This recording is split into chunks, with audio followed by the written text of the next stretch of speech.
Hey there, hi there, everybody. Hello, hello. And welcome back. It's Community Day today in celebration of all the ridiculous support. I see we actually managed to overshoot the meter neath my face by a pretty sizable margin. 50 subs over? What the heck? In just one day. How do you all do this? How do you do it, Twitch chan? I don't know, but I'm very, very grateful for the huge community that has flocked around the channel.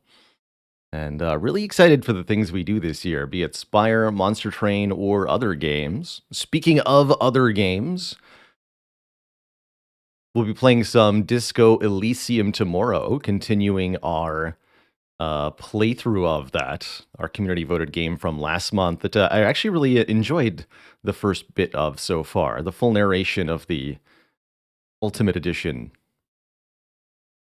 the Complete Edition, whatever it's called, is quite lovely. And I really like the slices of the world you get to look at.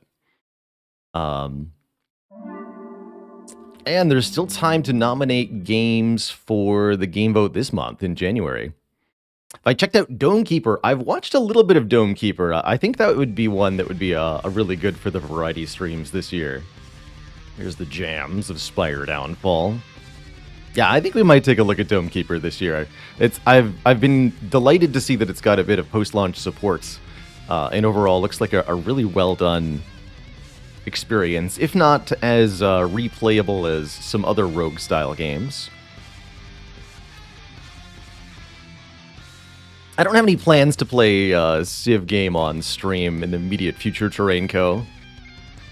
It's a game I've enjoyed a lot of in the past, but I don't know if it would fit the broadcast in the way that I'd want it to.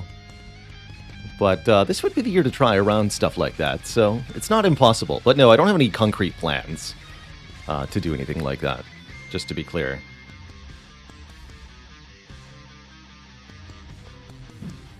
Oh, what happened with the... Hello?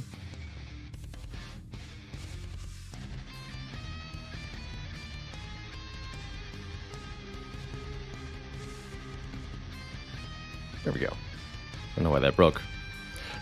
Starship Beans, thanks for the 2 months of support. You're welcome. And Quirtvert, thank you for 2 months as well. Quirtvert says, appreciate the schedule, consistency, and high-quality gameplay. You're welcome.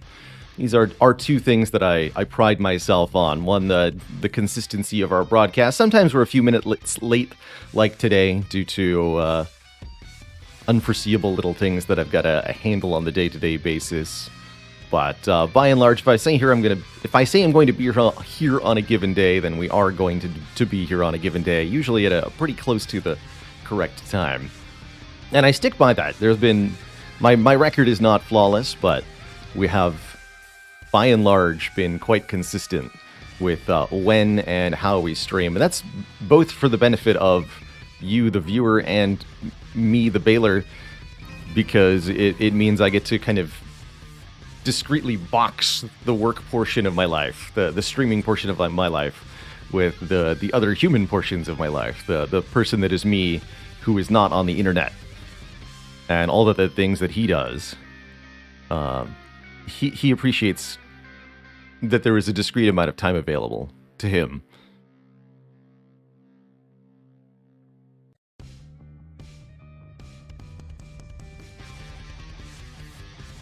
I ever thought about playing some of the copies of Spire. There's a couple on mobile that I heard about.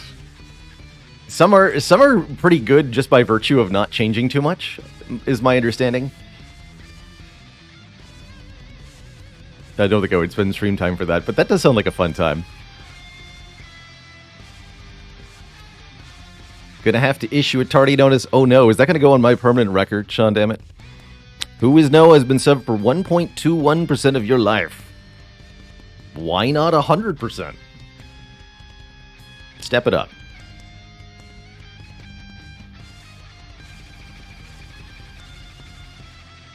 Sailors are known for their flaming weapons and being quite punctual, of course. Indeed. Indeed.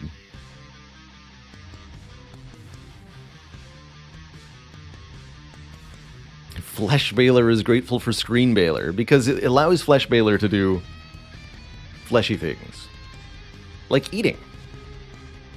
Eating delicious foods from, for example, HelloFresh, who I've just been in touch with, actually. We're going to be doing another round of promotion with HelloFresh for the new year of 2023. So in early February, we'll be doing a stream promotion where I order a box of food from HelloFresh, and I'll open it up on stream, show you the contents, and post pictures on the Discord of the cooked meals we get from that.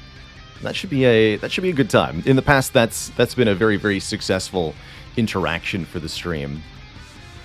So I'm quite excited for another round of that. Got used to winning runs, says Mr. Bruno. Well, here at the live stream, you can definitely catch losing runs. Although, and not often, in 2022, we won 60% of the games we played on stream, which I'm very, very happy with overall. Morning, Cam Guy. I'm a variety streamer, not hardcore variety like some, but I mix in the variety here and there, and I think that's an important thing for balance for everybody. Lice Phoenix, thanks for the 5 gifted subs. Welcome to the Cozy Sub Club, all y'all. One of my favorite things about playing different games than my main one is that each time I play a new game, a different subset of my community appears. So we get a different mix of people, a different crowd every time for each different game. Sometimes a new game will lure in faces, or just prompt comments from people who are always there, but always present, but just always lurking, that haven't spoken or attended the stream in years, just because a new thought has interested them in some way, or I'm playing something that they're already familiar with, and have a particular interest in. Firebird Lover says, part of the Griftlands crowd. Wow. Am I planning to do some speed Spire today? Yes, we'll be doing some speedy Spire against chat. So, before I do any more talking here to Twitch chat, I do need to get the Slay the Spire Downfall menu music out of my head here. So I'm going to start our first run and just verify that I don't have to reboot Slay the Spire anyway. I believe we wanted to do a chat run of the champ on the last community day, but we were foiled by Baylor didn't reboot his machine in advance adequately, but we've prepared today, so Downfall is actually working, and we can do a chat plays the champ in Downfall, which is going to be fun times. What are the other skins for champ? Champy. And Laundry Day Champ. Oh, I remember Laundry Day Champ. We'll go OG Champ. I think he's got the proper animated stances, which I quite like. If you've not seen it before, by the way, this is Slay the Spire Downfall, a community-made expansion mod for Slay the Spire. Adds a ton of new characters, mostly for a new mode called Downfall, which you're witnessing here, where we play as a villain of the Spire, and we move from the top of the map to the bottom, seeking to defeat the adventurers, the Defect, the Silent, the Ironclad, the Watcher, and the Hermit. There's the 5th one added by Slay the Spire Downfall. Hermit can also be played as a standalone mod, and I really, really recommend the Hermit character. It's a character that's almost on par with the vanilla characters of Slay the Spire in every aspect, which is really remarkable for modded content. The best done modded character that I can point to.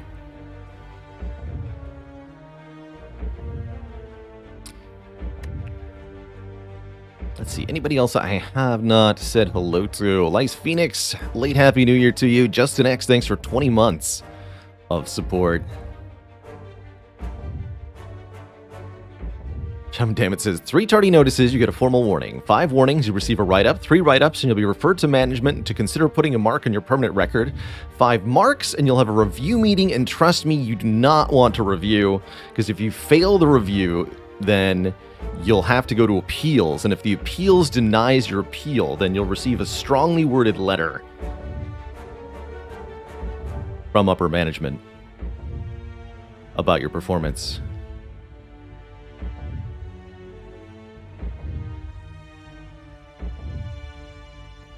Cade Woo, thanks for the 9 months of support.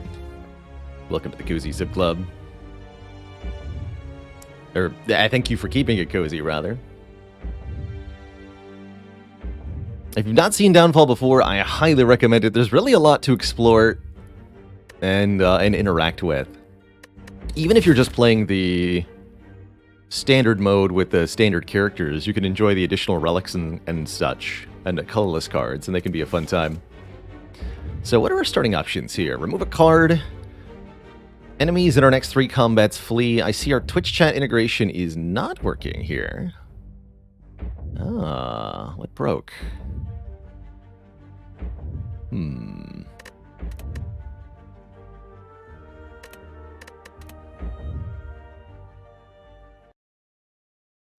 Well, that's why we do the test.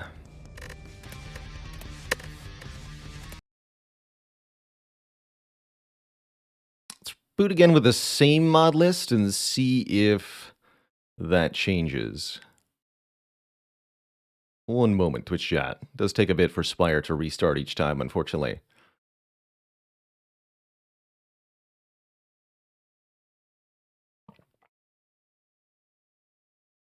Let's see, anything I can...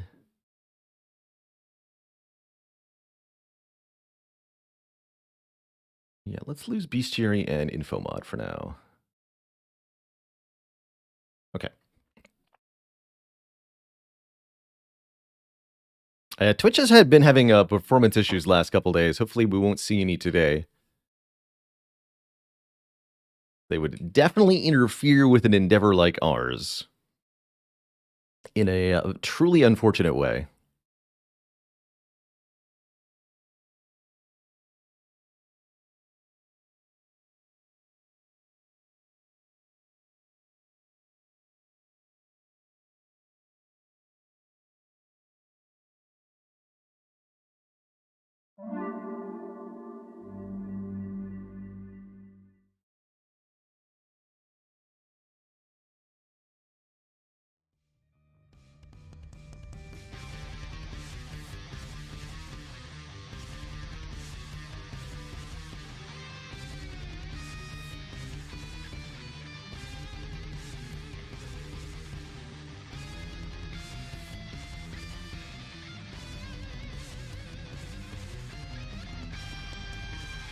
Alright, let's just see if that actually worked.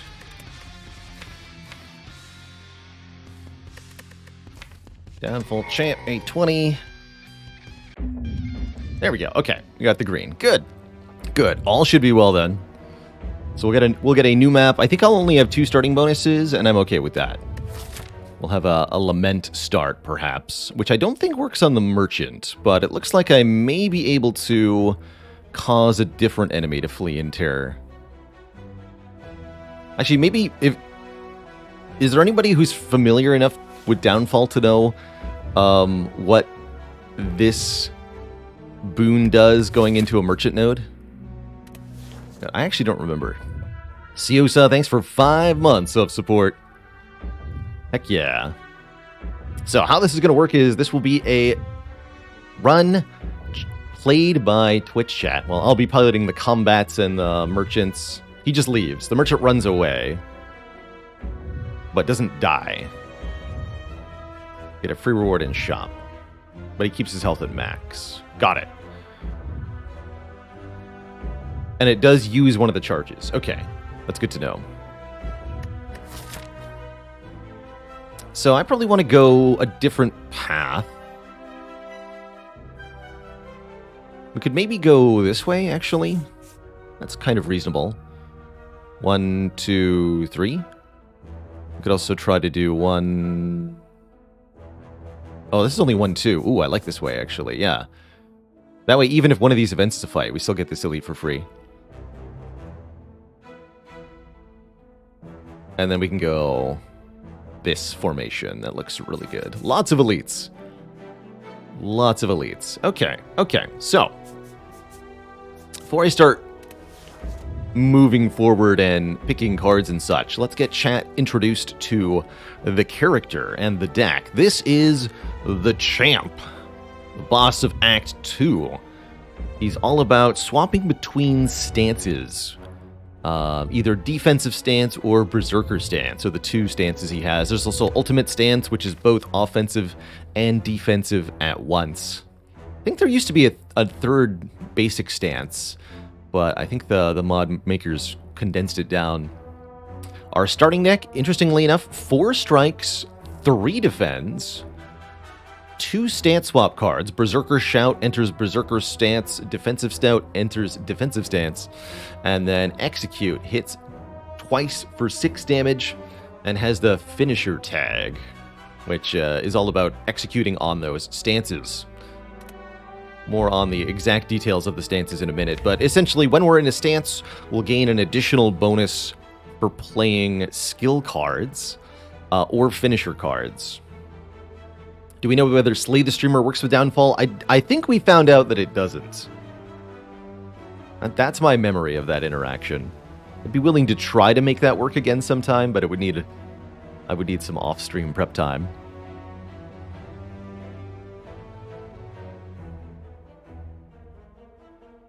Oh, I forgot to configure Morniao.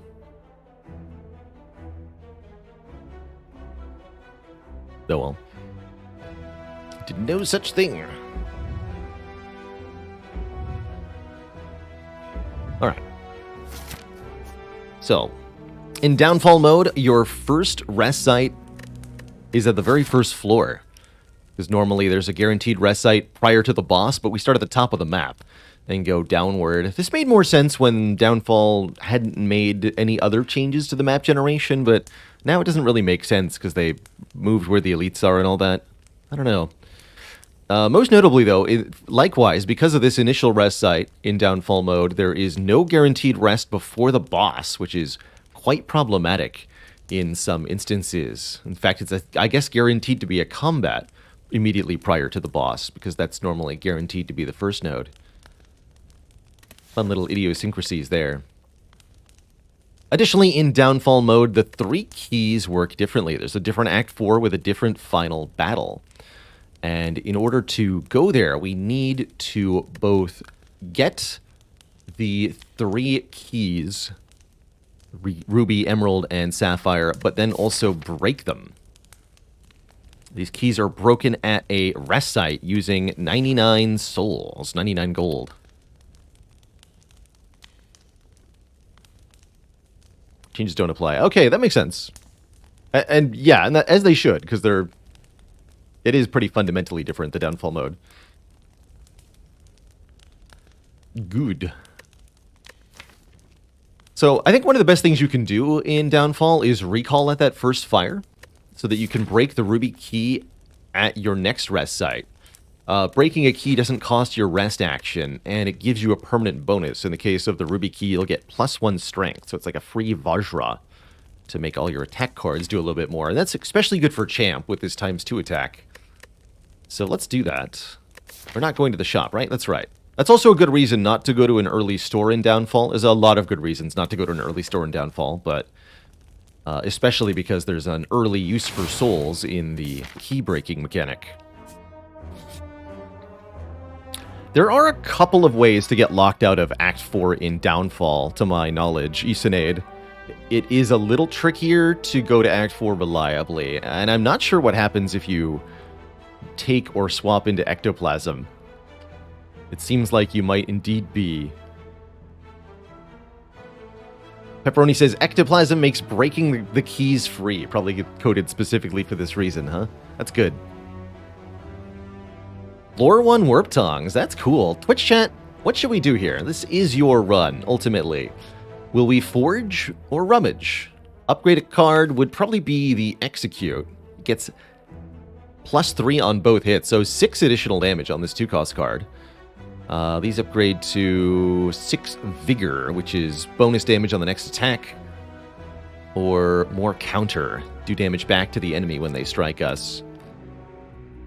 That's an overwhelming rummage.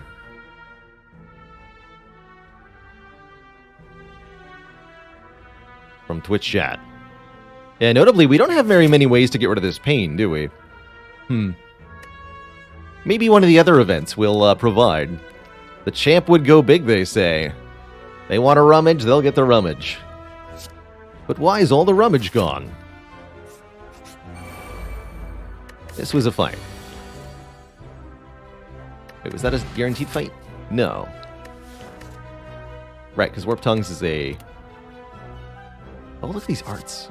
So, our first 3 cards, Rising Strike. Deal 9 damage. If the last card played was a finisher, do it again. It's kind of cool. Backstep. Enter defensive mode, gain 6 block, which can benefit from Vigor. Or... Combo. Deal damage to all enemies. If we're in Berserker mode, do it twice. Oh, I'm a fan of knives. I think Fan of Knives is one of the better commons this character has access to. Definitely the first area damage card we're being offered.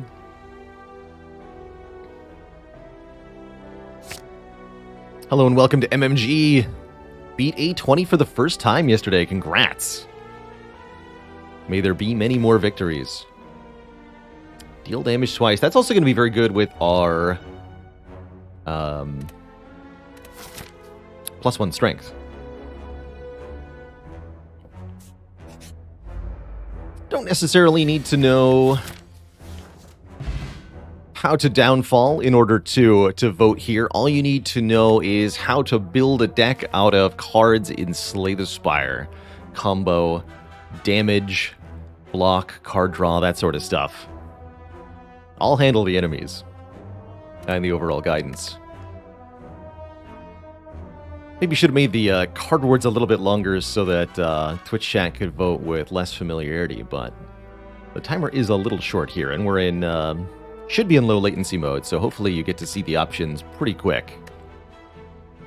So our choices, Iron Fortress.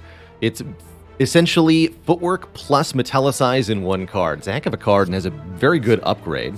Rope-a-dope, get 2 cost block, which gives next turn energy and draw. What an interesting card. Or Adrenal Armor. It's flex block. Block and flex.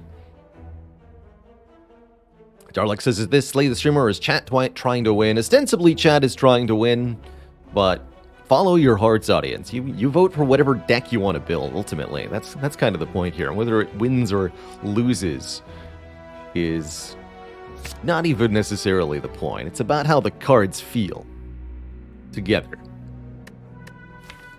Iron Fortress. Yeah, that's right. It upgrades to 6 block per turn, making it a very, very good block upgrade. Do I have a favorite archetype with this guy? Ooh. I don't know if I've played enough of Champ to even see them all. But I definitely like the stance dance, especially with ultimate stance. Just abusing ultimate stance is very fun. And then spamming 0-cost skills.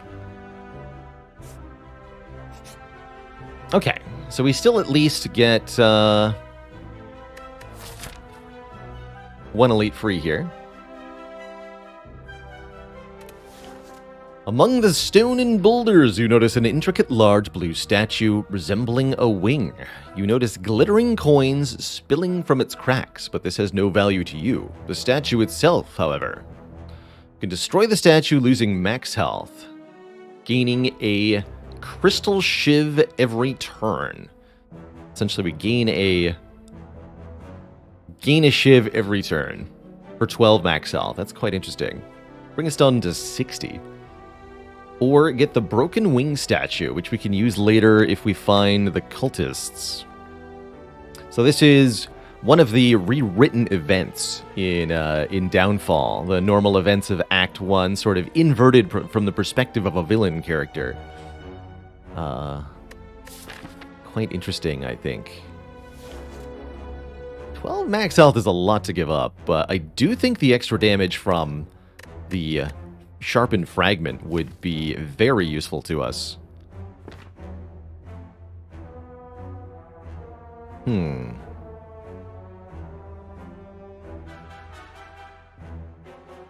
Chat says to collect. We'll collect. The occultists that worship the Awakened One will be interested in this. Knowing that you may encounter the cultists to the Awakened One, you take the broken statue with you. It may prove useful to turn the cult's members to your cause. We actually have the option here to avoid this elite, go for another fire here. I don't think that's wise, though. I think we want to fight some elites.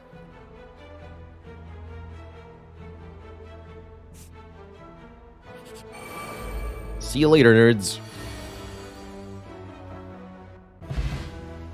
We get a horseshoe. How lucky. Oh, I like this. Whenever you gain weak, frail, or vulnerable, gain 1 less of that debuff. That is a very neat relic. Makes you actually wonder why this isn't in vanilla Slay the Spire. What rarity are you? This is a rare relic. So we got a lucky first relic here. I have never seen this, and I've played a lot of Downfall.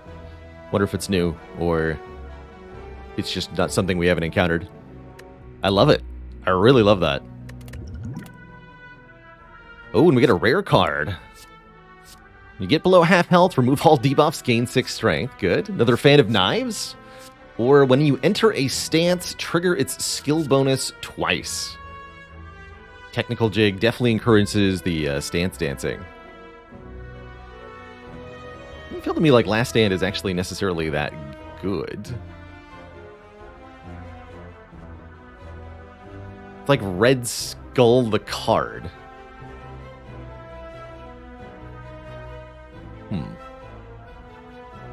But it is rare.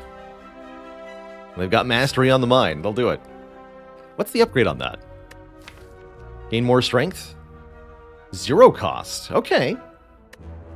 I don't mind a conditional power that's 0 cost.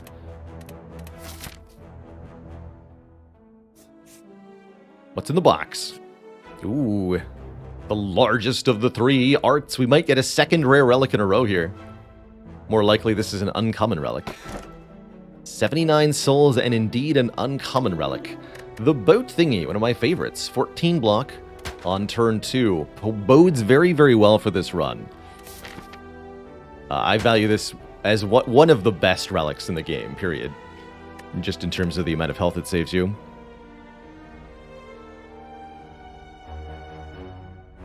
I have no idea if it triggers immediately, the Last Stand, when we're below half health. I guess we'll find out.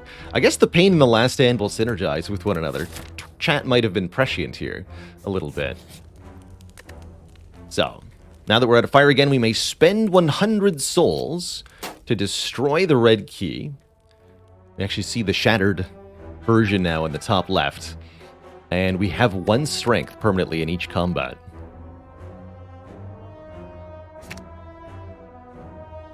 Upgrading Fan of Knives seems kind of huge. Upgrading Execute's pretty good too. And we have a Cultist Potion. I love that. No matter who this elite is, we should be able to beat them.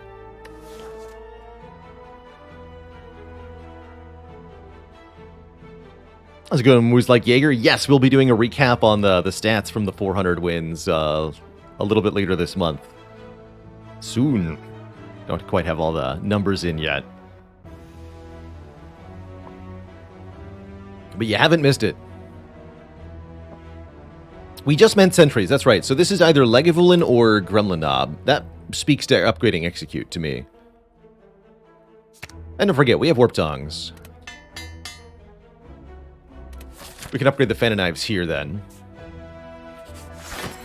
It's Legivulin. Good. So, finally, we get to look at the stance mechanic of the champ, now that the enemies haven't immediately fled and ended the combats for us. We randomly enter either defensive or berserker stance at the start of each fight, and we can additionally change things up with certain cards in the deck. Some cards will have additional effects if you're in the correct stance, but more generally, whenever you play a skill while you're in a stance, you will get a bonus for so doing. In defensive stance, the skill bonus is gain 3 counter. So if I play this defend here, we're going to gain 3 of the counter buff, which says the next time we receive attack damage, we'll deal 3 damage back. So we do a little bit of damage back to Legivulin. And then I'll play defensive shout after that. Alright, that's right. It doesn't reset our stance because we're currently in the stance. Using up a second skill bonus and giving us some more counter. I want to wake up Lagavulin on this turn to benefit from the Horn Cleat. I don't think I'm going to need Cultist Potion here, but maybe I do. I think I'd rather use it in the next fight, or maybe even against the boss. I need some way to scale against the boss. Wardas, thanks for the Prime sub. Welcome to the Cozy Sub Club. Cozy Sub Club. There we go. How's it going, Vernazum? I should actually just put exclamation point downfall in the title.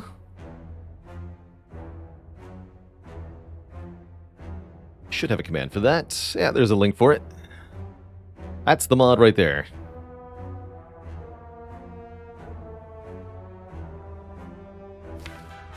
Alright, yeah, let's wake you up.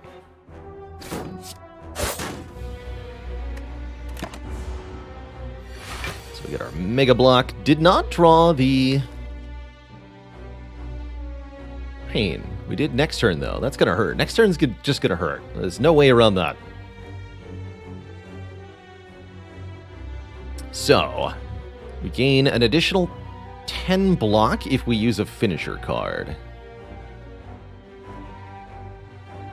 Or we can gain 1 strength by entering Berserker mode before I do that. I think we'd rather do that, because that also gives us Vigor to make the Execute do even more damage. Painful draw? Kind of. Next turn hurts, but this turn is actually perfect, especially if we do this. Defend. Berserker Shout. Execute. 16 times 2, gain 1 strength, take only 1 damage. We deal 13 back. That's pretty good. This turn does hurt, though. We'll play the Strike for 11. Iron Fortress blocks for a little bit. But ultimately, we're taking about 20, which is, honestly, pretty standard for Lagavulin. Especially Lagavulin with no potion used. Currently not in a stance. Definitely want to go Berserker Shout, Fan of Knives. Oh, that's quite a combo, right? Because then the Vigor applies to each hit of the Fan of Knives. So this is then 13 to all enemies twice. Wow, that's a lot of damage, champ. You hit hard. 26. Gain 2 Vigor. Let's see. What's my damage likely to be next turn? If I don't draw Execute, 3 strikes. Assuming one of them is upgraded, does 21. That won't be enough. What if 2 of them are upgraded? 24. That would be enough to make playing this defend worth it. Okay. Should have done that before I executed. Or before I did Fan of Knives. As it is, we get Execute, so we easily kill. Good. Just played that 1 defend on the previous turn to gain 2 vigors, so that if I didn't draw Execute, we still had a way to kill this turn. A little bit of quick math there. Yeah, I can easily see why Fan of Knives might be an amazing card on champ. Seems like it's just way more area damage than is reasonable, considering the investment required to get it online. Oh, Twitch chat, you're going to love this. More options. There won't be time to read them all, probably, but you now have more choices at card rewards. And we get a boss potion. Choose one of 3 random boss cards to add to your hand that costs 0 this turn. That's a boss reward. Lastly, a card reward for Twitch chat. Only 3 choices here. All Out.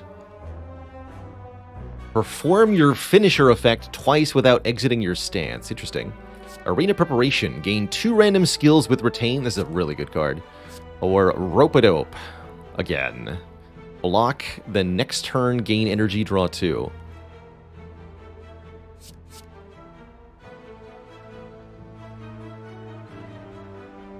Struggling to think of a good analogy for Arena Preparation.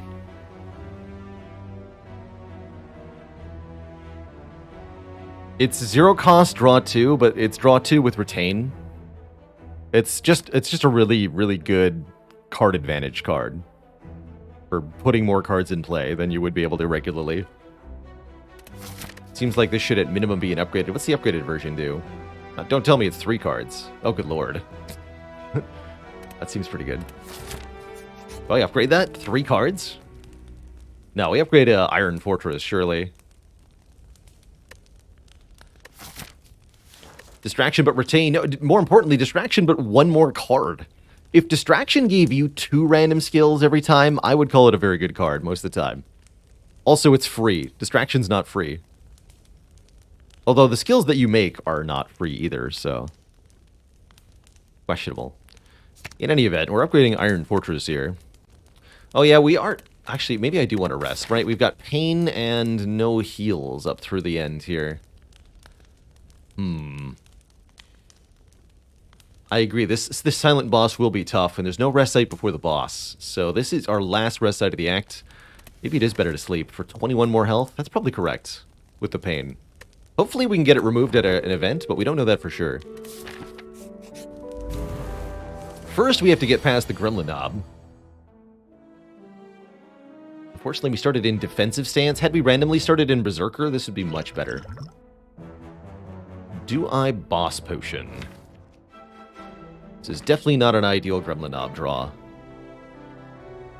Good news is we have Boat Thingy to block for a bit.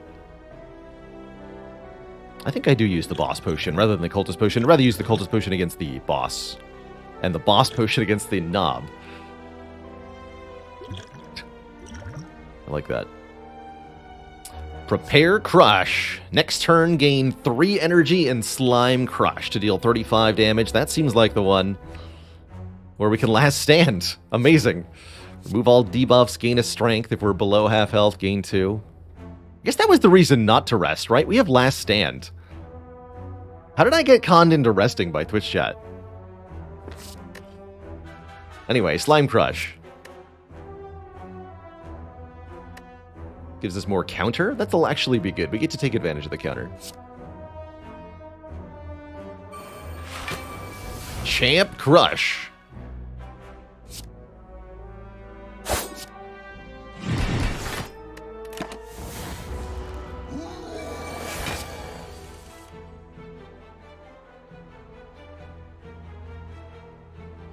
So I have 6 energy this turn.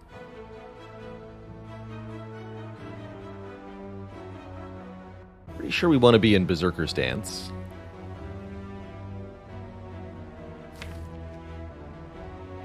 Next turn I can't do very much damage, but how much do I do this turn already? We're doing 46.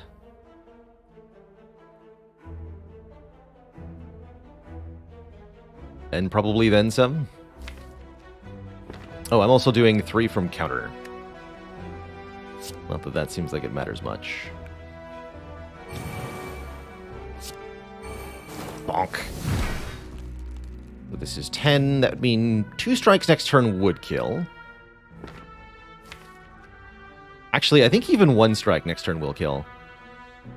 Yes, it will, because of the counter. Okay, so I don't even need to play the arena prep. We're fine. We always kill next turn. Because 1 strike does it. Good fight, Gremlin Knob. Get 30 forward souls, a happy flower, a swift potion, and Twitch chat chooses Bring It On. Gain block and counter as a finisher card. Pile Driver. A finisher that a 2-cost uppercut finisher, essentially. Apply vulnerable, apply weak. Another copy of Arena Preparation or Perfector Strike. Deal even more damage for your strike cards. I love the new art on this. Beta art.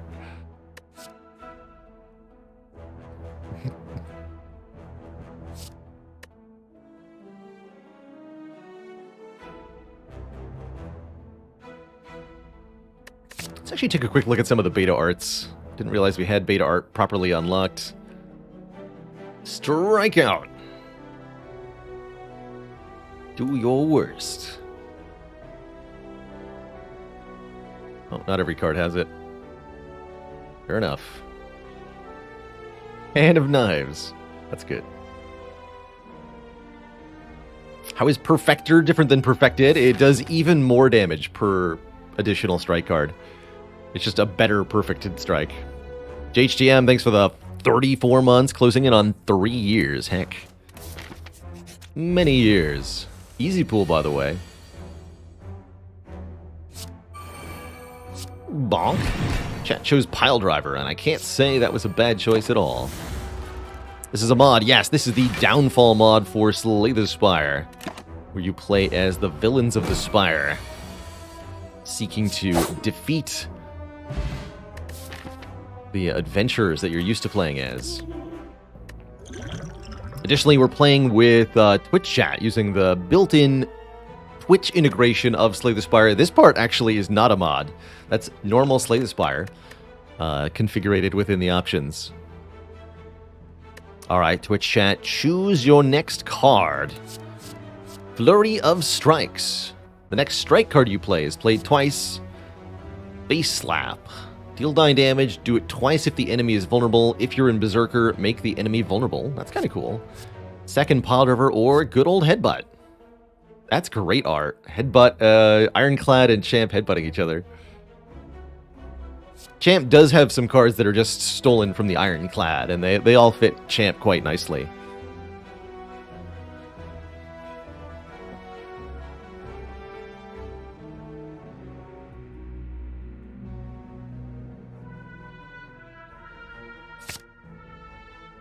The Face Slap. Hard to go wrong with Vuln, and we're on a good path to a bigger strength build, says Pepperoni. I agree. I agree.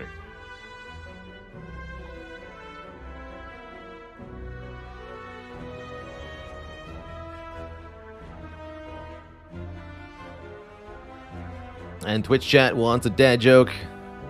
If I were to make a dad joke based on Pepperoni's name in Twitch chat, would the response be Peppergroni?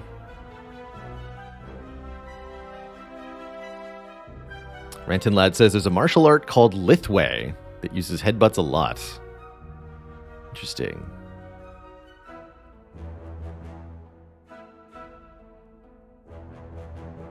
Is that Lith as in stone, or is that coincidental? Because it would make sense to me if the art is named after stone and it's about using the stone that is your head to just smack people. But it might be one of those things where it's like, well, that's actually not why it's called that. You fall into a puddle. It's made of slime goop. I like that none of our options here involve not getting cursed. You can feel goop in your ears, goop in your nose, goop everywhere. Climbing out, you notice that stuck to your body is a unique-looking yellow slime creature that appears to have been collecting souls from unfortunate adventurers who fell into the puddle. How convenient. The Icky Curse. Icky's pretty nasty. You can think of this as slightly better than an injury, in that you can play it twice to get rid of it, rather than you are not allowed to play it to get rid of it. But it's still pretty bad. Full Harvest, Drain, or Sap. Interesting. But chat's feeling sappy, it seems. And I agree. We've already got one curse. 2 is oof. But at least we get money. Yeah, 300 gold for 3 curses. I think this event is here to offer you good stuff if you're in a position where curses aren't bad. Downfall has more relics that interact with curses, especially if you're playing the Hermit character, who has a whole curse archetype. So there's more ability in Downfall to get and utilize curses. But not here, not now. Please remove something. Event. Nope, it's just a relic. And that relic is a frozen egg. All powers we see are upgraded. I'm super going to take that because of question card. Twitch chat, you may now see and add upgraded powers if you wish. That's pretty cool.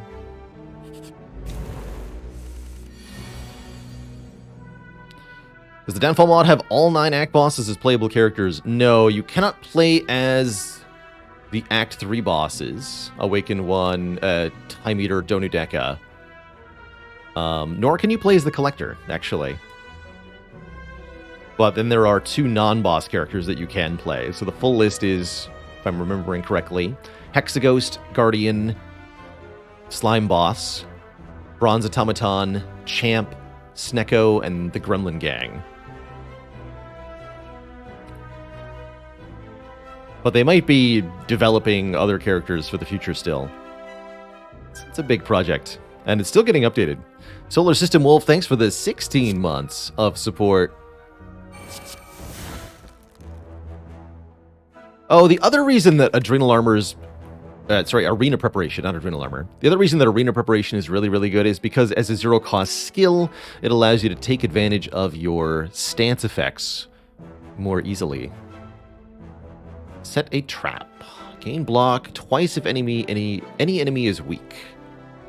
If you're in defensive mode, apply weak to all enemies. That's another cool one. It's like the defensive version of Face Slap. Let's go defend, strike. Basic but effective. That's right, and these retain. We only get 1 week? Heck yeah. I'll take a little bit of damage to the pain here. Fan of Knives Execute seems worth it.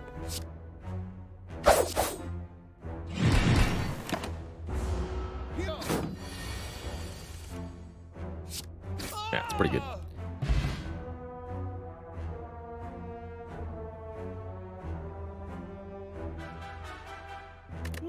Tenfall always breaks the website. Every time. Encircle. Deal damage to all enemies and get a skill bonus for each enemy you hit. Preemptive Strike is for counter builds. Bob and Weave are 2 friends. Get Block, get Vigor, enter Berserker Stance. It's definitely nice to have another stance in our card. Or another Pile Driver. Let's upgrade on Bob and Weave. 6 and 5. Interesting. That's... I would have never in a million years guessed that that was what the upgrade was.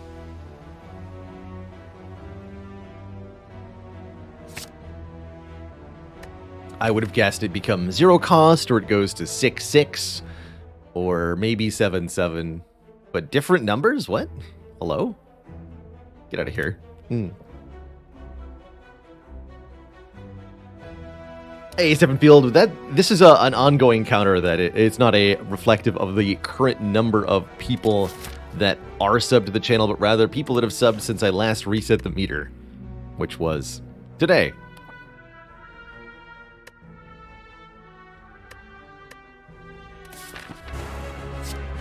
So, our Act 1 boss, we do get to with fairly high health.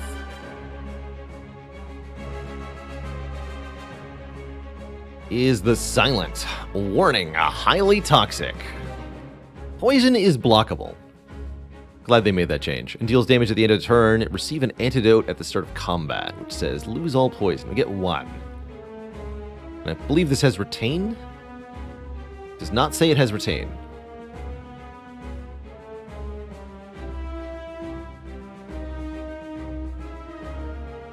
Oh, and we have 4 poison already, because the Silent starts with the Twisted Funnel. Does not have retain. Note that antidote does not exhaust. Okay, so we should play it then. Doesn't retain, doesn't exhaust. So this Silent's all about damage over time. Each of the Act 1 adventures that you can encounter have a sort of pre-crafted, preset deck. Note that this isn't an enemy drawing random cards from a randomly shuffled draw pile. She'll have a preset series of hands that she plays, just like the other bosses of Slay the Spire. Predetermined actions on predetermined turns, and you can learn these patterns in advance if you wish. So I think our turn should probably be Antidote, Iron Fortress, Defensive Stance, Defensive Shout, unless I want to stay Berserker mode here. And we want to drink the Cultist Potion. Definitely going to want that 1 strength per turn.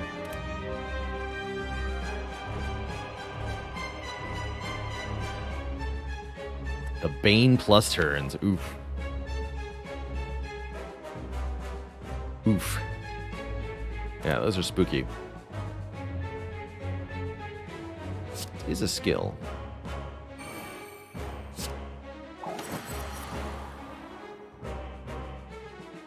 Yeah, do I want to go defensive mode? Take another look here. Face Slap says stay Berserker mode. Okay, let's stay in Berserker mode. We also take 1 less damage for doing this.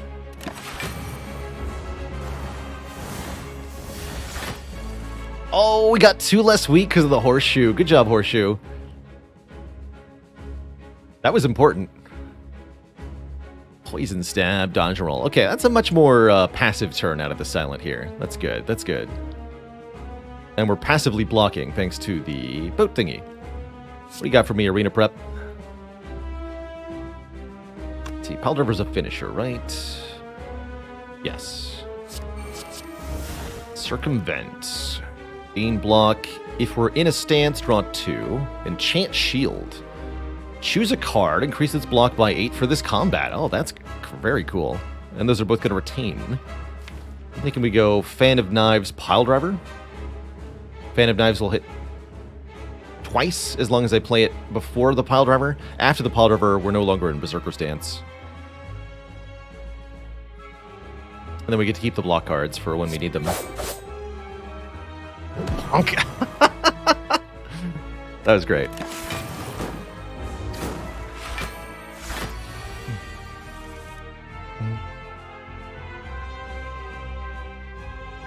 Only 7x2, no problem. Really good turn to have 4 energy on. I was warned about you. Fortunately, we've drawn Execute before the stance change. But the good news is we get Berserker Shed alongside Face Slap. It's going to be good next turn.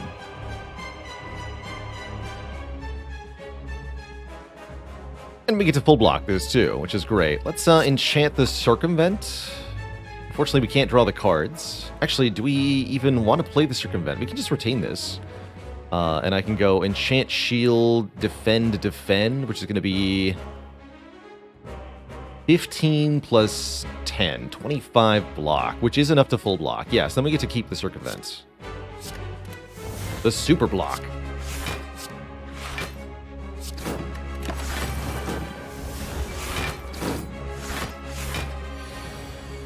Bosses in Downfall are quite tough because they're often blocking constantly.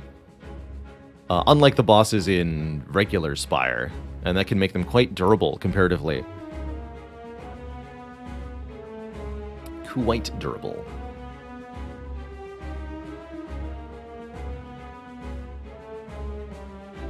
Twice if the enemy is vulnerable. Not twice in Berserker mode. Got it. So am I drawing with Circumvent here? I think we're playing Last Stand, we're playing Face Slap, and I guess we might as well play Bob and Weave.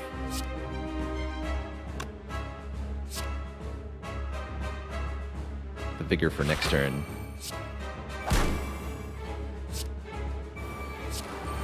Circumvent.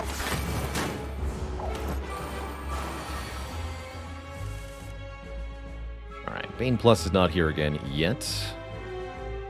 But that poison. Oof, that poison. Now it's going up rather than down. I don't like that at all. We drew the antidote. Perfect. We can reset the poison. I think I would like to do that. Although playing Pile Driver for 45 damage and apply more weak and more vulnerable and gain strength sure does seem pretty good. Thing is, oh yeah, both of our Berserker entries are in the draw pile. Yeah, I'm going to do that instead. Bonk.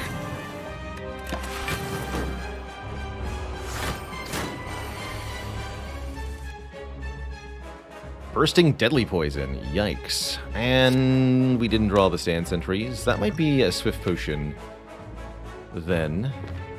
Although next turn looks great. We get to go Berserker Shout, Fan of Knives, Face Slap, Bob and Weave, Defensive Shout, or something like that. And I can even Swift Potion, maybe. I won't have any energy. Although this turn I can barely do much of anything. I guess we block all this damage. We're not going to kill next turn, though.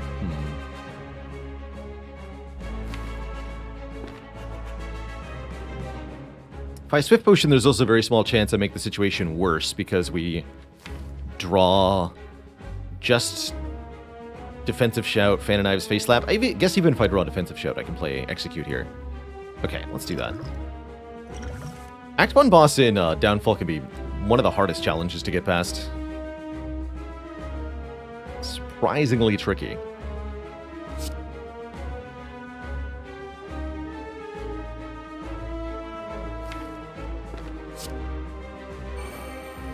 Yeah. The damage. Alright, and you're dead next turn. Play a block card, though. 33 times 2, 28 times 2. Ritual Potion really carrying us at the end there. GG. Might not have even needed the Swift Potion, actually. Oh well. I'm pretty happy with where we're at, ultimately. The deck is strong, we're strong, we got lots of good relics, even if we don't have potions, and we're loaded with souls, so we are encouraged to go to a merchant node soon, although that'll be its own challenge. You also now get to choose from 4 rare cards. Any powers we see will be upgraded, so keep that in mind as the options appear here in Twitch chat. Let's take a look. Ultimate Stance. In next turn, be an Ultimate Stance. Enchant Crown. Make one of our other cards free for this combat. Sword Throw. Deal damage twice. Become weak. Interesting, which is reduced by 1 with Horseshoe. Or Enchant Shield. Make one of our block cards better. No powers offered. Those are an interesting set of options. For further clarity on Ultimate Stance is both defensive and berserker at the same time. And if you leave Ultimate Stance, you immediately re-enter it. It's pretty good, but this card as a way to get into it isn't necessarily the best way. Either way, it is one of my favorite things to use on this character, and it's great with our cards Face Slap, Fan of Knives, Pile Driver, etc. In particular, if you exit Ultimate Stance, you immediately re-enter it. That means you can play as many finisher cards as you want while you're in Ultimate Stance. There's also boss relics that have effects involving Ultimate Stance, such as Runic Pyramid. Wait a minute. These are the usual. I'm sure you're familiar with these 3 options. Twitch chat. Empty Cage removes 2. Notably lets us get rid of both curses at the same time. Pyramid is retain every turn. That's always lovely. Or the Runic Dome. Prevents us from seeing enemy intents. What I especially like about Runic Pyramid is that it allows us to line up our stance change cards to take advantage of the skill bonus most effectively, but I am a little concerned by the pain and the curse, and it looks like Twitch chat decides, actually, you know what? Let's remove those curses instead. Just barely beating out the pyramid. Get rid of pain, get rid of Icky.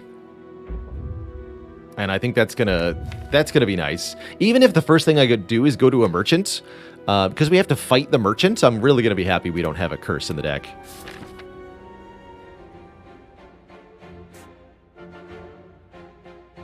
Oh, we can fight the merchant twice in a row. I bet I can kill the merchant if I do this.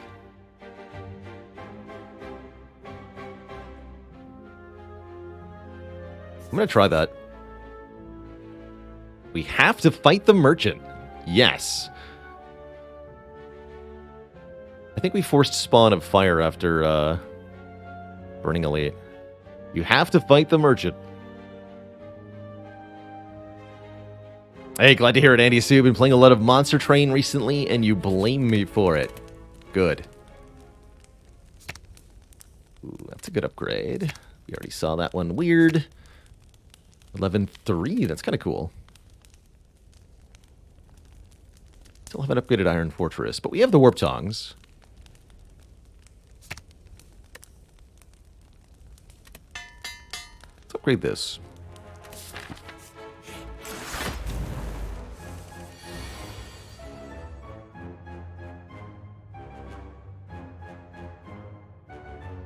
Ouch.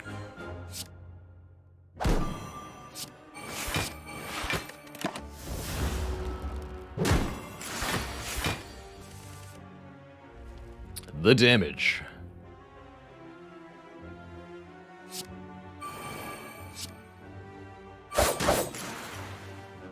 The power.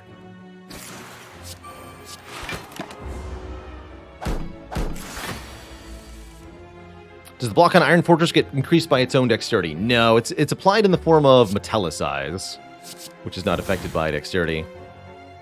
Enter a stance you aren't in. Target enemy gains 1 strength, gain 10 vigor. That's kind of cool. That would make this do base 17. That wouldn't be enough to kill, though.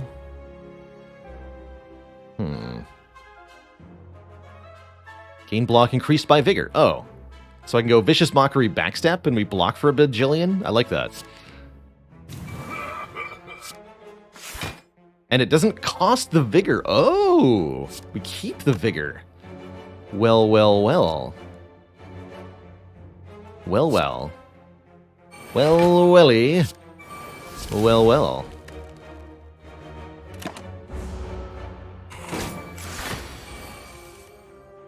Ultimate stance. All bonuses. So if I enter a stance I'm not in... Yeah. You go back into ultimate stance, because you re-enter ultimate stance upon leaving ultimate stance.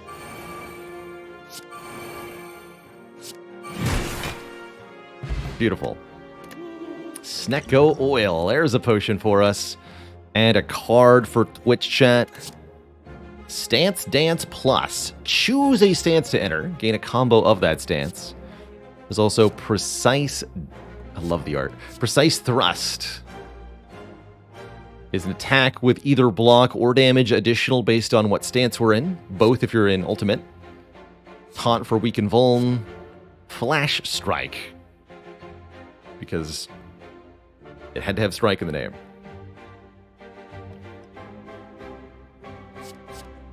Or beta art.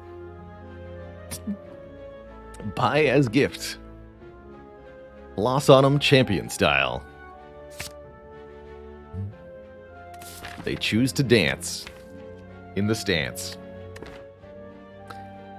So yes, Twitch chat, we have to fight the merchant. Merchant's helping the adventurers of the Spire. We're one of the bosses of the Spire, and that puts us and this odd fellow at odds. Merchant has 400 health and the barricade property, but this fellow's health will be preserved from turn to turn. From encounter to encounter, rather. I'm actually considering... I guess Pile Driver first is completely fine, right? Defensive stance. Pile Driver Strike is a good opener here.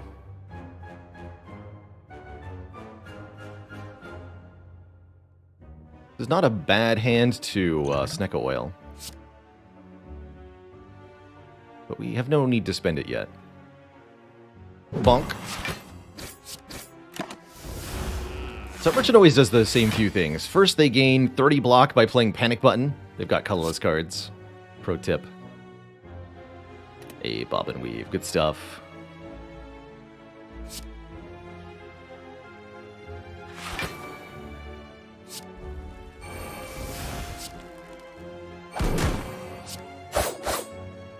On the next turn, they attack you with a multi-hit. I believe then they'll steal some of our souls, our money, and attempt to run away on the following turn. So we have this turn and next turn to hurt them.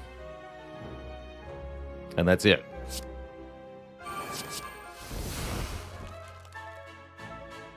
Block and counter. Your hit points cannot be reduced until your next turn. This might be the turn for the Snecko Oil, although there's only 3 empty spots in hand. This is not a very good hand next turn, unfortunately. Although we can get a Berserker combo card, at least.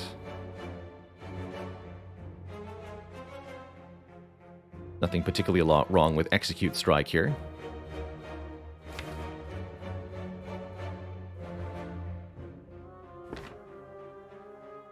Oh, I can also enchant Crown to make the Execute free, so that I can do... What does that not... That doesn't let me do a whole lot, actually.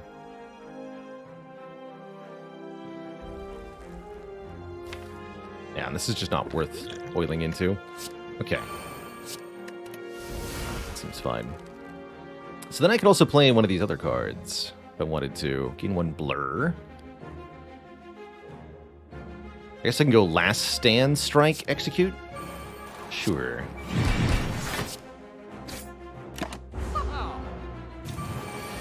Soul Stealer.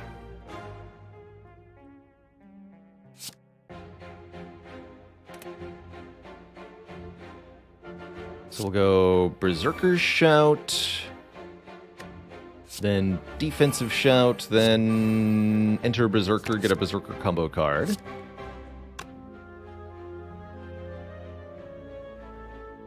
Then we want to play one more skill, then precise thrust, then strike.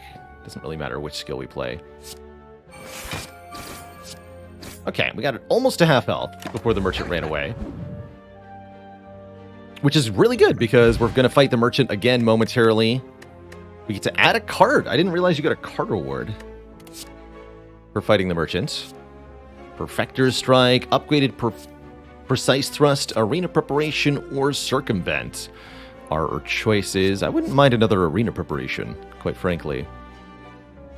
Well, there's some options. And then as long as we can match our performance in the next merchant fight, which I bet we can, because we're going to be able to spend our money momentarily. Now that the merchant has been vanquished, we'll be able to go to the heart as a merchant. Buy a useful potion, use that potion to kill the merchant on the next floor. Sir, come vent. You seem like you need to blow off a little steam. Technical Jig Plus. That's pretty tempting, actually. Innate, whenever we enter a stance, trigger its skill bonus twice. Hand of Greed is here. Medical Kit is here, allowing us to play unwanted status cards. There's a lot more status cards in some of the boss fights. The Brass Tacks give us 2 Metallicize, 2 block per turn, unconditional. It's like half of a... I really like this as a common relic design. It's half of a thread needle, but you can't lose the block. What is pointing? That is, that's the heart. The heart's aorta tentacle thing. Also, we've got this gross rug experience going on. Cultist Potion could be good. 10 Vigor might even be better, actually. The Pizzazz Potion. It's a lot cheaper, too.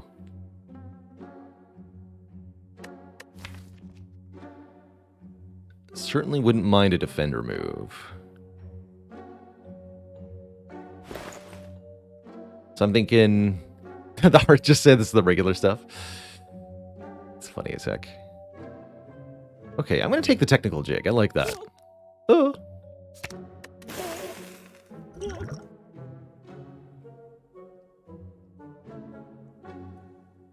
And we can't afford any of the relics. That's fine.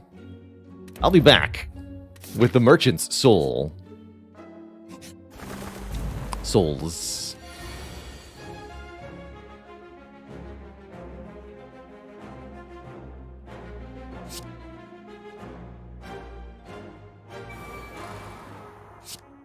Defensive combo, please. Oh, I was already in defensive mode. That's right, we start in a stance. Excuse me. Know how I managed to forget about that. But here we are. Alright, give me more counter. And then does this use 2 of our charges? No. Doesn't use the charges of the stance. We just gain the skill bonus twice. Okay, very good power. Technical Jig. Very good power. Shame the counter bonus only applies on the counter damage only applies on the first hit, not to all of them. Alas, you really want it to.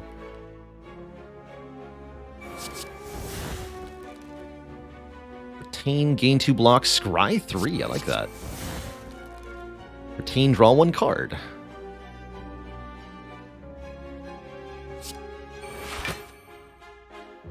We'll draw the ultimate stance then.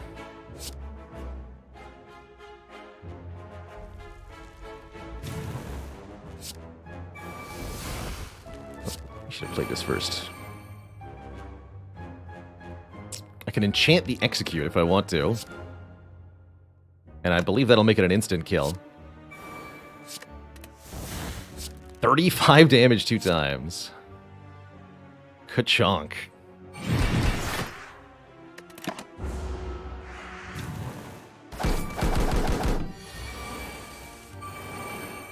Are you a fan of knives?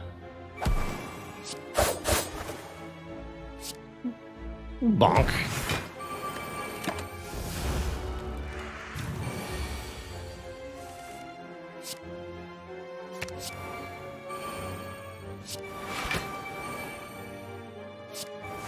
Have some counter. Get a little bit more souls and another card reward for the Twitch chat.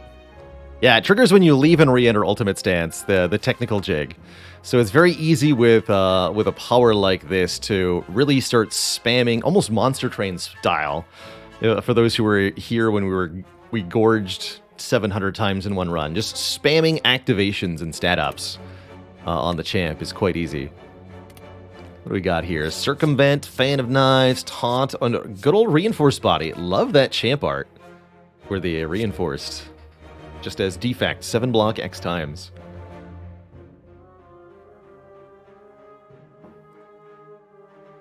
What's the skill bonus? Play a skill, get Vigor, which is next damage on your next attack if you're in Berserker stance, or Counter, damage the next time an enemy hits you if you're in defensive stance. So essentially, it's damage. The skill bonus is damage, regardless of what stance you're in. It's just a change in how the damage is delivered.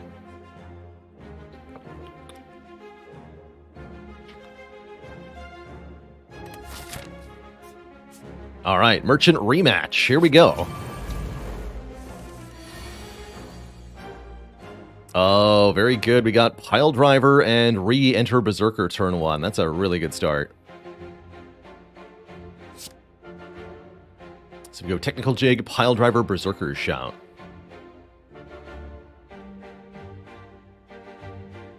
Be an okay time to consider Snecka Oil. Not going to.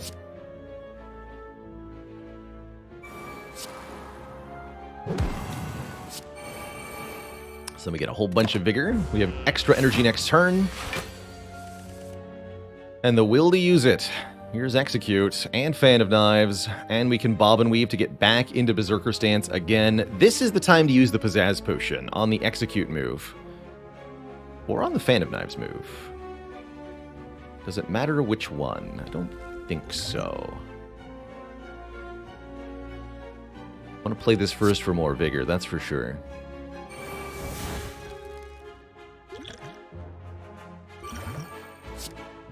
$43 to all enemies twice. Gain strength. Go back into Berserker. Actually, if I wanted the most damage, I should have played Fan of Knives last. That would have been Finisher, Bob and Weave, Fan of Knives.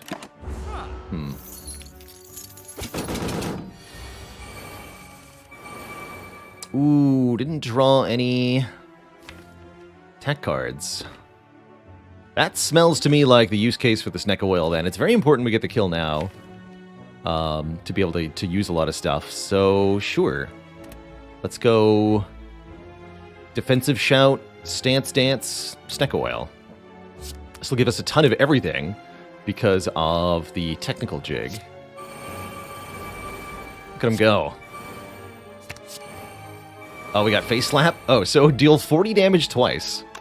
You know, I don't think I need to use the potion upon review. I think we might be fine. Although we can't get into Berserker, right? No, we'll use it. We'll use it.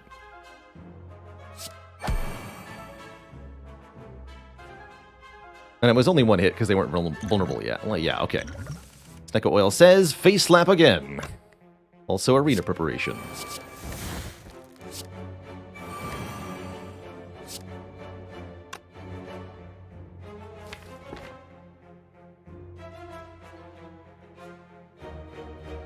This is a skill, so I might as well.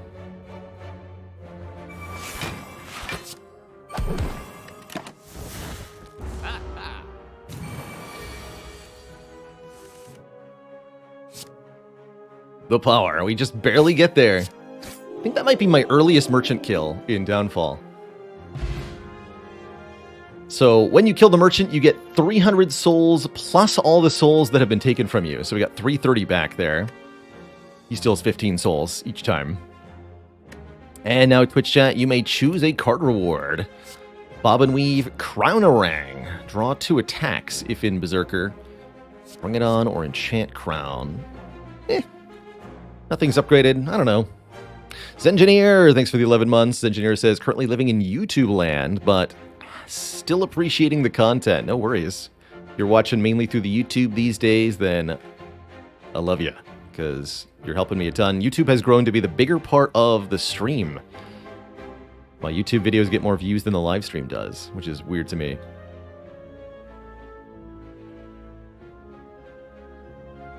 But I'm happy to say it. Proceed. So with our bonus dollars, we go to the shop.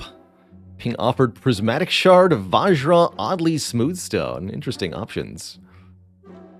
Prismatic Shard question card. I think Prismatic Shard is going to bring in cards from the other characters, which mostly seems like the other modded Downfall characters, which mostly seems confusing. If this was just adding Silent Ironclad defect cards, then I would do it, but it's going to add like Hexaghost cards, which are confusing and useless at worst.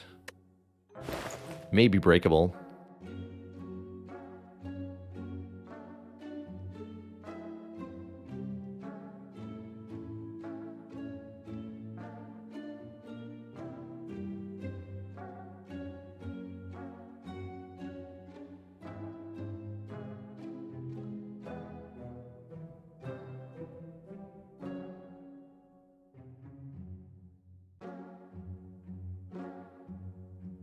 Yeah, there's something to be noted that like a viewer usually only consumes on one or the other,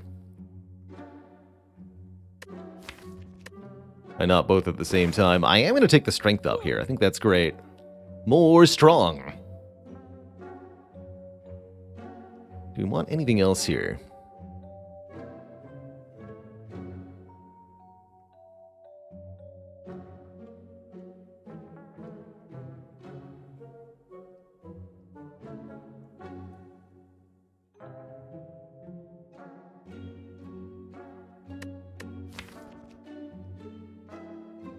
YouTube has definitely grown to be a very considerable chunk of the income for the stream too, and it's interesting while Twitch is monetized mostly through subscriptions and direct support from viewers, YouTube's monetized almost entirely from advertisements. Basically, all of my YouTube money is ads, which I have ultimately mixed feelings about, but I am grateful for the living it allows me to do.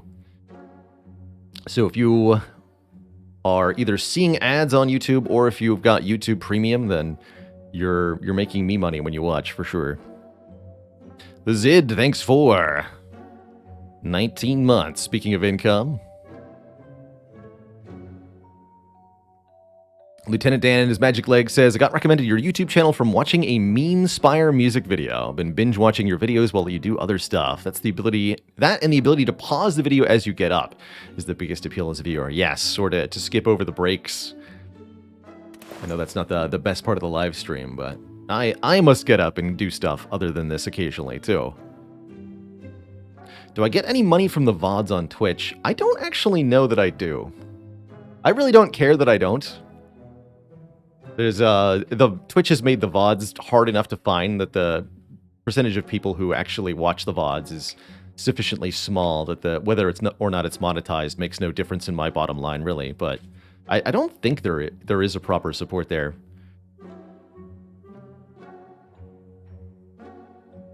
But if you watch VODs on Twitch, by all means, keep doing what you're doing. If you're subbed, then I'm still getting your support that way.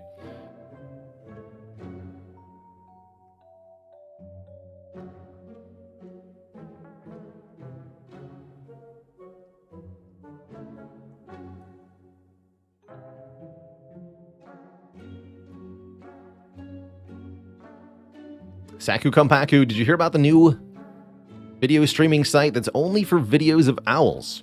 It's called HooTube. Do I remove another defend? We're just not blocking conventionally anymore. How are we? I mean, we've got a dexterity up. Guess I can lose strikes. Strikes are fine to remove. Ooh. We consider another Iron Fortress. I like them, they're just kind of expensive.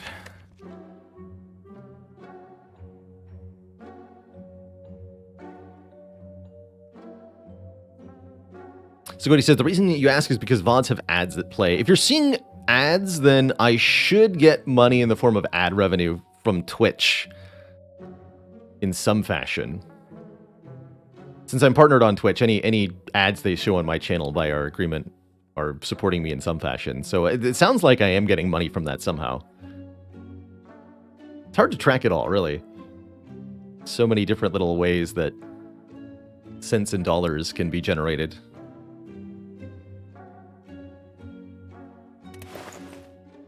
I know Twitch implemented regional pricing on subscriptions, I want to say sometime last year or a year before.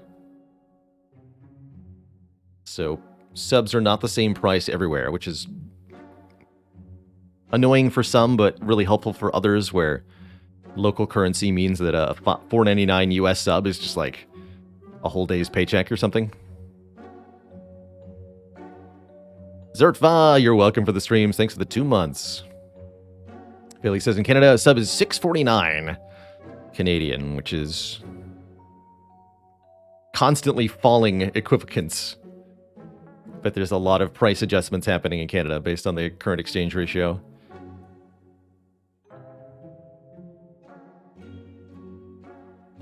Do I get the same dollar output despite the variance in cost to subscriber? No, I do not get the exact same amount of money per sub anymore. Twitch changed the back end on that with the regional pricing, and it's now some arcane formula that I don't quite understand the full details of.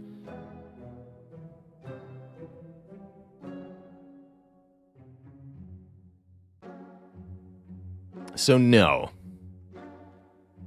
$6.99 in Quebec. Interesting. Different prices in different provinces. What? The francophone tax? Now that could be because of like tax things that have to be paid for different regions, but that's quite interesting. Oh no, Faley says that it's $6.99 and they misremembered. It is $7 across Canada. Got it. Okay, that makes more sense. Do I buy a potion? I have no potions, and I'm fighting an elite literally next floor. Reshuffle the 2 highest cost cards in our hand. This is like a weird bad energy potion. I don't like it.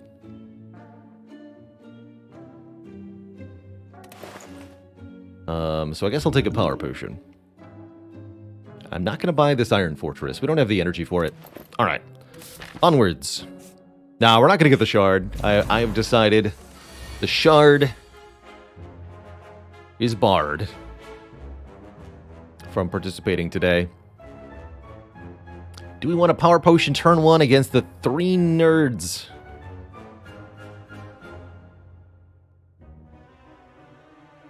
Maybe.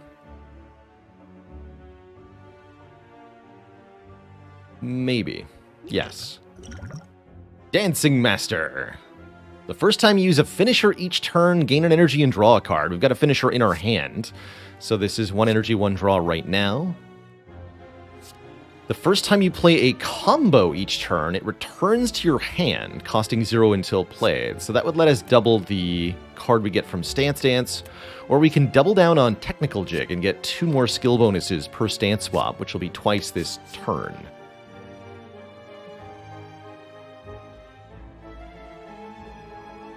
I think I'll take the energy and the draw.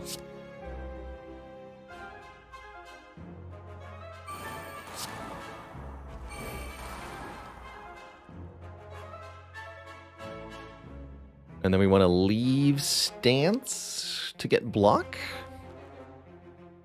We're not going to kill this guy this turn, right?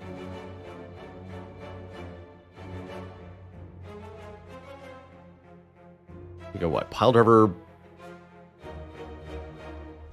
I guess I need to know what the stance contains, huh?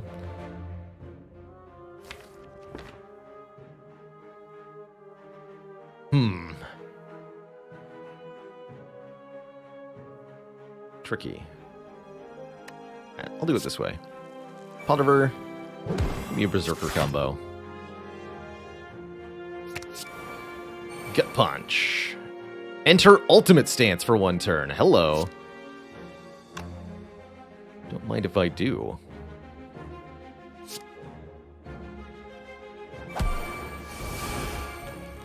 Which means strike is enough to kill this man.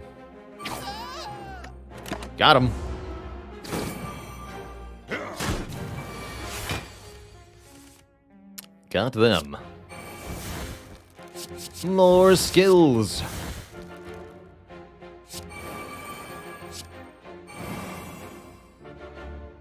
That's a finisher. That's draw 2. Retaining Reinforced is pretty sweet. Let's do Circumvent. Face Slap. Bring it on. No. Fan of Knives. Face Slap, Fan of Knives? No, just Fan of Knives. Chat has spoken. They sure have. How dare they speak on my behalf?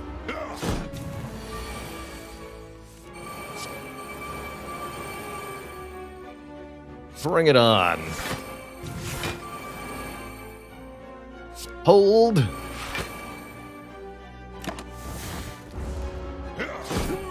Casual 61 counter damage. We get a fossilized Helix.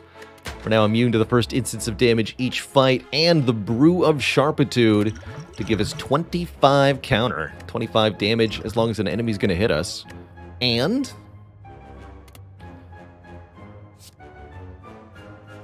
Rising Strike hits twice if you played a finisher. Shield Throw. Deal damage equal to your block twice.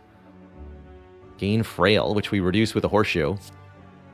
Sigil of Victory. Trigger your current stance's skill bonus 4 times.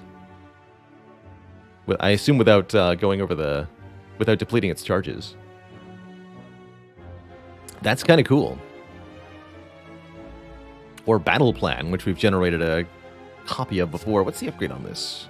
4 of 5. That's really good for 0 cost. 0 cost Scry 5. Dang.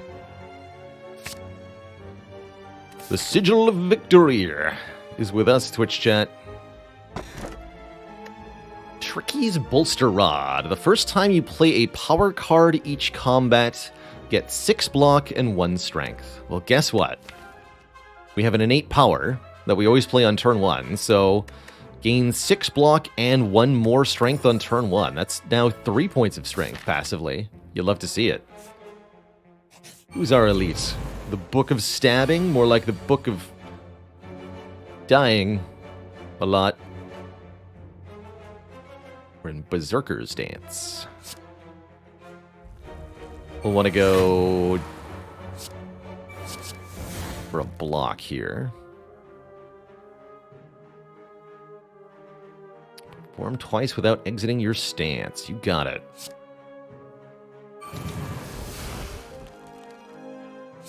Enter defensive mode. Pile driver. Bonk. Enter berserker mode. You'd love to see it. So, gain vigor 4 times. Don't mind if I do.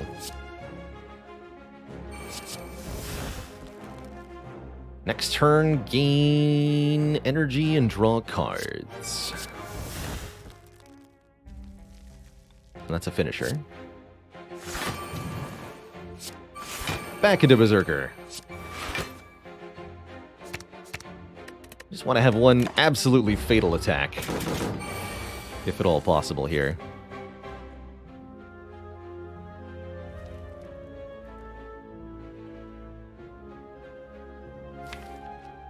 No face slap, though. 46 times 2. Well, heck. Well, that's a strong boy right there. Back into Berserker. More Fan of Knives. Yeah. Easy. Got a Maw Bank. Whenever you climb a floor, gain 12 souls. That's pretty good, because we have no intention of going to the merchant for a while. That should accumulate quite a bit. And bring it on, Bob and Weave, Gut Punch, Chain Lash. What I like about Gut Punch is that it's an immediate entry to Ultimate Stance. Chain Lash is also a very breakable card for a deck like this. It increases the amount of buff we get from each skill bonus, which means that if we're spamming a whole ton of Vigor and Counter, Chain Lash makes it so much more. So this is a card to consider if we see a future copy of, mainly. But I agree with the gut punch. Feels like we need more card draw now. Do I need health healing? What are we doing? Seem like we're doing okay, and we still have Last Stand, which is yet to do anything this run. And we have Fossilized Helix. No, I'm not worried. This is just upgrade to deal 12, 6 times? Good lord. Does not improve the weak and vulnerable. Sad. Alright, let's do 6 times skill bonus. And fight one more elite here. I believe. Gremlin Leader. We get to fight all 3 and see our matchup against all 3. That's good.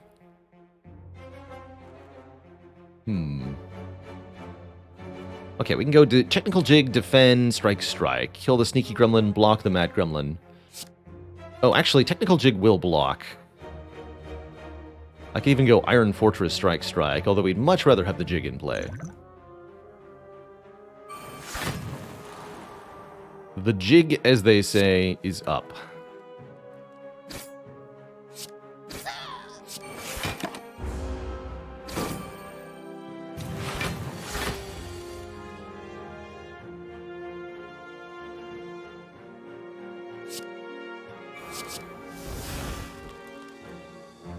Fetch a finisher from your draw pile. Interesting.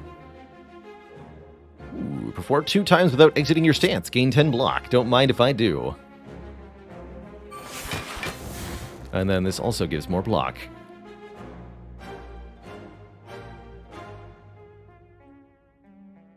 So we can just full block here. I guess we execute the leader. That looks right. Enter Berserker now.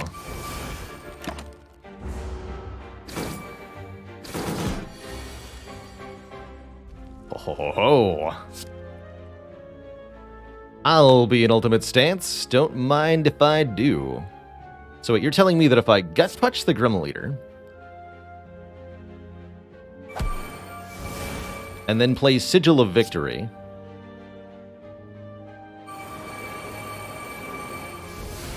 oh my. Well, that seems good. Says retains. Let's go Fan of Knives Strike.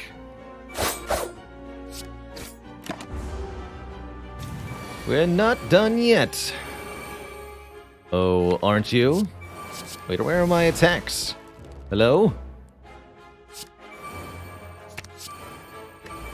That'll do.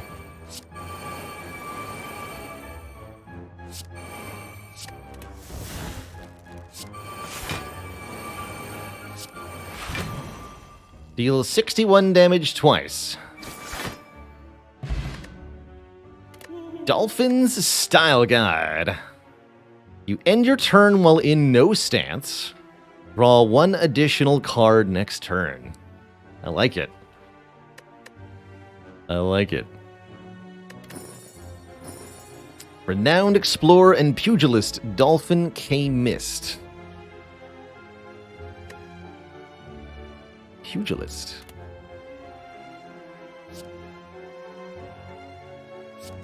Reckless Strike. Deal 18, gain 2 strength, lose 1 dex. Curious. Skill bonus for each enemy hit. Upgraded Perfected Strike. Pile Driver. These are all common cards. Well, Reckless Strike isn't, but...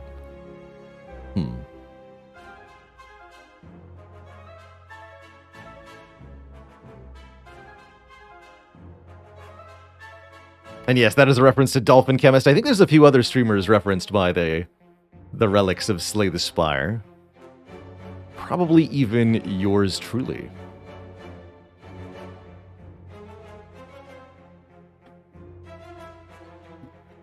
That's not yours as in you, Twitch chat, but yours as in me.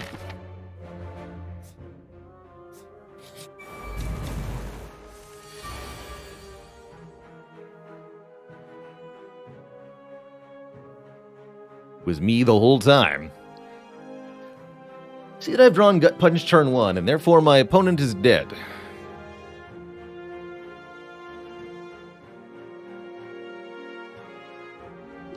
Although if I don't play Technical Jig, it's not going to be that good, huh?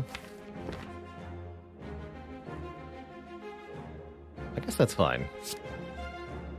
Let's skip the execute. Give me a Berserker combo. Enraged Bash. Card hits an additional time this combat. Curious. Oh, it's only 1/1? Heck yeah. The power of the horseshoe.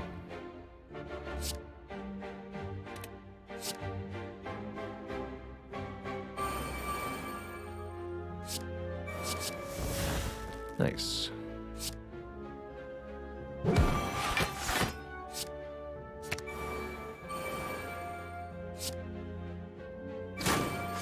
$32 counter.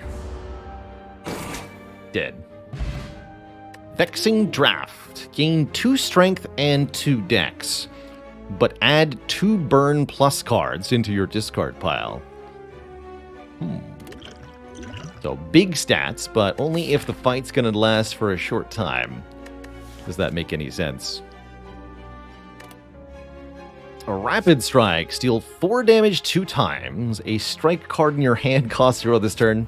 Another copy of Stance. Masterful Slash. Gain a random skill, costs 0. Interesting. Don't think I've seen that card before.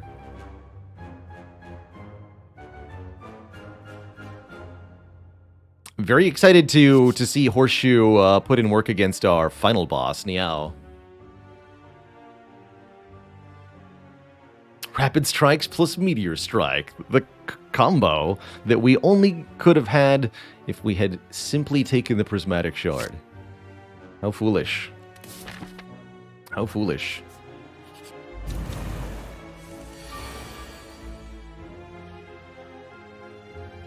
Oh dear. Sigil of Victory, you would say.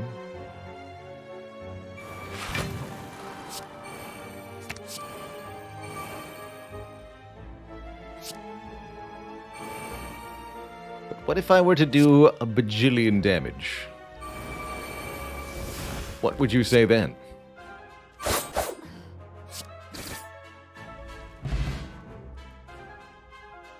We seem to be strong now, Twitch chat. I guess an attack potion is probably better than the Brew of Sharpness, which can only ever do 25 damage. There's Chain Lash. Fan of Knives, Vicious Mockery have some potential too. What's the upgrade on this? 14.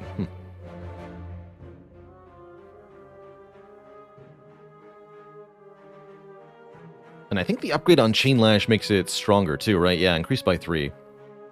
Chain Lash is definitely the card to break here.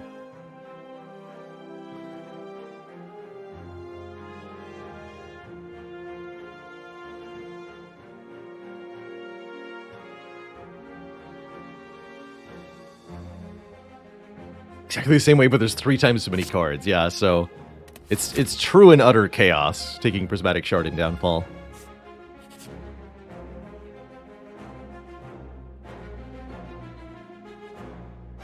While sneaking past a group of shrouded figures, one of them approaches you. Got anything for me, friend? Please, maybe some coin? I just need somewhere to stay.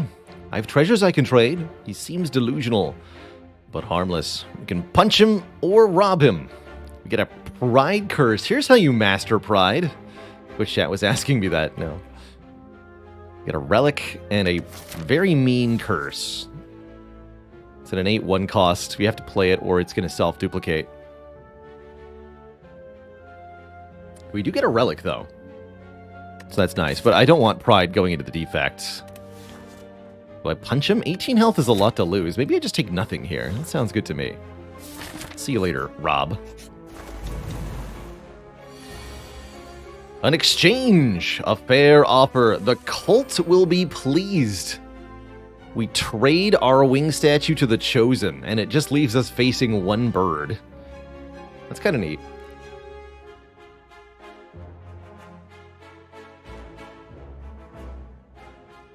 Quite neat.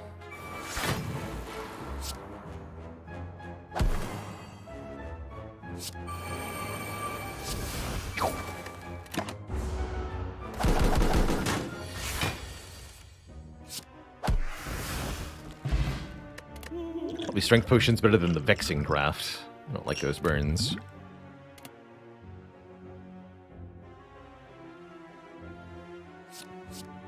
Enter Berserker. Berserker's skill bonus grants more vigor. Interesting. Circumvent's pretty good. 9 block, potentially draw 2. Kind of like a Sanctity plus. And for those wondering, the Vigor effect is from default Slay the Spire, causing your next attack to deal additional damage. This is the buff given by the Watcher card Circle of Wreath of Flames, excuse me. Watcher card Wreath of Flames, and the Akabeka Relic. Boye Transformer, thanks for 23 months. There's Circumvent. They begged chat to add it, and they did.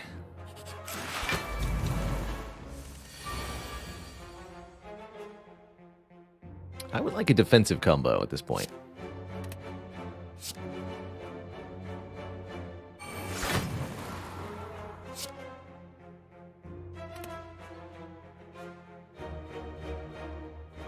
This is 2 vuln, right? Yeah. I have buffer, though, so probably just do that, actually.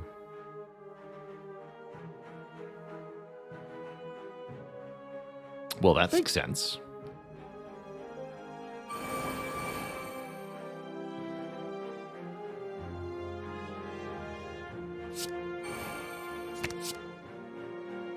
Perfect.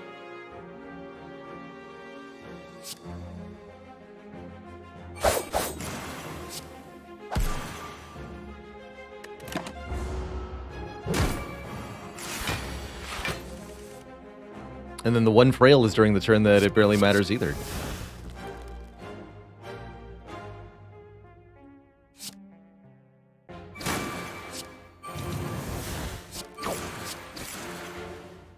The Strongening. We are definitely kicking ass now, Twitch chat. Souls not found. Force body challenge. If the target has strength, repeat these effects. Or Moment of Truth. 0 cost, retain, draw 1 card, acts as a finisher. This is really nice with Ultimate Stance in particular. But the rest are, I don't know. Moment of Truth is also a nice way to use the Dolphin's style guide. And yes, the upgrade is draw 2.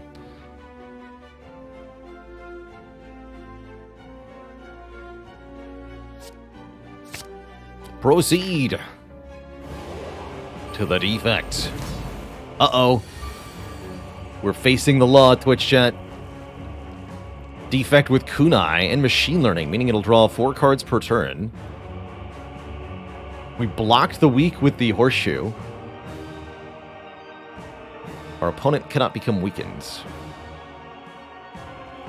We've also got 2 orbs. Let's say Ancient Construct. Begin the fight with 2 Bronze Orb minions. Gain 1 artifact at the end of the turn if it did not already have artifacts. So it also gains artifact each turn. In defensive mode. So I cannot use Face Slap here.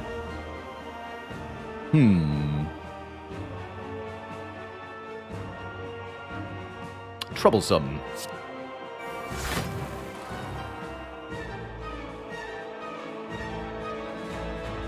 Quite troublesome. I'm gonna use the Strength Potion in this fight. I think we need a bit more help here.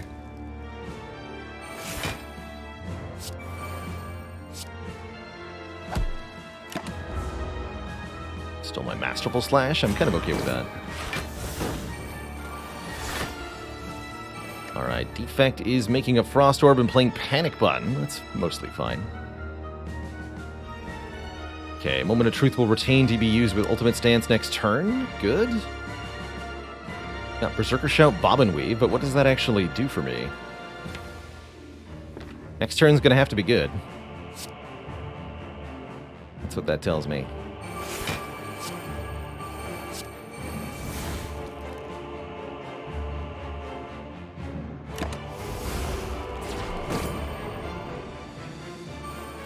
I actually took the rare cards that I don't really use, so they kind of helped us out here. Pretty funny.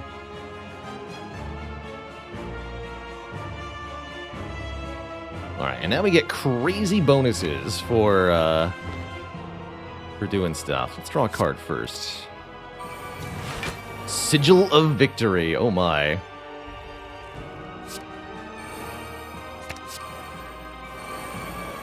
Gut Punch enters ultimate stance again, which means we get to continue the ultimate stance into next turn.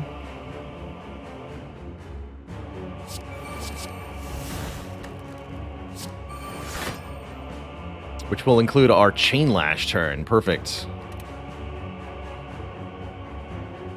We're already in that stance. Get a combo. Does this count as being in a stance I'm already in? Yes. Good.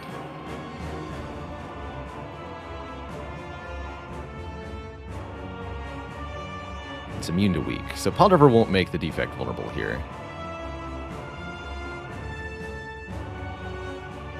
I think that means I just want to stack as much damage on Precise Thrust as possible. Okay.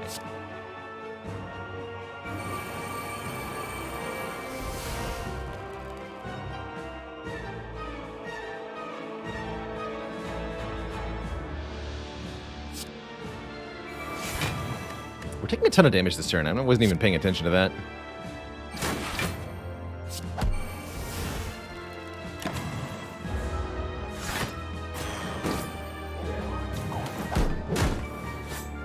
Ow. Oh, my counter killed the minion? I didn't even notice that. It's pretty funny, too.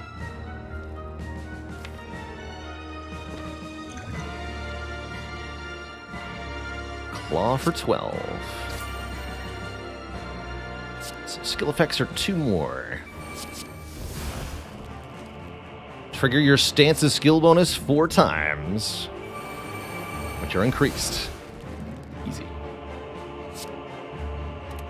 So we can execute here.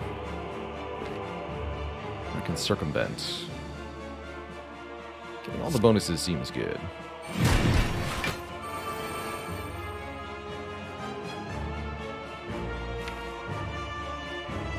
Won't be in a stance next turn?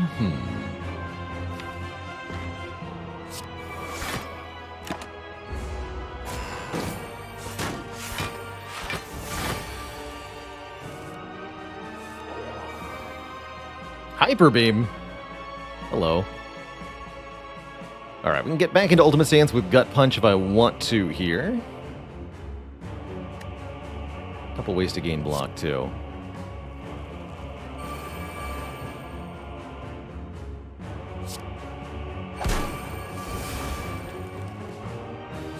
Let's do Bob and Weave, and Guard, Fan of Knives.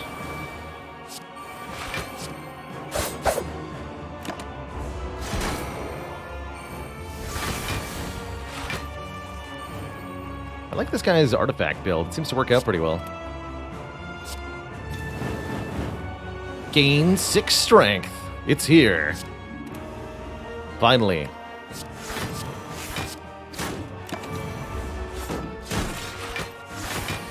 You've done it now.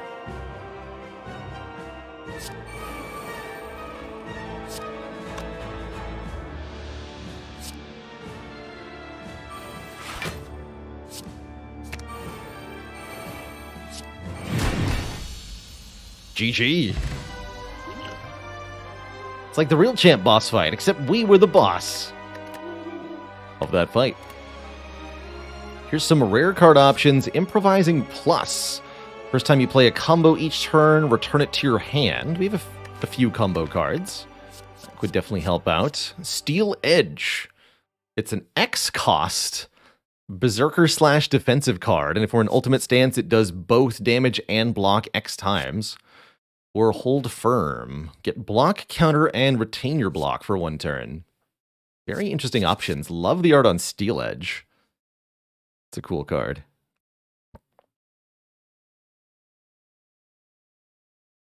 We don't have a lot of energy yet. We're about to get a boss relic. And I hope Twitch chat knows what we need from our boss relic here. Tip, there's no limit to how many relics you can carry. You can have them all if you want. What's in the box? Twitch chat. Makeshift battery. Gain an energy and add a slimed into your discard pile every turn. Yikes. Sozu. Gain energy and you can no longer obtain potions. Or power armor. Gain energy at the start of the turn. Your maximum vigor and counter are 10. Oof, we don't want that. Power armor is a serious downside for this build. Completely shuts off what the deck is doing, essentially. So I'd say one of the other two. Please, anything but the power armor. Sozu's takeable. Battery's iffy. But Sozu's very takeable here.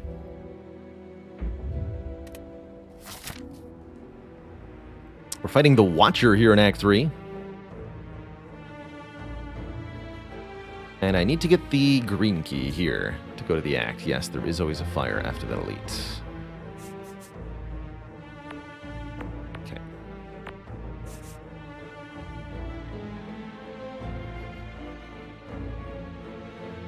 Fires or elites. There's plenty of things I'd like to upgrade. Let's go for the fire.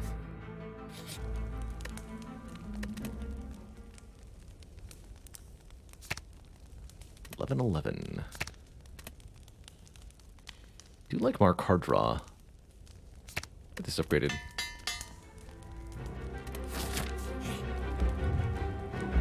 Sacrifice. Ooh, refreshment. If in Berserker, gain energy and exhaust it. If in defensive, it's card draw. If in ultimate stance, it's an offering. But it doesn't cost you any life. Pretty cool. Can block the first debuff with the Clockwork Souvenir. Can lower damage of multi-hits with Tori.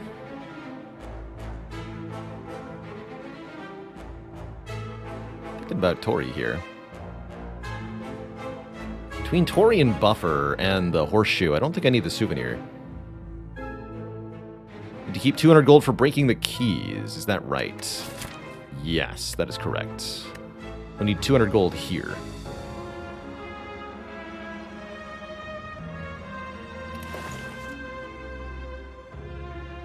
So I'm thinking refreshment and Tori. Personally, let's do that. Oh wait, actually, we're not fighting the heart. We're fighting Meow. Right. Tori's probably not worth 300 gold then. It's good, just not that good. In that case, let's remove a strike. Okay, good talk. Our act boss is the Watcher. Glowing Tesseract. Add 3 boss cards to your deck for 10 health. With question card. Twitch chat, would you like to vote on some cards? This will be fun. Add a boss card to your deck. These are special cards inspired by the bosses. There used to be a limit on how many of these you could play per turn. That's no longer true, so just evaluate these kind of as they are. Tama Beam. Do big damage to all enemies. Next turn, lose energy. If we have enough block, we can deal damage to all enemies 4 times. Hexaburn Plus. In 2 turns, deals 6 damage to a random enemy 6 times. Interesting. Or Awaken. If you would die, or at the end of combat, heal 12. So, self-repair or fairy in a bottle. That's kind of nice. I like that they changed this card. So it's heal 12 even if you don't die, but you do play it.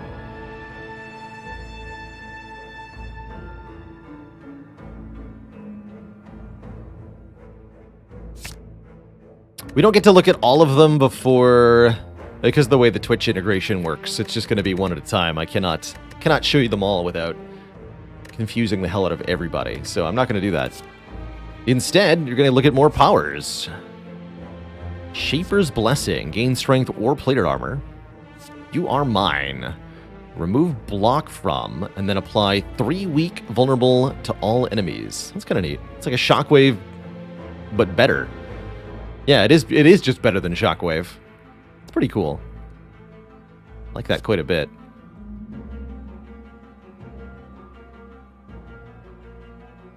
This is pretty good too. Shockwave Melter, yeah. Jay Guy, thanks for 31 months. I think that's at least 3. It's at least 3. You are mine.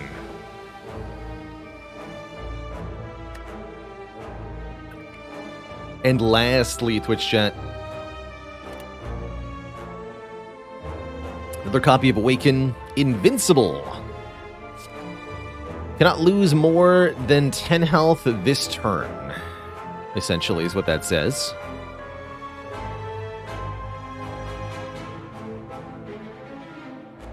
Or Chrono Boost. Early Chrono Boost could be pretty good, actually. Although 2 cost, I don't know. I don't know. Mixed feelings about some of these ones. Need Invincible for the Act Boss to be able to survive Watcher? Maybe. Looks like we have it. It only lasts for 1 turn, yeah, to be clear, the Invincible card. So don't expect it to protect us any longer than the turn we draw it.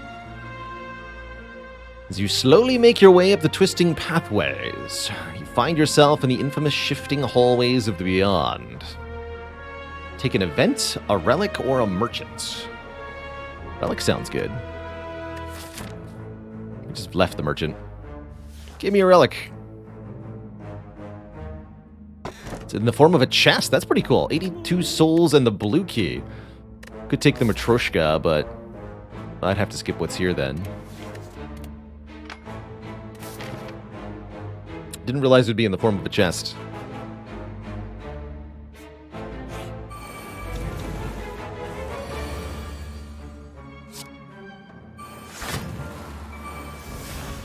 A dad joke for the crowd.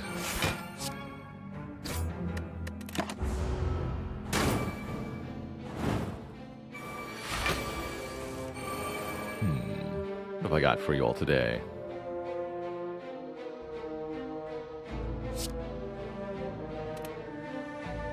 Any random skill. Oh, it's a really cool animation, though. We're in ultimate stance, so this is the full power.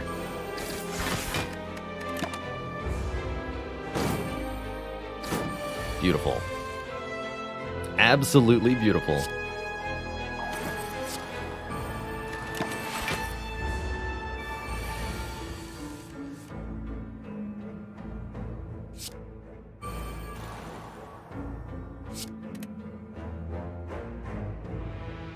Defense of its card draw.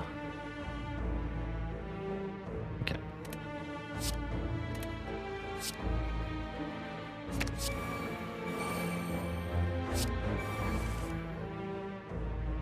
So we go Moment of Truth, gain 10 block, enter Berserker.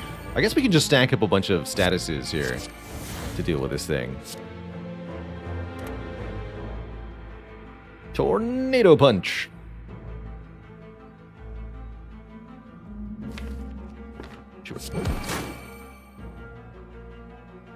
Right, we didn't get the block. That's fine. Just take 1.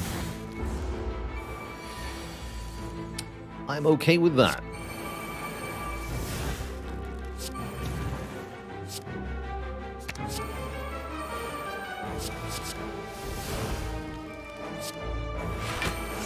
The blocking.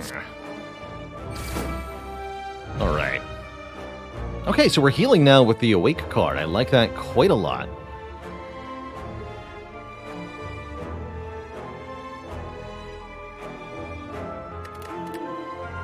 Here, Twitch chat, have some more options for our next card.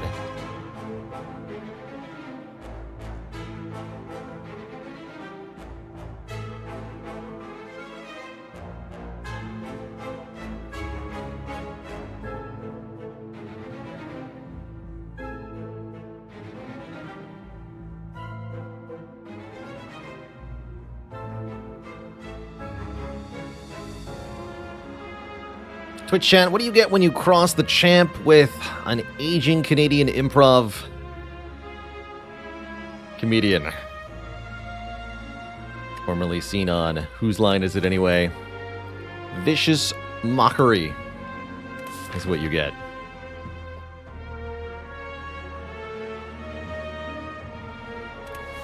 Put the card's gone. Hee hee. Break that key. Gain 10 max health. We're chunky now.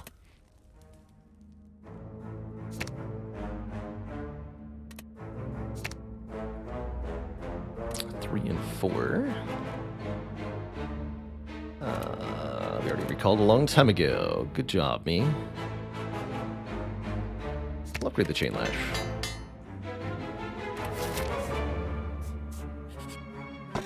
The boot! So glad I skipped that other stinky relic. Now we have the boot.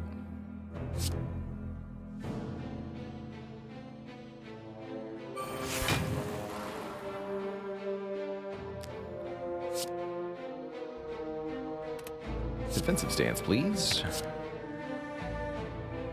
Increase these effects by 3.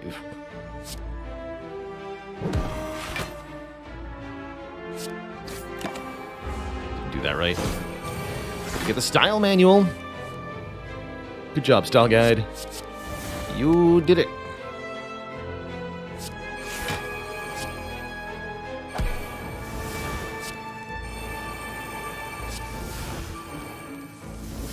The power.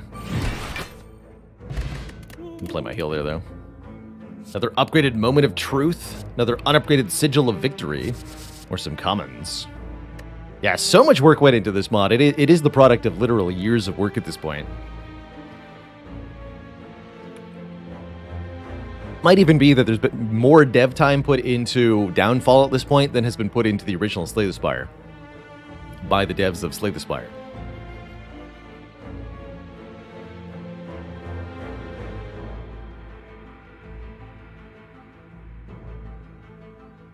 Just because they've had more time at this point to work on it.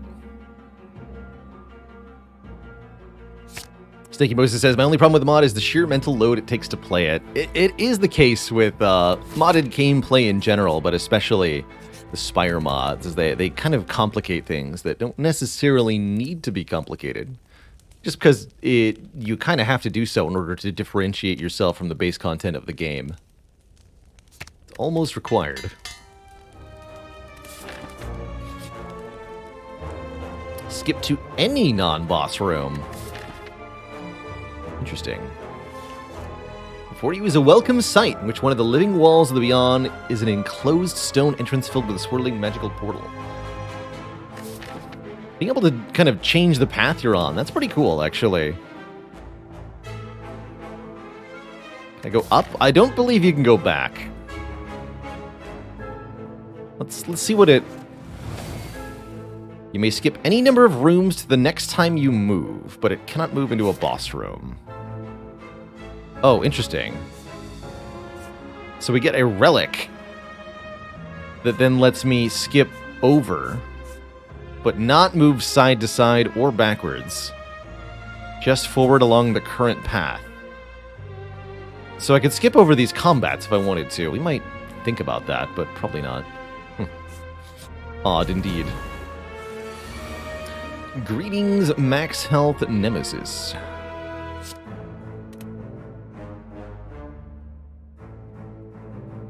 Really like the art on this card.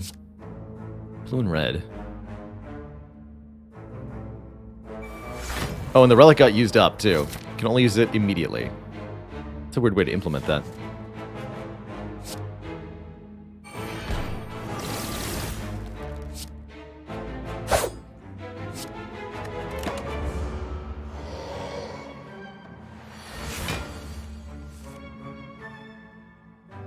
This is draw.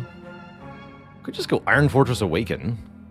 It's vanilla as heck, but it works.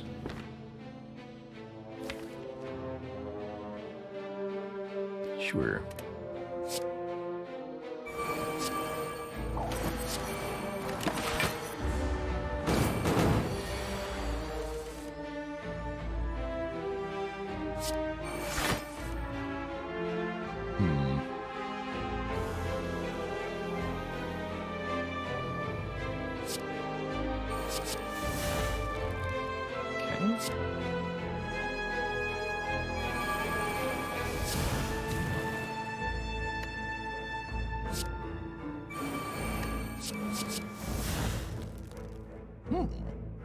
I don't think this matters with the buffer, though. Just dance, enter, fetch a finisher. I want Berserker's Dance. Oh, and I get to choose the finisher? Even better. Give me the execute.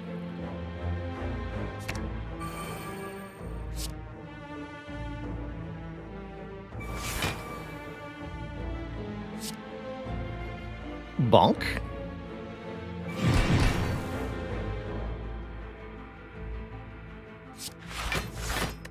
And I actually full block, too. The power. The power.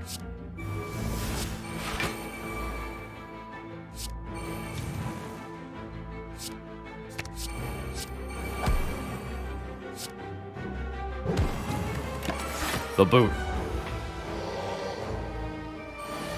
The boot.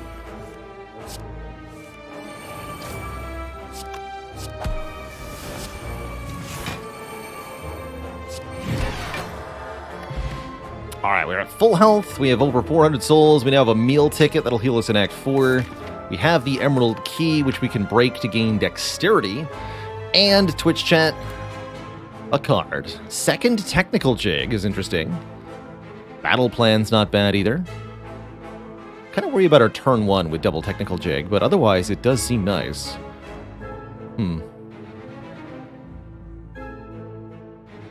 Not sure. Up to Twitch chat.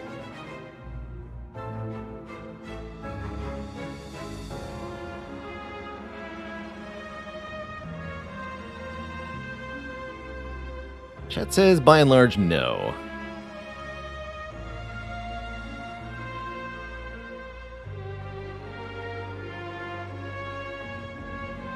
Fair enough.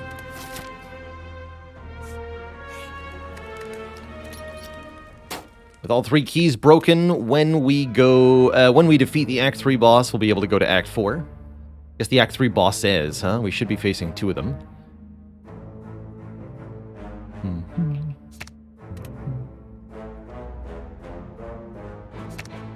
It's just 6 and 8.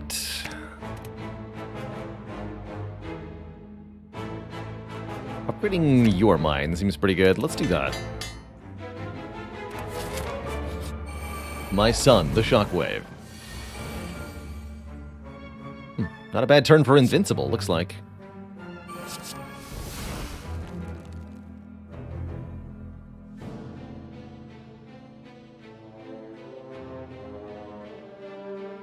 Oh, it says at the end of any run in which Invincible prevented HP loss, remove it.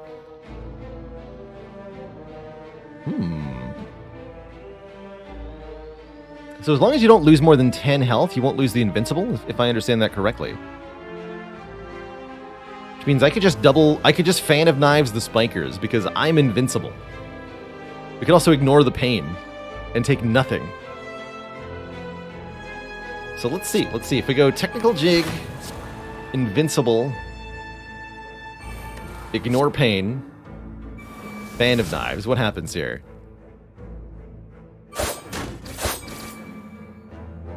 We lose the buffer.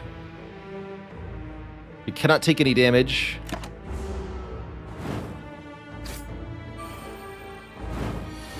And we're still invincible.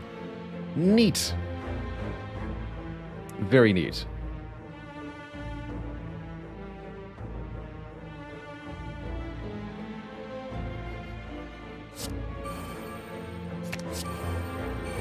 Double skillful dodge. I don't want that. Bonk.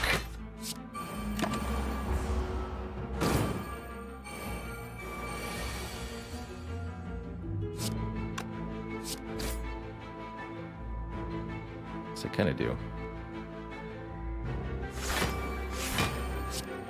Can't play that without being in a stance. Okay, yeah, that didn't prevent any damage, so we still are invincible, even though we took damage. Makes sense to me.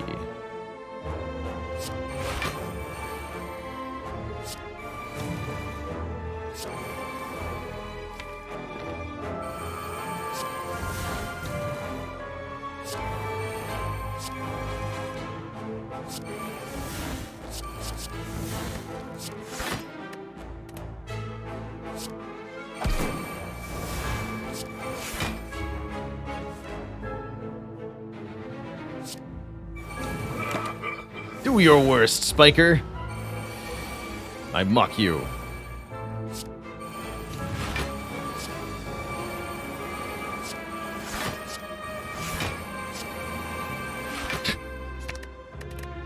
Stat gain is ridiculous. 65 damage strike. Get the Brew of Shop. No, we don't. Get an Arena Preparation Plus or another Circumvent Plus. Or unupgraded commons if we want them, but I don't think we do. It should be called Descender's Bane. I agree. We're going down. Down, down, deeper down.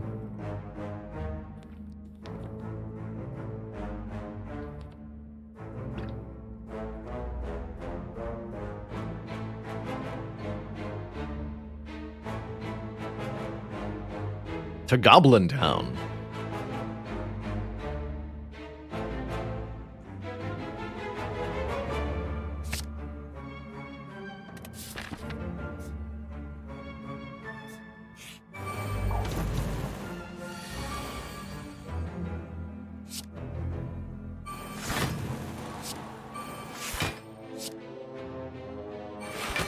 Berserker Town.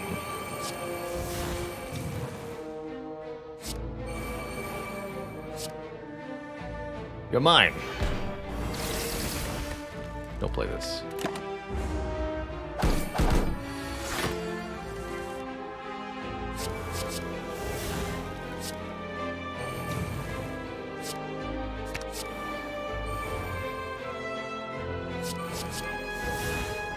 Oh, Arena Preparation can self-generate. That's, kind of silly.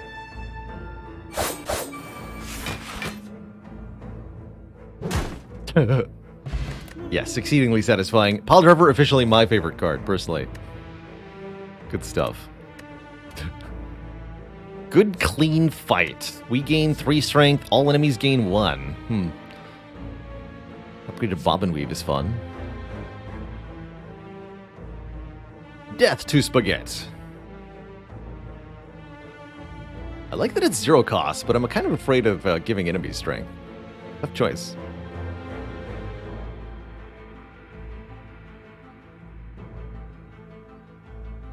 Strength to Watcher. Ooh. What if the Watcher was simply dead? And never got to attack us in the first place? What then? Last battle? Prior to our boss gauntlet, anyway.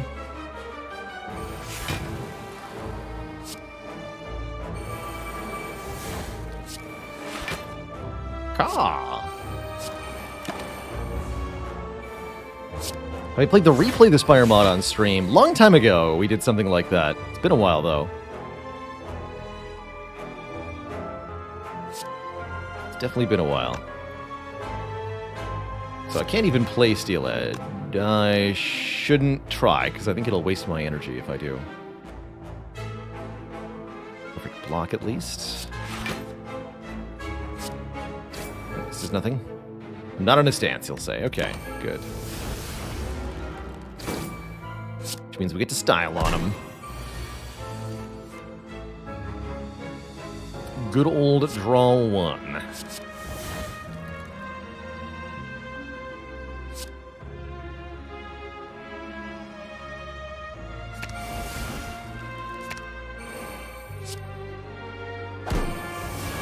And just like that, we're in Ultimate Stance. And drawing a million cards, and we're in Ultimate Stance next turn too. Our opponents are very screwed.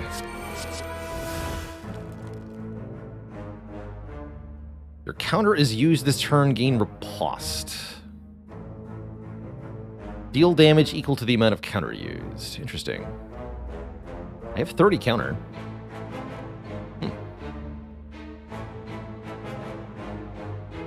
I could even go hold firm, and it'll be 40 damage.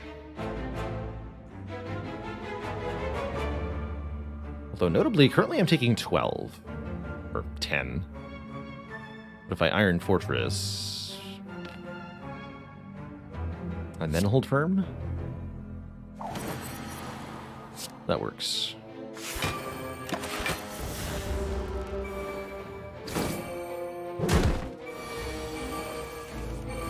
Still an ultimate stance, too.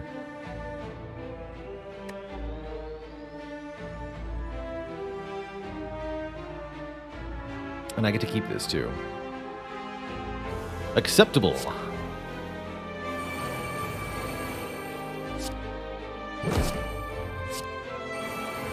I can't lose health.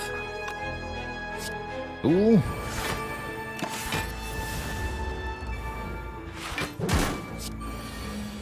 $53 damage. The power.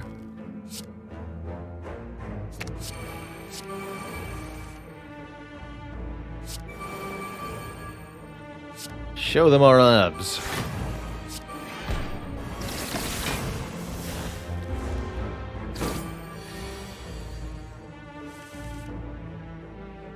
The abs of justice.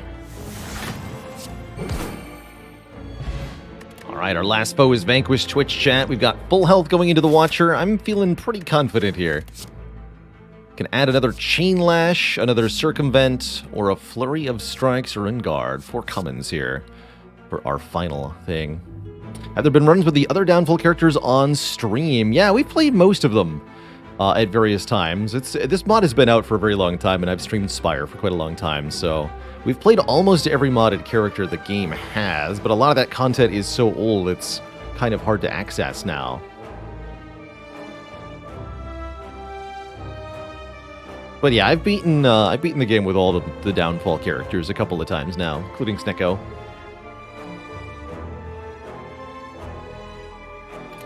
Proceed. All right.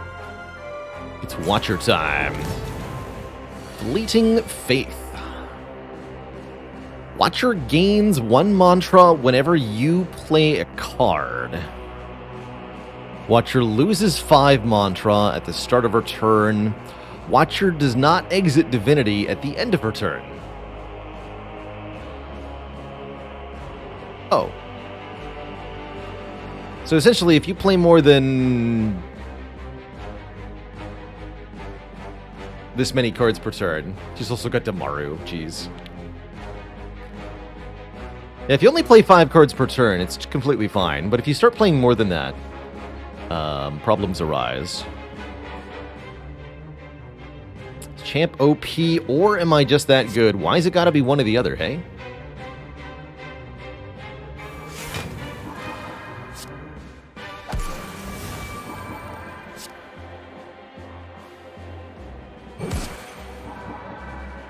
Okay.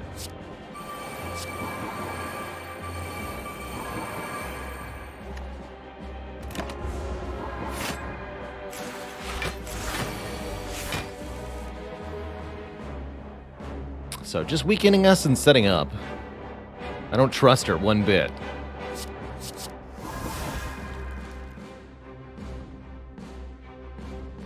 Can use Enchant Crown on Enchant Crown. I use the crown to destroy the crown.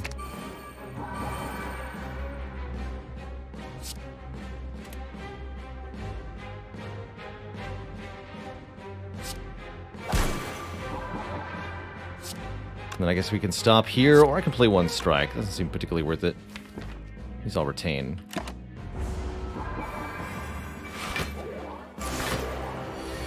Ha! Your wave of the hand did nothing. Signature move, dealing 40 damage. Honestly, if she were to be in Divinity right now, would it even matter? I guess it would make the Conjure Blade do more. And she will gain the energy from that.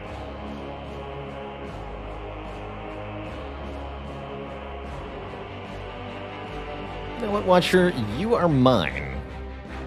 Actually. Wait, let's make that free.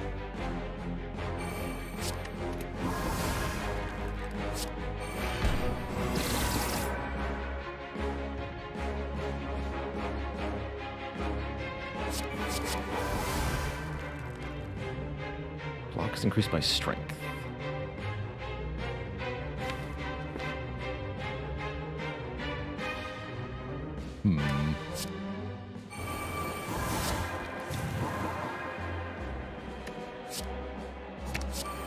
There's Face Slap.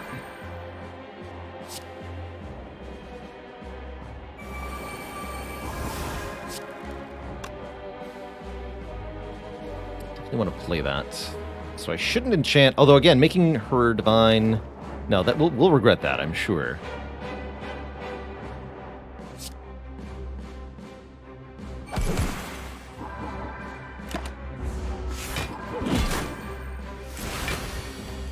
I was wondering what the order of that was going to be.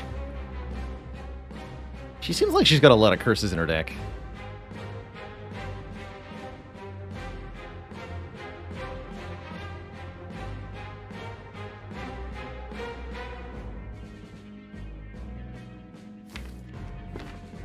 We should let her cool off a little bit here.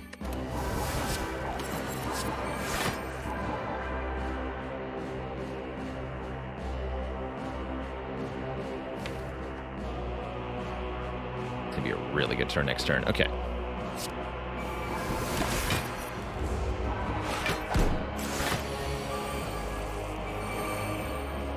Expunja! Alright, lady. Guess what? You get to be divine this turn. Have fun.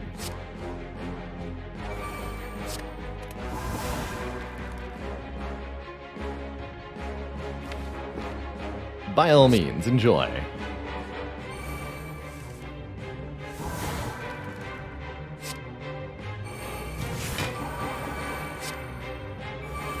Oh, I was supposed to play Chain Lash way earlier in the turn there. Didn't even notice that.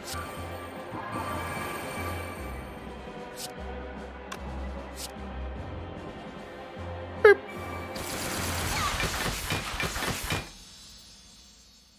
GG! I brought him back. But that's not our only foe here. We have to rematch the Merchant as our Ascension 20 modifier.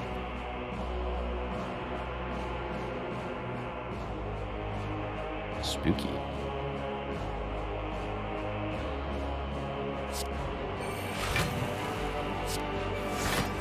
Playing the bomb on turn 1. Ooh, free Rope-a-Dope.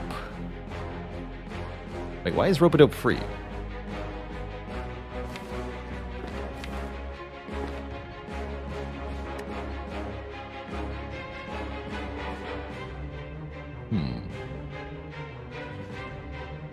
Odd.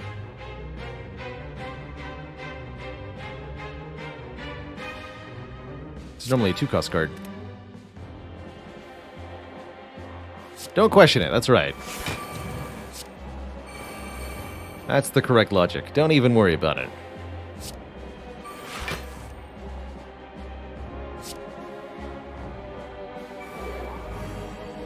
Hits twice. Seems pretty good. Or we can execute. Go back into infinite stance? No, we're just in regular Berserker. Never mind. That tungsten rod, though.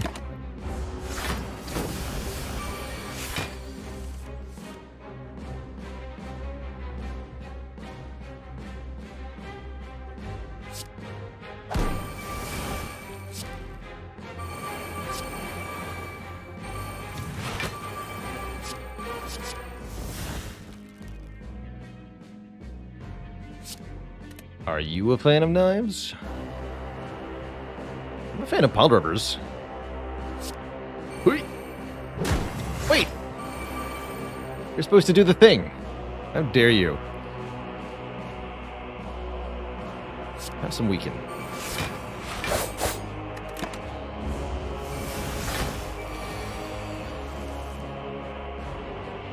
Just playing nonsense. Oh, but bomb is going off. That's not nonsense. That's bad. And we're not in stance. That's also bad. Good thing I've got buffer. It's the random skill. Rope-a-dope! But I can't play it because I'm not in a stance. Bummer.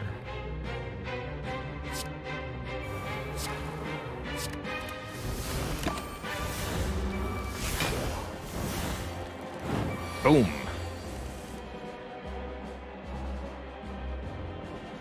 Okay, bomb is being replayed. Ultimate stance next turn sounds good. Still not in a stance. Oh, here we go.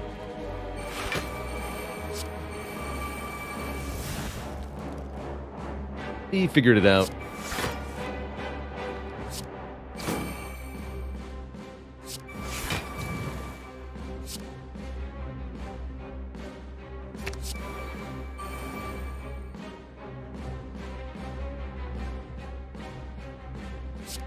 Not sure where this gut punch came from, but let's use it.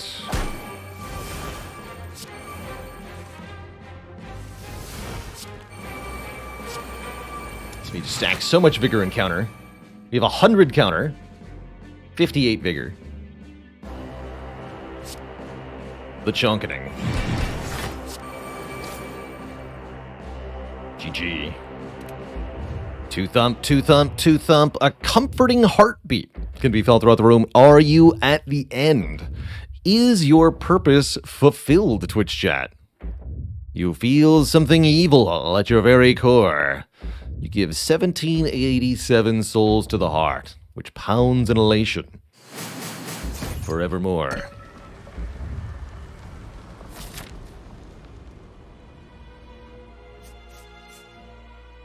Before we can get to the shop and the rest site in Act 4 to face Niao, we must pass through an elite fight, a rematch of the adventurers that we've vanquished so far. Niao says, arise. We get one Watcher, one Defect, one Silent here, and they've got new special effects to take advantage of. Each of these has a last gasp effect. When this character dies, all characters, including me, get a bonus. Vigor for Watcher, Buffer for Defect, Thorns for the Silent. Some of those are good, some of those are bad. And Berserker Stance. So I can Berserker combo Steel Edge to start, but that doesn't seem very good. How's it going, Fendalicious? This is indeed a mod called Downfall. Exclamation point Downfall. Has the full deets for you. I want Buffer, please. Oof. Yeah. Bad. Alright, let's use this. I was worried.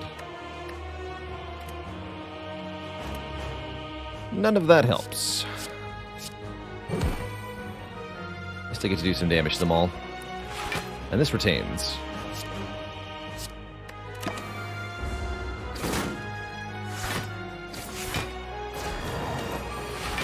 Now we'll also further complicate this fight by healing our foes or debuffing us occasionally. Let's go Defensive Shout, Moment of Truth, Berserker Shout, Sigil of Victory. The end of your turn, transform all cards in hand into random status cards. Oof.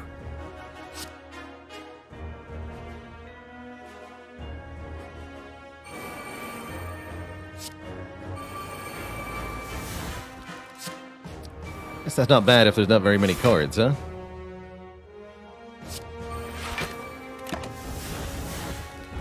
Oh, including itself. Blocked. Get horseshoed on. More nonsense, though. Add Ethereal to all cards in hand. We are in Berserker Stance.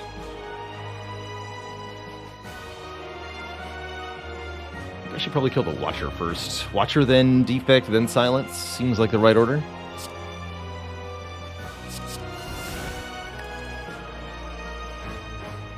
This is a stance exit.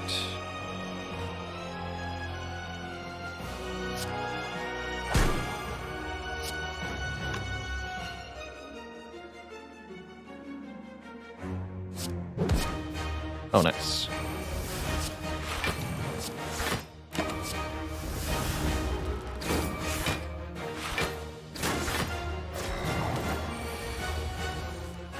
Tricky.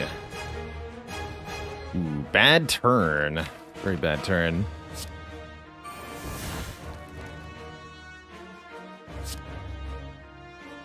Can't even play Pile Driver because we're not in a stance.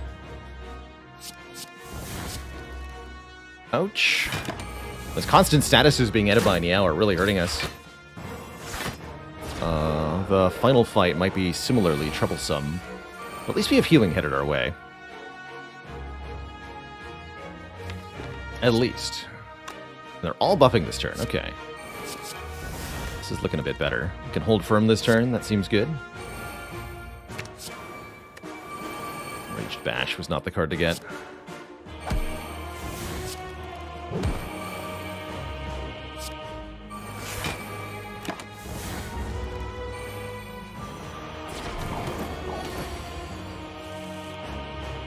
Refreshments!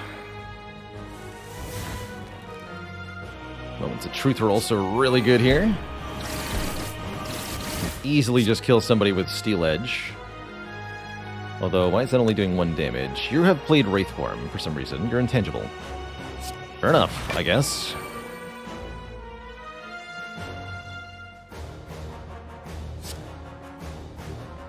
Defect has 2 buffer, but that still perfectly kills. Now everybody has 2 buffer, including me. Might as well waste the buffer with the intangible then, right?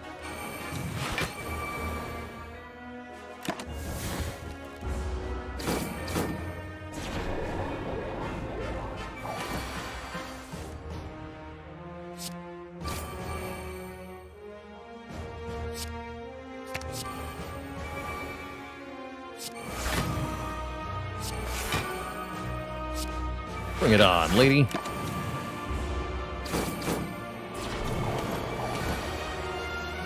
Yeah, Horseshoe definitely carried this first fight for us. This was trickier than I thought it was going to be.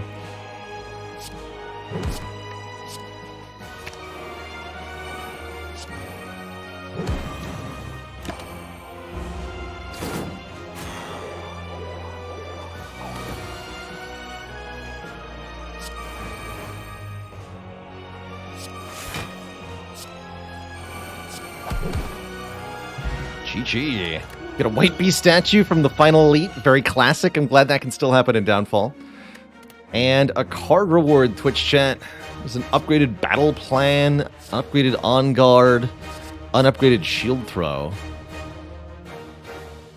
Good old potions. Oh yeah, and we have Sozu just for added insult. Not that it would have dropped any potions anyway. It's pretty funny. That's pretty funny.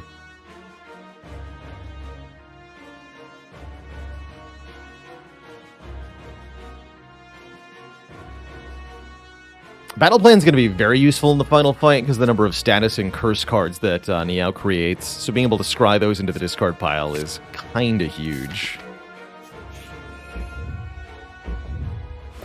Kind of huge. There's Stance Dance.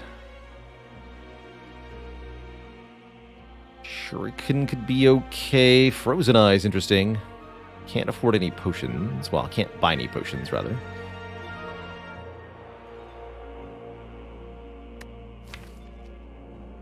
Hell Pet, thank you so much for the very generous 10 gifted subs. Welcome everybody to the Cozy Sub Club. Holy heck. The kindness is real. Do you think Shuriken would be pretty good? Just occasional strength here and there. Helps with the scaling. Study the Spire is also pretty nice. Hell Pet says, love the content, love the support. Thank you. Thank you. One more Stance Dance is not bad. I can go Stance Dance, Shuriken. Let's do that.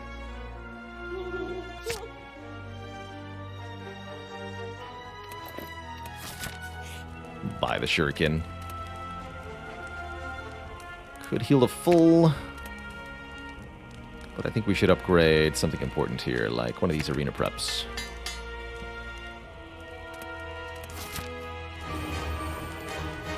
So, we face Niao, who's definitely a different fight than the Heart. I call this one a lot less front-loaded than Heart, but a lot more of a scaling check. You absolutely have to win this fight in 10 turns or so, or you're super, super dead. And notably, the God of Life buff, now it heals 3 health every card we play, but Niao still can only take 200 health loss per turn. So you cannot get a 4-turn Meow kill because of that healing effect. Yeah, this fight has totally changed from what it used to be, that's for sure. Looks like a pretty good turn 1 here. Let's go Jig, Dance, Berserker. Oh, we got Gut Punch? Amazing. Alright, I'll Gut Punch right now then. Draw 2. Get a bunch of stuff. Gut Punch again? Let's go, Twitch chat. 3 turns of Ultimate Stance, right at the start of the Meow fight.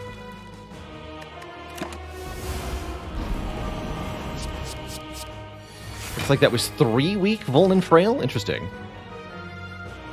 So we got 2, 2, and 2.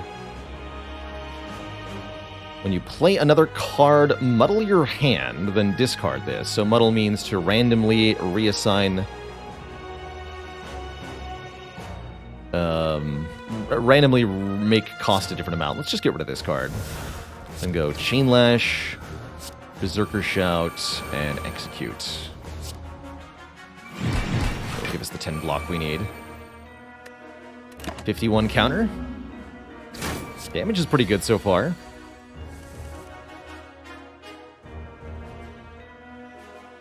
Alright, what am I drawing? No, yes. Yes, I want this and this for sure.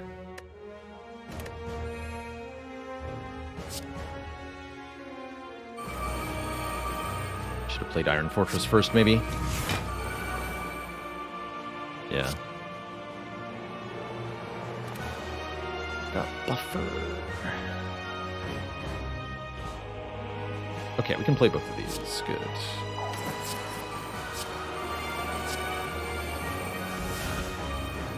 Bonk! The whole whale gets flipped. Absolutely smacked on. Alright, and then this is just a buff turn, so I actually don't think the horseshoe is doing anything.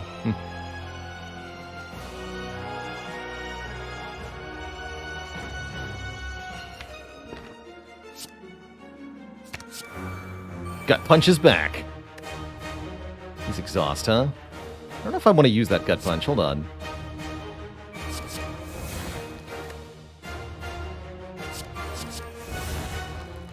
Yes, I do.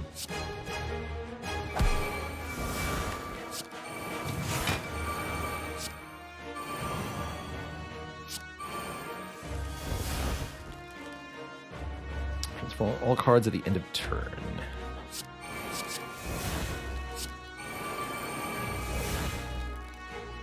Do not give Meow strength. So Meow is going to gain 6 strength, 2 thorns, 2 buffer, and 5 mantra. Second time Meow buffs, they'll enter Divinity Stance. So we really want to win before then. Or else, you know? Or else. Alright, I can't allow this to happen. That's bad. That's also bad.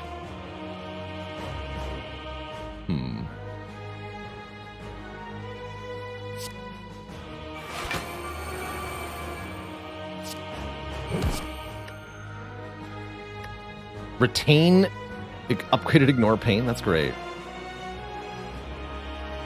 And sure, I'll put this in play too.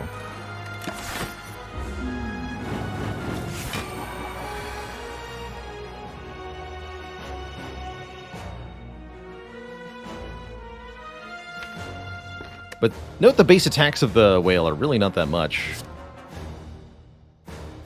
Remove block. Hey, it works. Get unblocked. Ultimate Stance next turn. Sure. Well, I kind of want to hold firm here.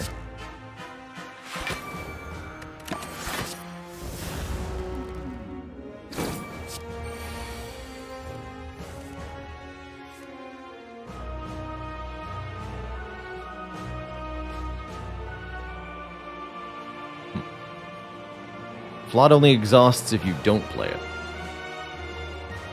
Curious.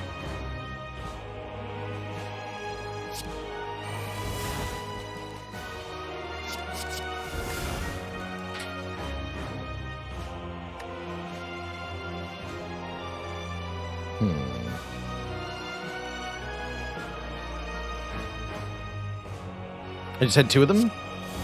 Oh yeah, it does, okay. Misinterpreted that.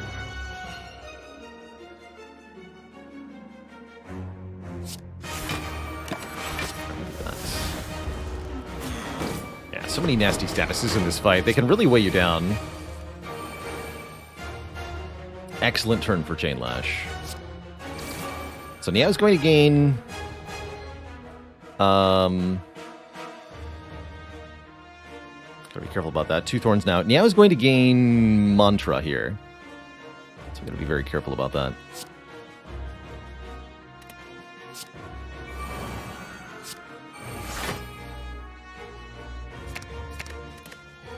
Wish I had a way to draw.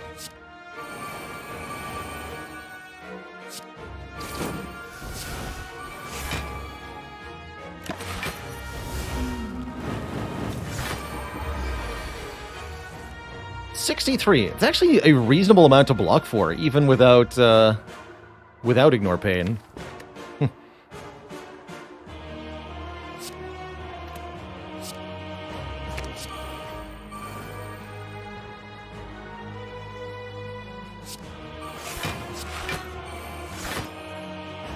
I think we'll just be using Ignore Pain. Should exit Divinity at the end of the turn, I hope, anyway.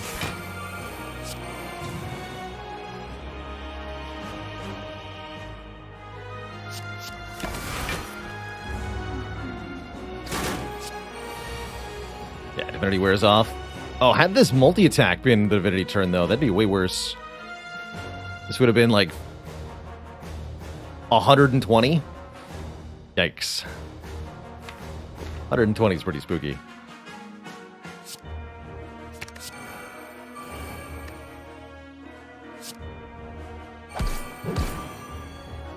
Ow. I gotta block. This blocks, right? No, not if I'm not in defensive mode. Fair enough. Ugh.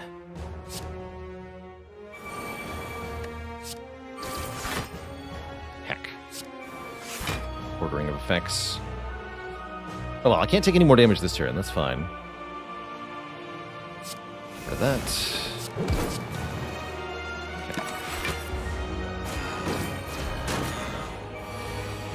We are no longer invincible. I repeat, we are no longer invincible.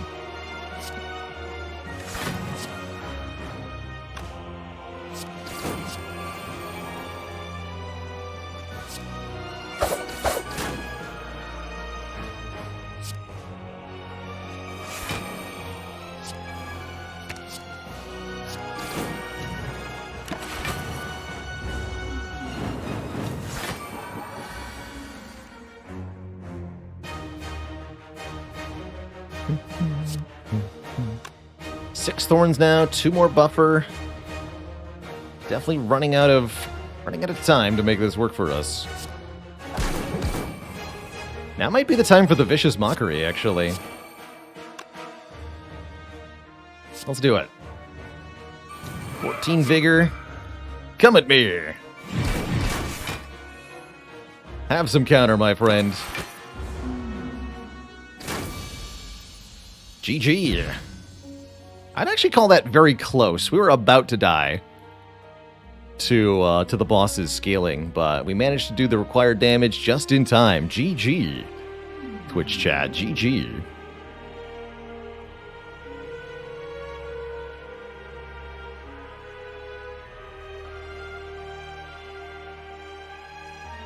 R.I.P. Whale.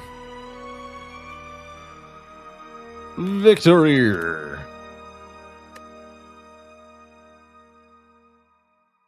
Where a whale hunter ended the cycle by defeating the whale.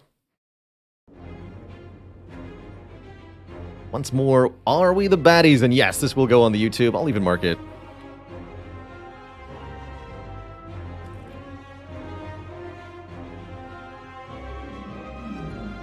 Double marker. Has it been done? The Spire sleepeth, and so Shall I? So shall I, Twitch chat. So shall I. Well, that was a very enjoyable foray into Slay the Spire Downfall to start at the stream today. Coming up next, we've got more community-inspired nonsense. I'm thinking we should do some Spire with Friends now. Play some multiplayer runs. Race to the top of the Spire.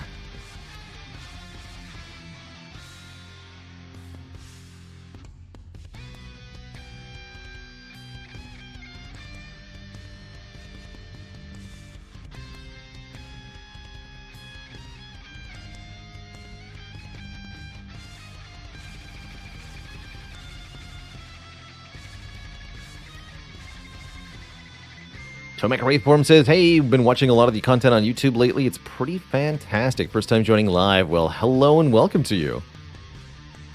Pleasure to have you here. Don't suppose we'll be doing Mastery of Downfall? No, I don't think I plan on mastering the 900-ish cards of Downfall. That sounds like a lot of doing. Too many runs, for sure. For sure. All right, so what I'm going to do now is reboot my Spire with a much smaller set of mods installed. And we're going to be playing Spire with Friends. Exclamation point multiplayer here. Essentially, it's a multiplayer mod for Slay the Spire. Anybody with the mod on Steam can join these public games. We're going to be racing to see how fast we can get to the top of the Spire, as well as competing for bingo goals in the bingo mode.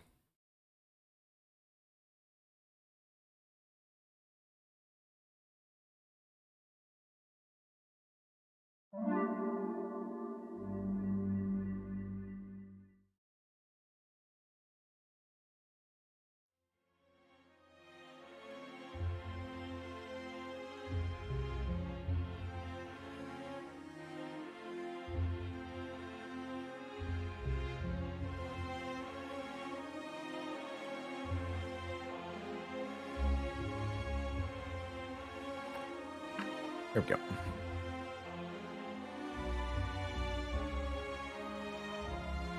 So how this is going to work is I'm going to create a lobby here. If you have the Spire with Friends mod installed, all you'll need is Spire with Friends and base mod. No other mods recommended, not even STS-lib. And if you select versus mode, you should see my lobby here, where we'll be doing a Ascension 1 Ironclad run to start. Just everybody playing Clad as fast as they can. Anybody who has... Oh, thank you for poking the Discord, Faily. Anybody who has the mod installed can join. I'm going to give people a few minutes to get their affairs in order and get caught up here. So this is also the perfect time for me to take a bathroom break. Going to refill the legs, stretch the water, so appreciate the patience from those who show up early here. It'll be a 5-10 minute wait before we actually get going. So feel free to filter in. This will give people time to download, install, and boot up the mod at home. Anybody may join. All skill levels are welcome. Note that a couple of speedrunners generally catch wind of these and participate. So it's often a race for first between myself and the speedrunners, but there's plenty of competition to be had at any speed. So please feel free to join, no matter how fast or unfast you consider yourself. Painzor. Heck yeah. So, I'll be back in a few moments. Few minutes. As people filter in upon my return. It's racing time. BRB, everybody.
Holy moly, Twitch chat. 34 people in this game lobby. I have never seen a Spire with Friends lobby with this many people.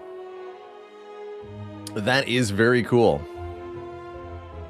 That is very cool. Can you use this mode on the Game Pass? I don't believe you can mod the Xbox Game Pass version. At least not easily. Any Monster Train today? No, not today. I think we're going to be checking out 1.0 of Luck Be A Landlord after this. That's what I want to do today. Alright, Twitch chat, I'm going to ready up here. Once everyone is ready, we'll embark on a 36-person race to the top. Holy moly. 6 squared.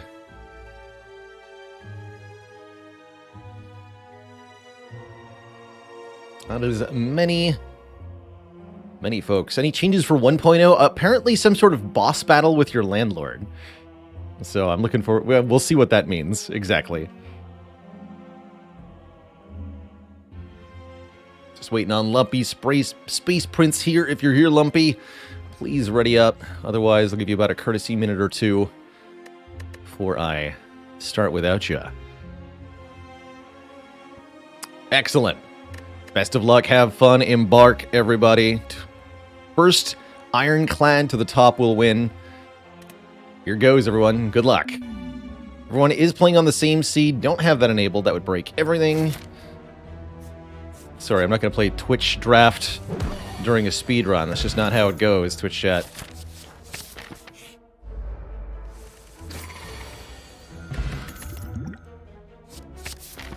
Probably Anger's better than Cleave. Probably. Elites are usually not desirable, especially in Act 1. The sentries just take too long.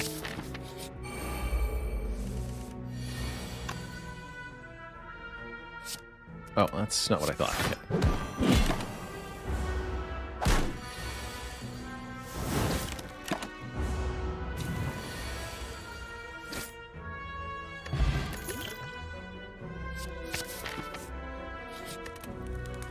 I didn't actually want that.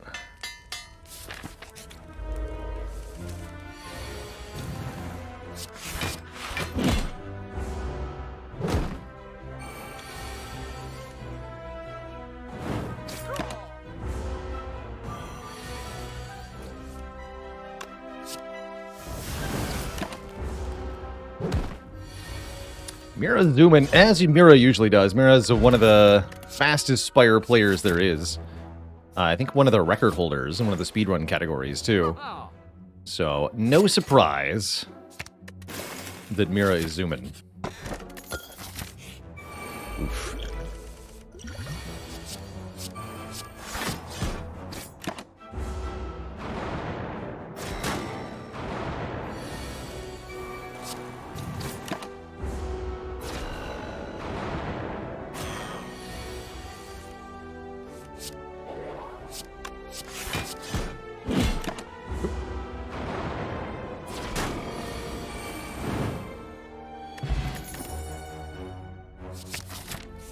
Flex over another spot here.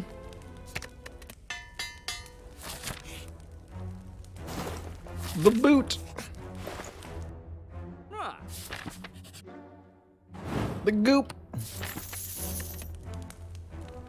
And the slime.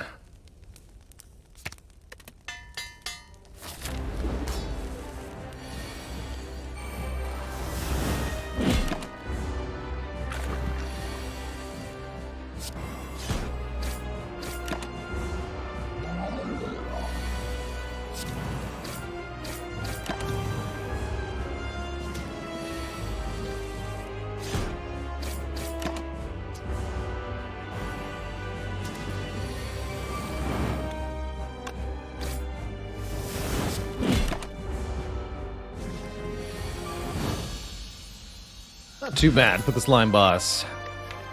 None of those. Although demon form is kind of a thing. Doesn't seem like Fusion Hammer. Let's go Astro. Oh wait, there's no Astrolabe. Let's go Empty Cage. Excuse me. Dunk the remaining defense. I see your path, Mira, and I raise you following you. Our competitors can see our relic choices, that's correct. For better or for worse.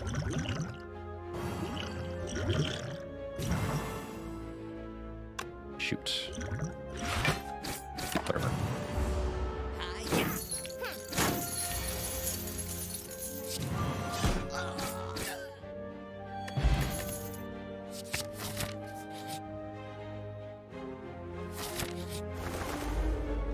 Darkstone Periapt.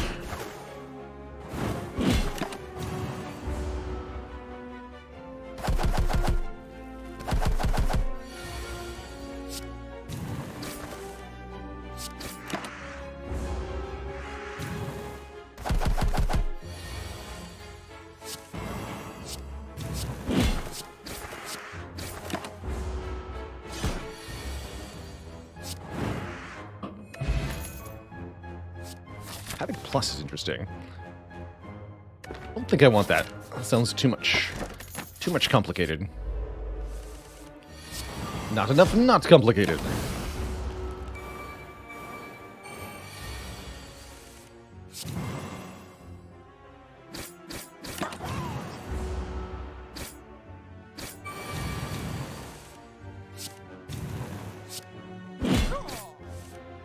To me, that it's very hard to survive when I have literally no block in the deck now. Divite Collector, okay. That should be fun.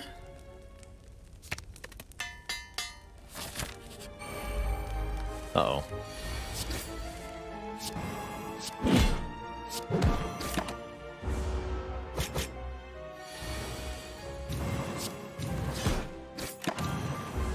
Ow. Help! Ooh, Battle Trance for Fiendfire. Let's take the Trance. Both of those are pretty good. Upgrade the Trance. Here we go. What am I doing here? That looks pretty good. Boat thingy.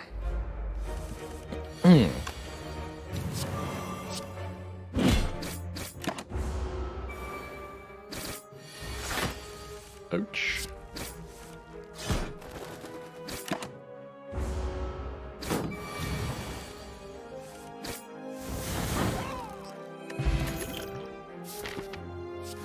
Good thing about a power through.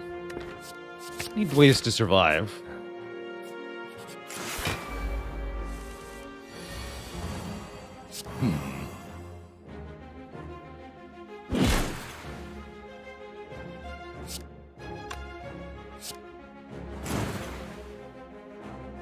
Bummer.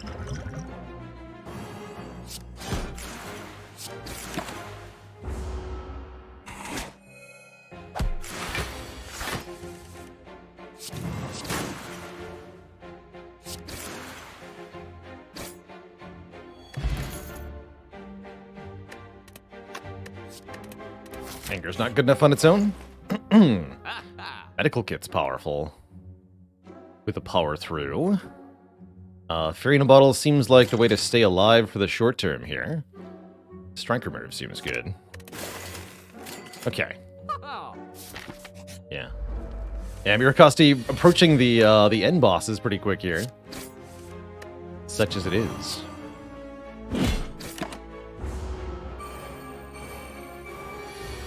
No shame to lose to a speedrunner. You can see that they've just got Offering Flex Heavy Blade. It's really hard to beat that. You really don't, usually. You can get down to a deck like that. I'm just happy to be alive right now. Quite frankly.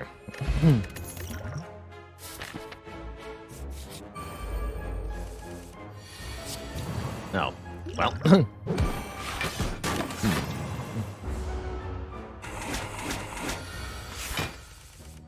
The healing bites of the snake plants. The synergy. We're not a barricade deck, Twitch chat.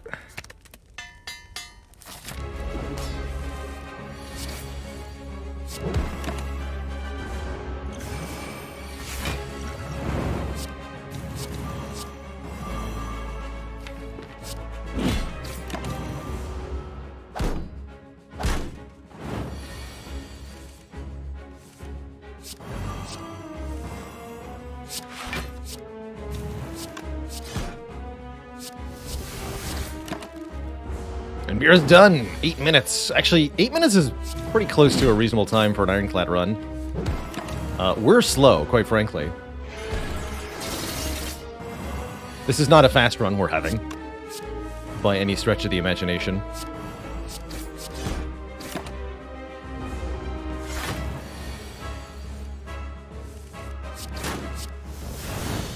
But there's always second place to win, so let's see what we can do here. Choker. I'll just take the black blood. Does hotkey mastery make you faster? Oh yeah, definitely. You can hotkey correctly, you can do anything. You can do anything you want. You can master the hotkeys.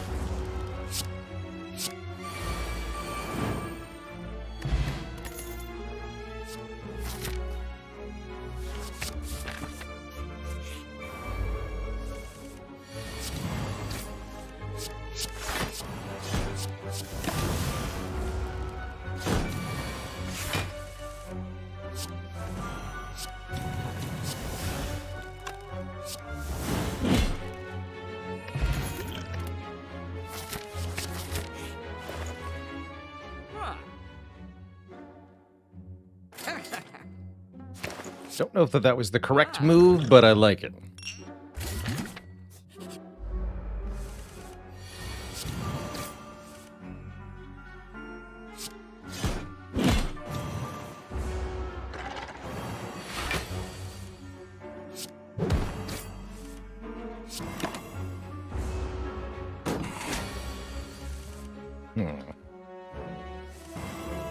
Indeed. Hence why it was not the correct move. Now we get destroyed. There we go.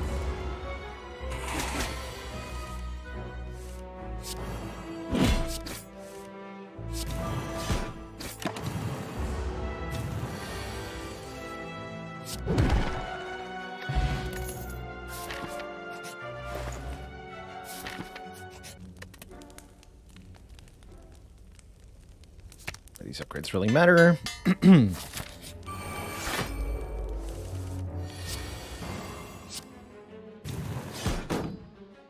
14.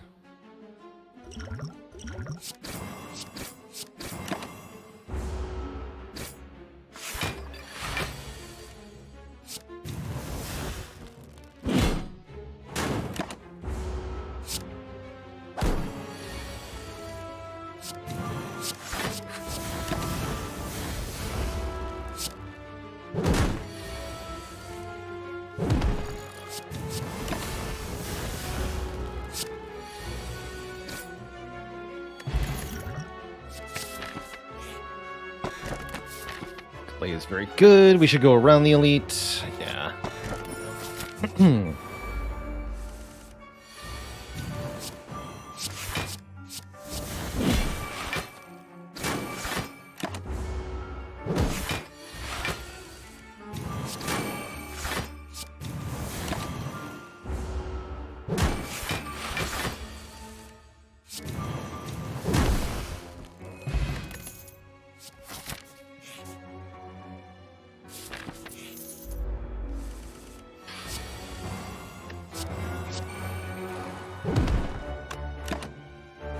Stinky maul fights have been terrible for us too, though. Ugh.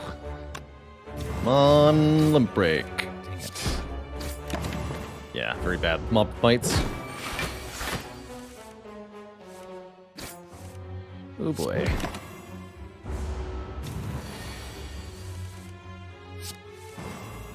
There we go.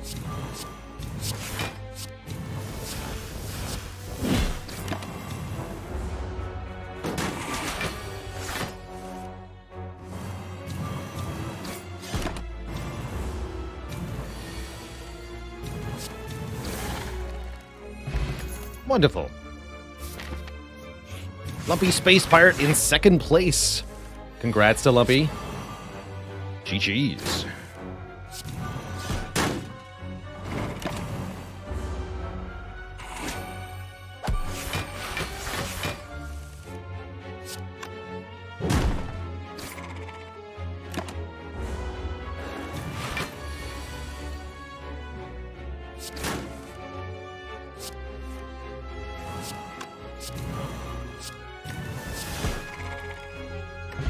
Turtis Hero disconnects, maybe losing in the final fight, perhaps. Unclear. Bonus Merchant. Strength.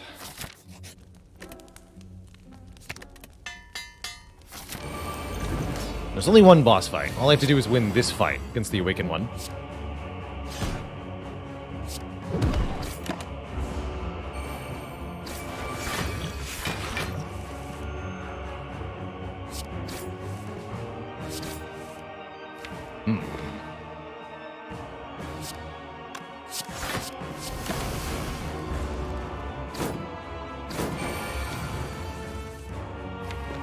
Here we go.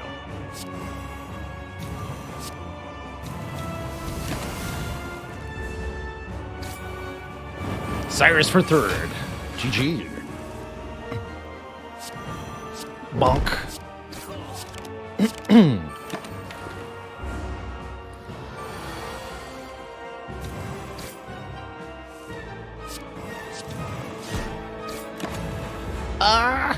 We're good. Blah. GG. Fourth place for us, with a time of over 15 minutes. Not too speedy, but not too bad. GG. GG.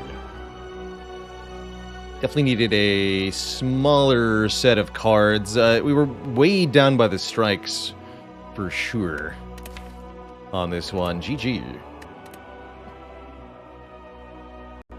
Yeah, a lot of these times the Ironclad runs especially are kind of a question of who gets the Whirlwind. All right, well, in that case, I'll change the character up and we'll play a defect run. Just like before, this will be Ascension 1 with Niao's Lament only. Some of the later races will rank up the difficulty or the modifiers a little bit more. And as before, these games are open to the public, so anyone with the mod Spire with Friends can join. Exclamation point, multiplayer. Yeah, I'll wait a couple of minutes before we launch into another one. Everybody who was playing in the previous lobby is still in that game. Those who haven't finished, so we'll give them a couple minutes to sort themselves out. Best pizza toppings, says Vortex Curse. I've always been a fan of sausage, peppers, and mushrooms, personally. On pizza.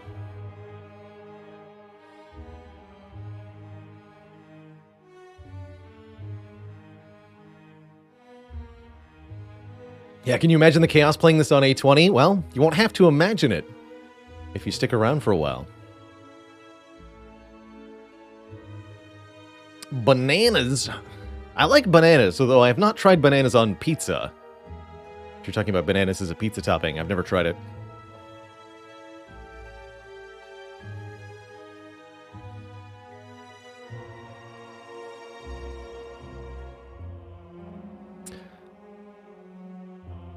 Barbecue sauce, jalapeno, onion, pineapple. I like that, Astray. I would try that.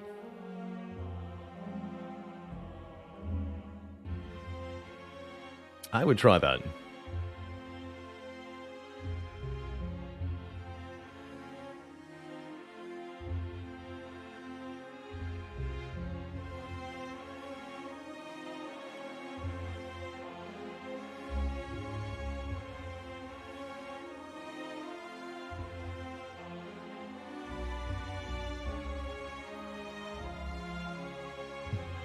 And yet another David, did you hear about the man who became a billionaire after inheriting a pizza franchise? Talk about a crust fund.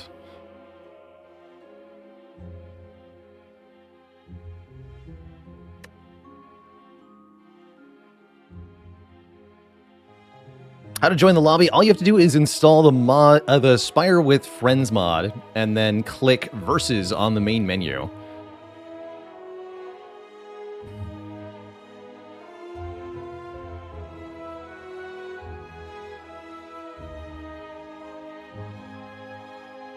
Oh, I was wondering if they were talking about pineapples rather than a misspelling of banana. I interpreted that as typoing the word banana, but also a valid way to refer to a pineapple. Pineapples in general, good stuff too. That joke was cheesy.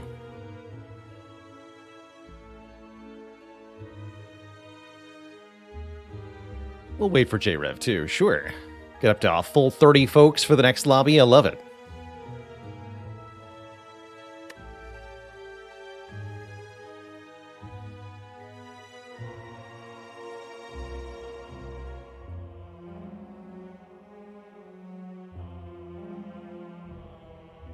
Chicken, bacon, olives, jalapenos, and tomatoes. No sauce, just olive oil with oregano, thyme, garlic, and lime zest brushed on the crust. I would also love to try that, Dalcash. That sounds positively tasty.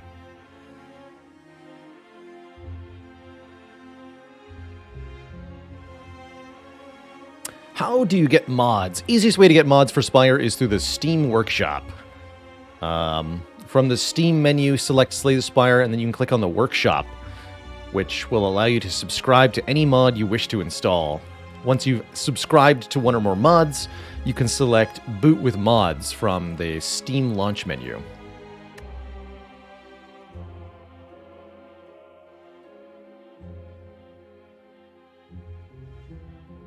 Cheeseless pizza. That's tough.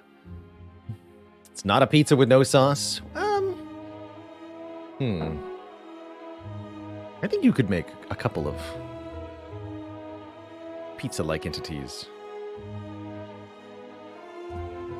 Are there any mods you recommend which don't affect achievements? The only mod I can recommend is Achievement Enabler, because any mod will affect achievements. Achievements are disabled by default if you're playing with modded content of any kind, even if you don't actually change the gameplay in any way. However, there's a mod called Achievement Enabler that will enable you to get achievements while playing modded.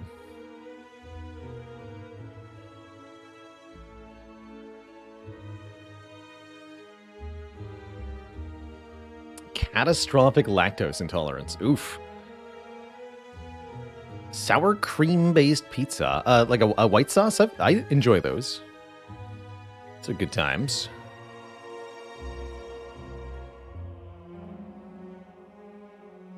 Yeah, my heart goes out to those who cannot enjoy cheese in its full greatness for any reason they might have. As I get older, I get a gradual intolerance kind of forming to dairy and such. So I have to moderate rather than binging. 'Tis sad. But at least cheese is good.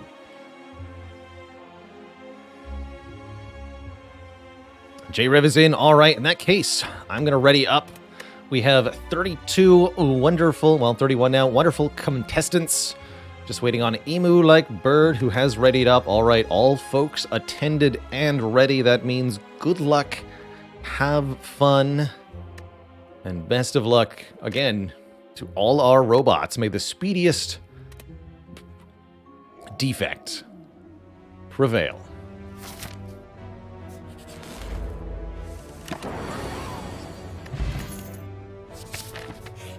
Bean Cell. No idea if that's the right pick, by the way, the Storm, but I wanted it.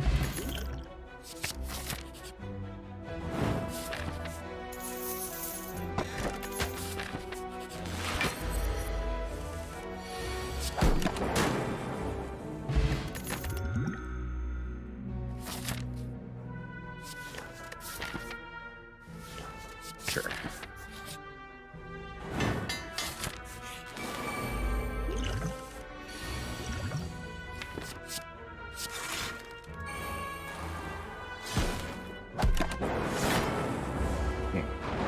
This might have been my focus potion, actually. Although I think I need that for Hexaghost upon review.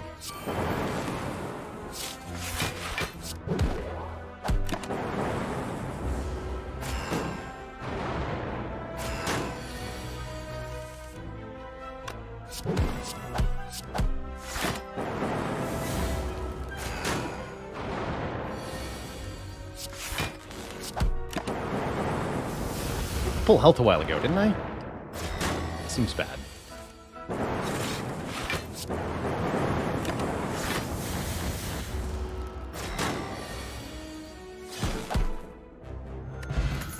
Tungsten Rod's good. Barrage is probably gonna be good.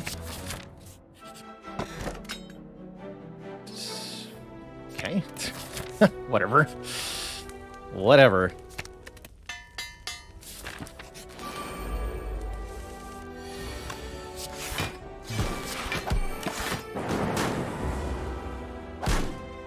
Spear is already through the first boss somehow.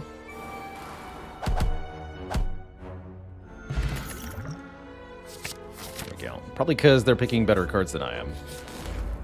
Would be my guess.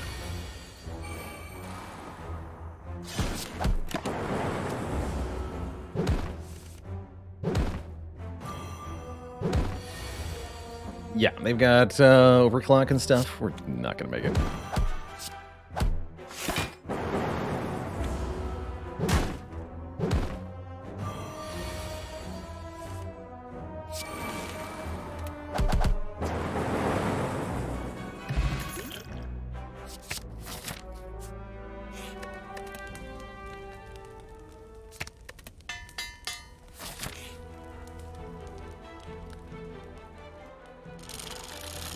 Battery doesn't seem like a great boss relic either. At least we didn't get cursed.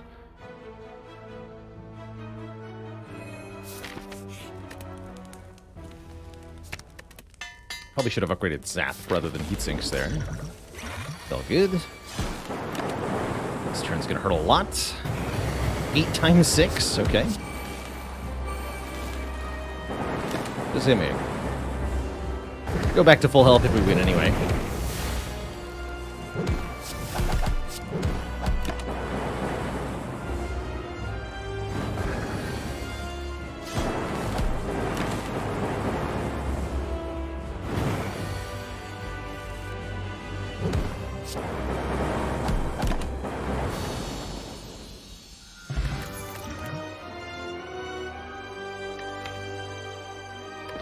Seek, I guess. Cursed key over battery. No, actually the battery is going to be better.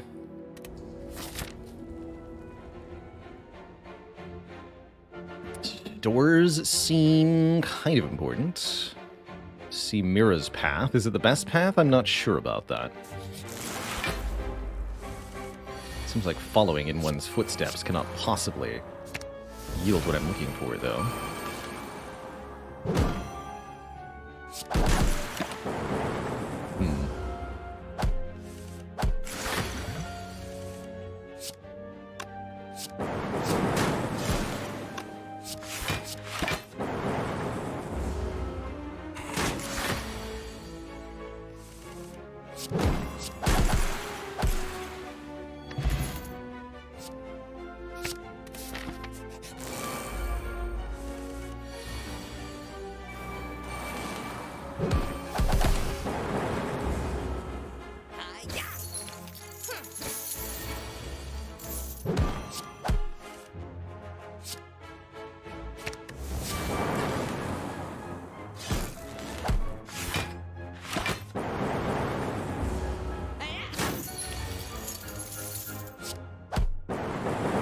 I know that you're not alone. You are allowed to restart from the beginning and play through again on the same seed if you want to.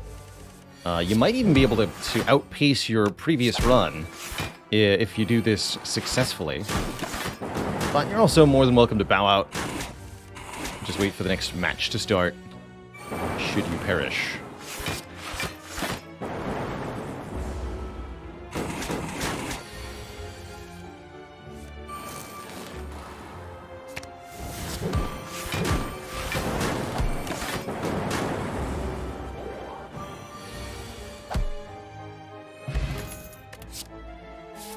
Go for the Eyes is almost a good card. Double Merchant, okay.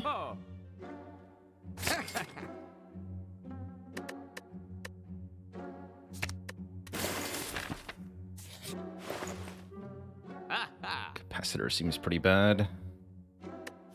Already got Core Surge. Okay, just remove 2 basic crap cards.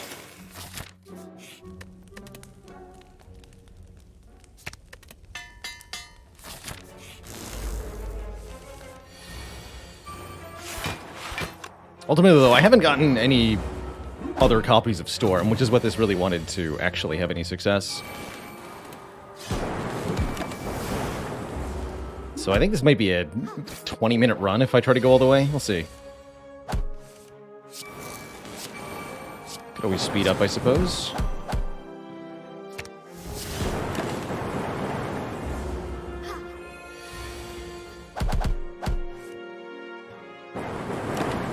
Happy New Year to you, Kashmir. Amplify, there we go.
Use of glitches is more than allowed in races like this. Part 1, because we have no way whatsoever to verify or determine. Part 2, because that's been embraced by the speedrunning community, not just this game, but many other games.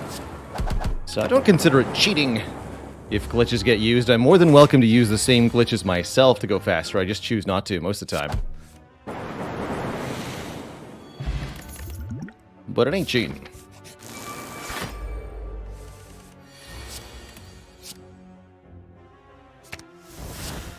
Also, if I disallowed glitches, I'd have nobody to play with, so there's that too. Oops.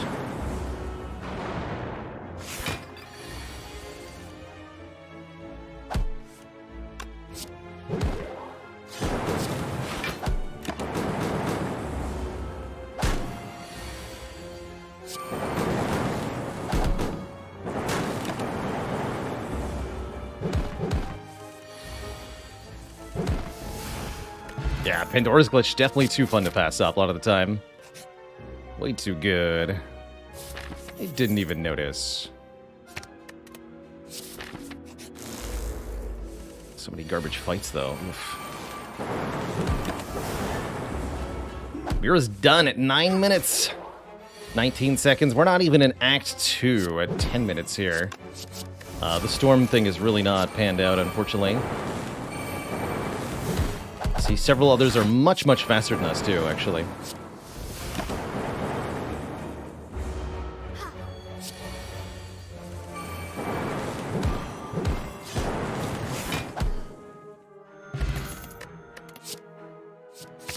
There we go.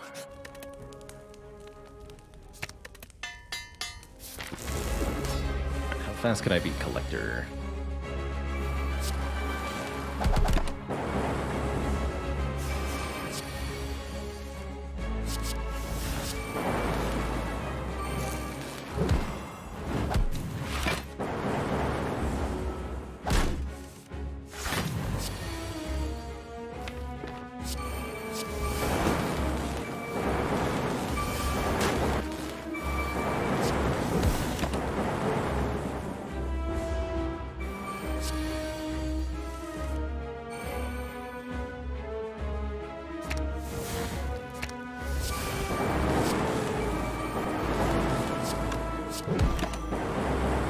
Not bad.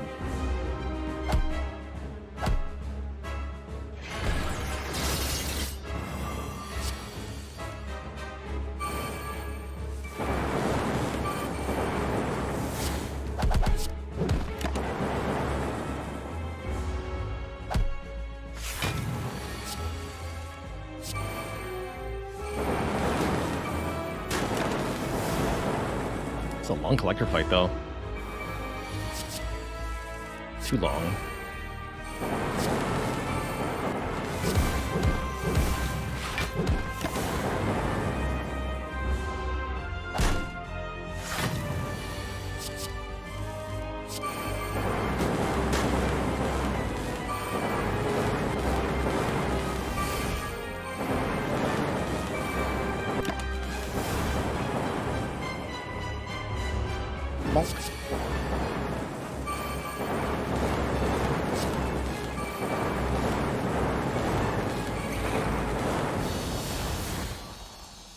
Alright, 12 minutes.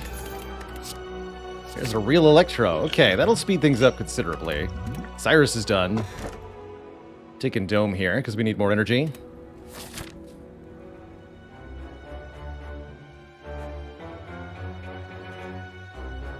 Pretty good path overall.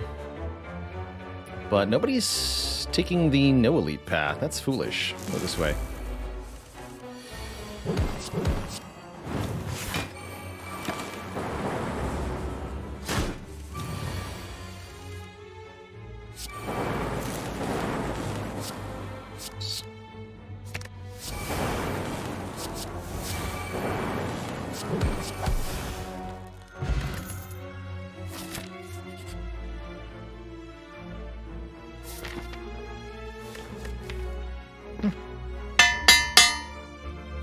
The only way I'm going to get reasonable speed is by upgrading everything, so if this gets me killed, I'm fine with that.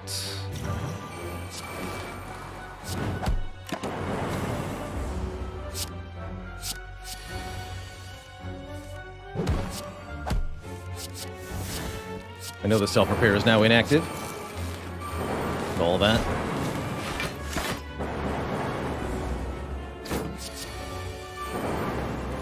Mira is indeed very fast. Nothing wrong with that.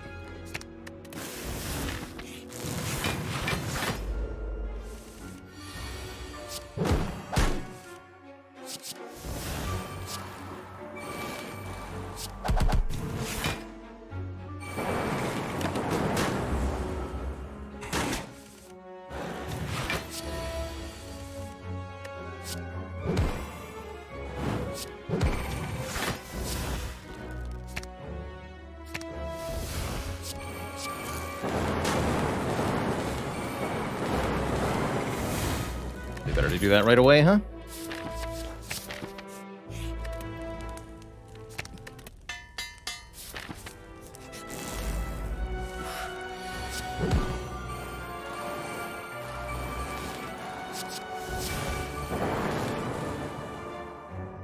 Might be attacking me turn one.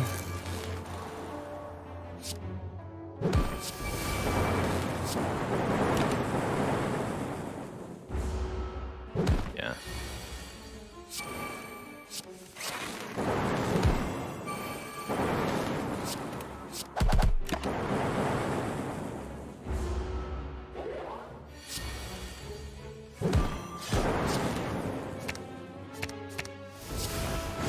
Bailerbot doesn't know what to do with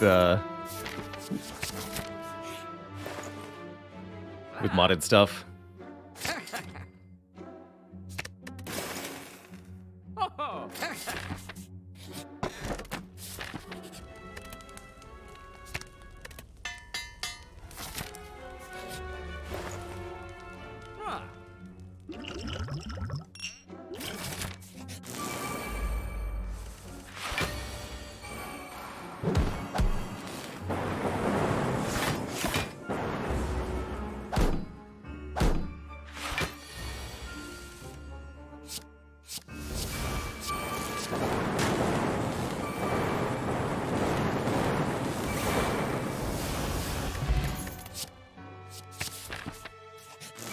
Maybe you wanted the charged battery? Not sure.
Make the right order there. That's fine. Echo form. Amplify echo form. Sure.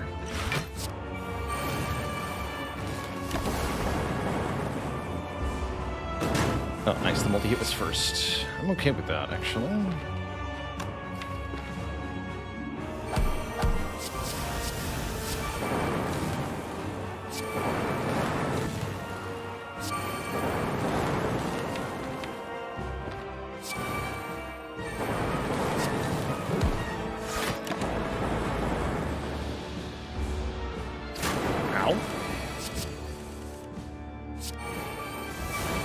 Triple buffer. The rebuffination. Also triple defrag. No, just double defrag, excuse me.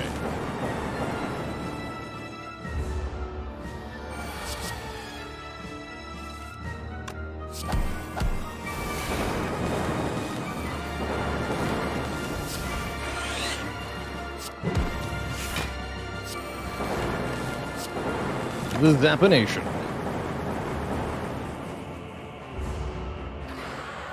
Oh.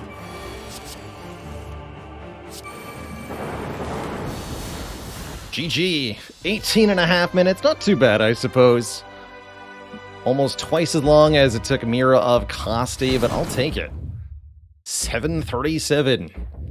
You fly a medium-class plane towards the heart. And make it to the top successfully. GG. Sarah says, if you're wondering why everyone was so fast, if you snipe the first elite, you get a hyper beam. Oh. So everybody else had a hyper beam, and I didn't. I understand. I understand. Well, maybe if we play silent, things will go a little differently. Who knows? Here's lobby number 3. How's it going, Tiny Toaster Guy? We'll be playing some Luck Be A Landlord after the Spire today. Monster Train will return next week.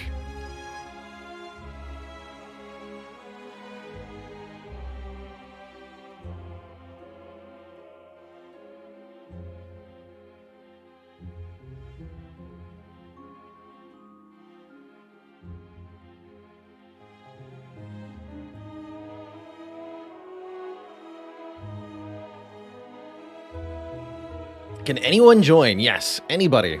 Anybody with a mod Spire with Friends. Exclamation point multiplayer has a link.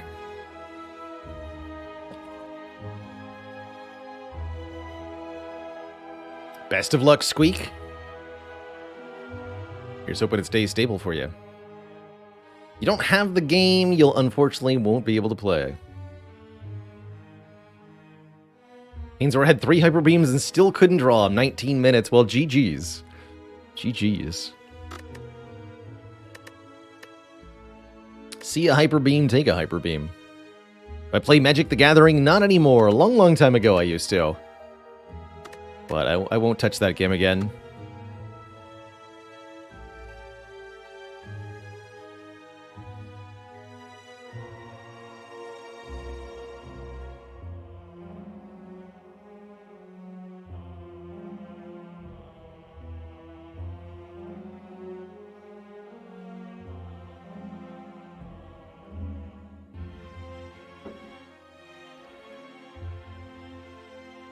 Give people a couple minutes to filter in. Maybe we can get back to 30 again. Died 3 times, but still got their Gratzq win.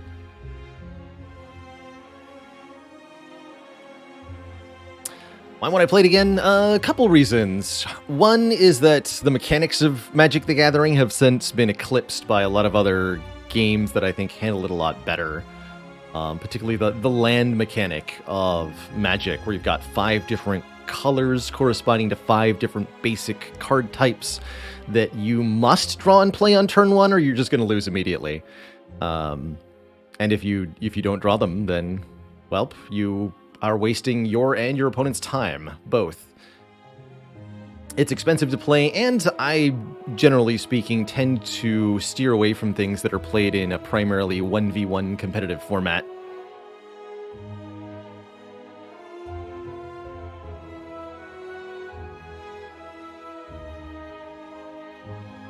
Gets a little too toxic a lot of the time. But that's nothing to do with Magic and just more competitive head-to-head play in general for any game. Do I have a standing desk? I do. Yes, I do. Jackstar says my collection funded 2 trips to Mexico and I'll take the vacation every time. And of course, any of the problems there are also fixed with the right group of friends or right community. Yeah, no chess either. No chess either. Chess is pretty emblematic of the type of thing I'm looking to avoid.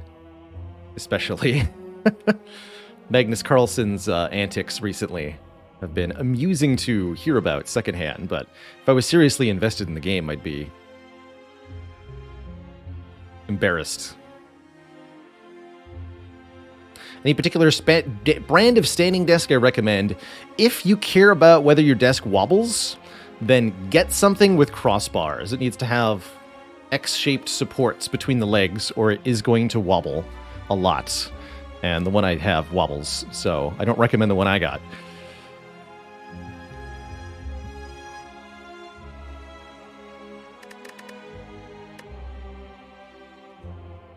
Alright, Twitch chats, it's time to ready up. Best of luck to the speediest Silence as they make their way to the top. Just gotta wait on Bada.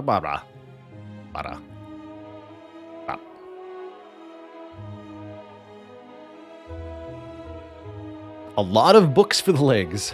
Yeah, just stack as many books as required to make your desk any height. Thoughts on Loop Hero? Loop Hero is a very interesting game. Quite a unique pixel art visual style and retro-sounding soundtrack to it. It's a game that's really good if you like trying to puzzle out the mechanics and inner workings of a game. If you like discovering combos kind of just by brute forcing them.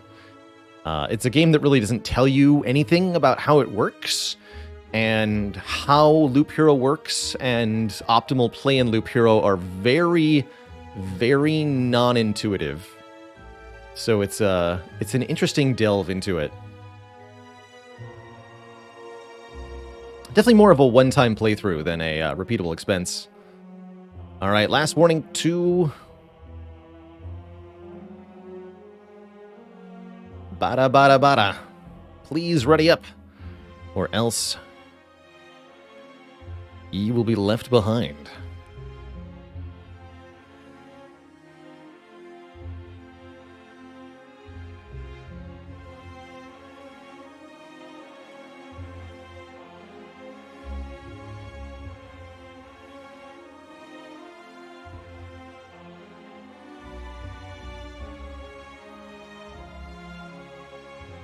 All right, Twitch chat, best of luck, good luck, have fun, may the speediest Silent prevail.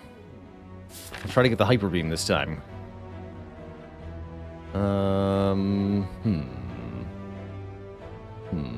This way, I guess? Taking a few seconds to choose there was not great. I don't think I want a backflip or a Bane.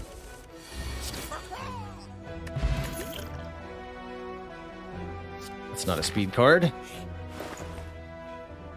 That is, though.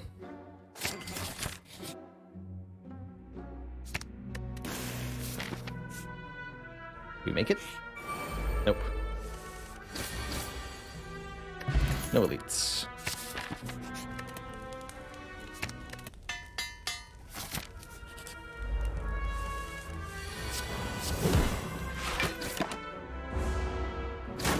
Oof. Better luck next time, Squeak.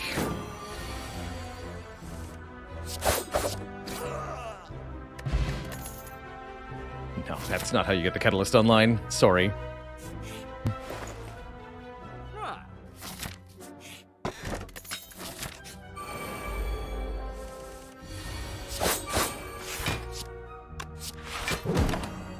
I should have played Strike there.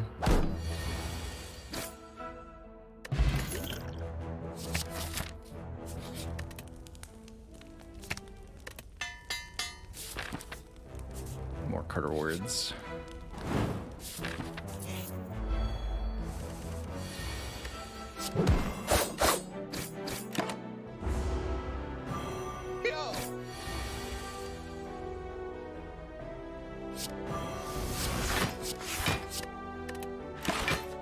I think Slime Boss might send us back to Niao. Tis the sad truth of things.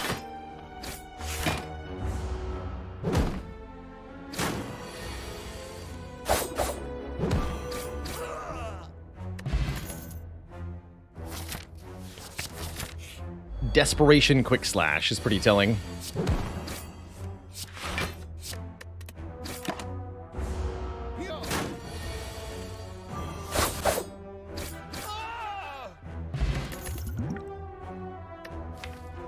Fine.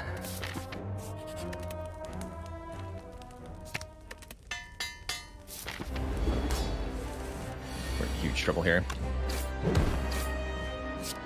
Glad I've got the fire pot. Phantasmal Killer. Ugh. So jealous.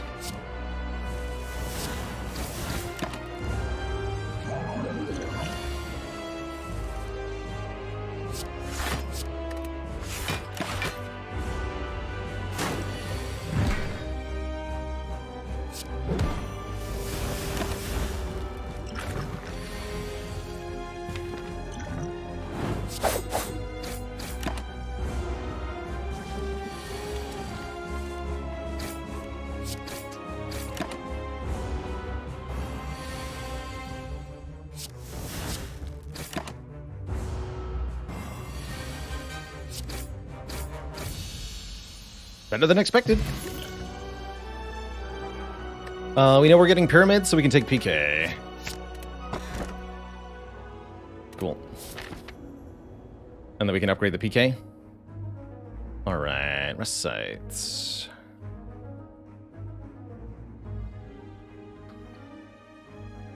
Yeah, that's the right path. Bird nerds.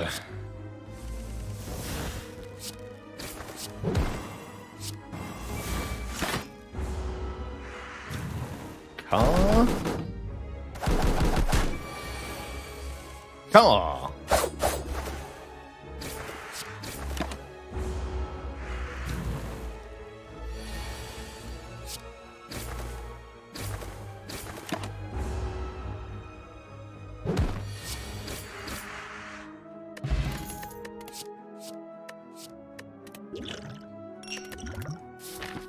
Might need that leg sweep, but I'm not taking it.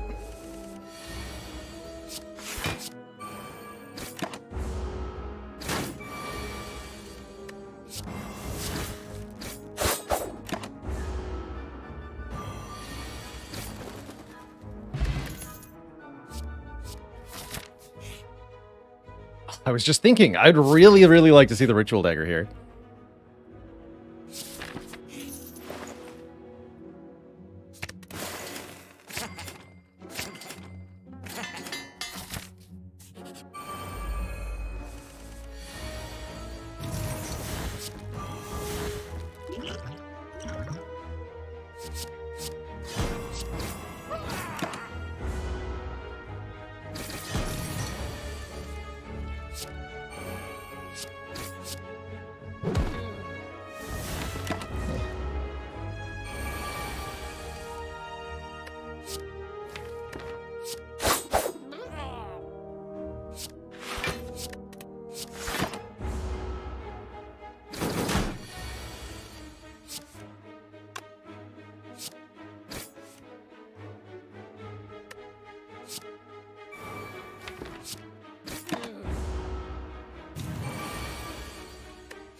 $20s, 45.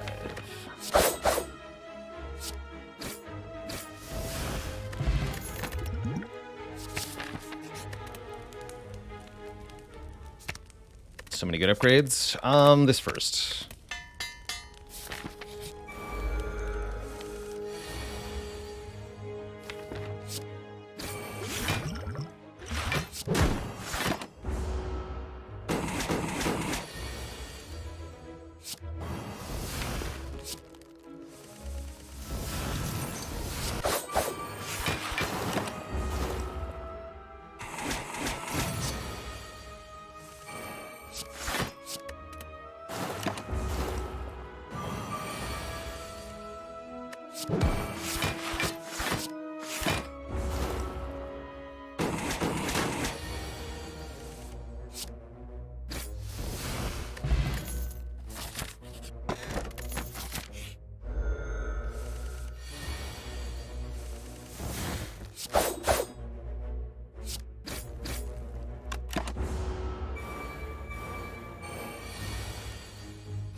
Explosion Ritual Dagger.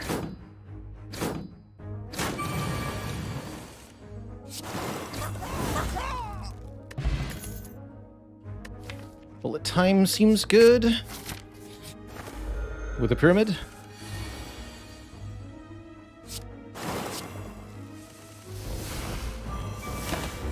And win.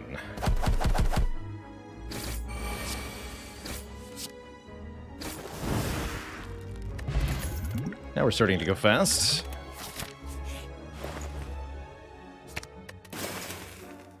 On a potion belt? Sure.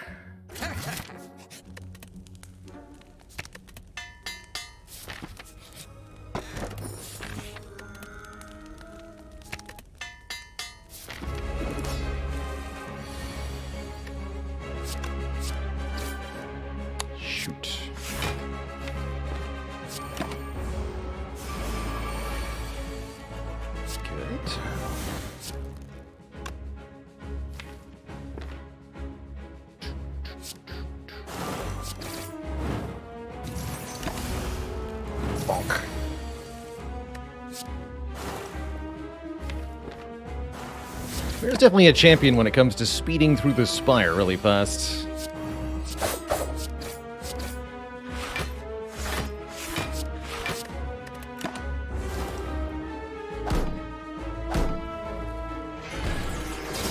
That's right.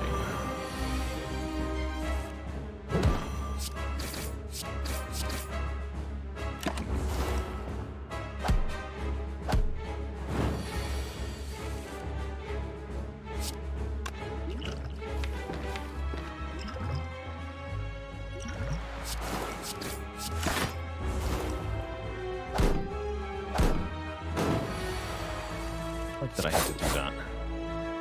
37. Shoot. Ah, bummer. Damn it.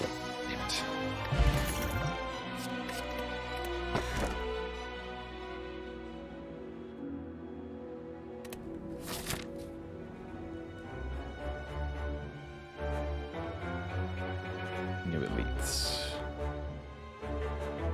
One elite is fine. What about max question mark rooms? 2 elites. I'll risk it. I'm not afraid of the elites. Maybe I should be, but I'm not.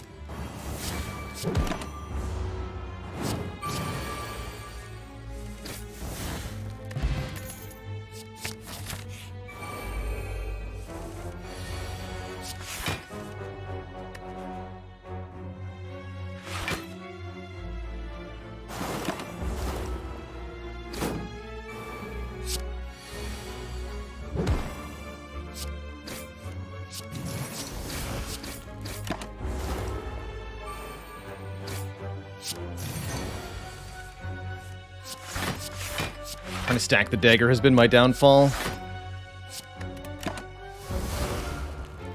Would have been smarter just to ignore it. Feels like. Damn it.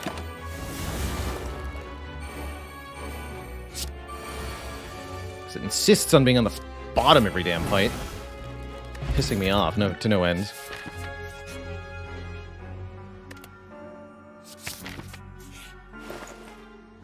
How dare they?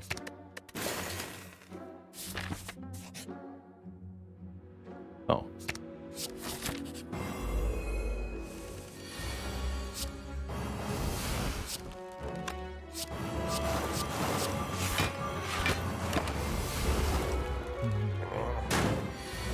Solution! Here at Baylor Industries, we're very solution-oriented.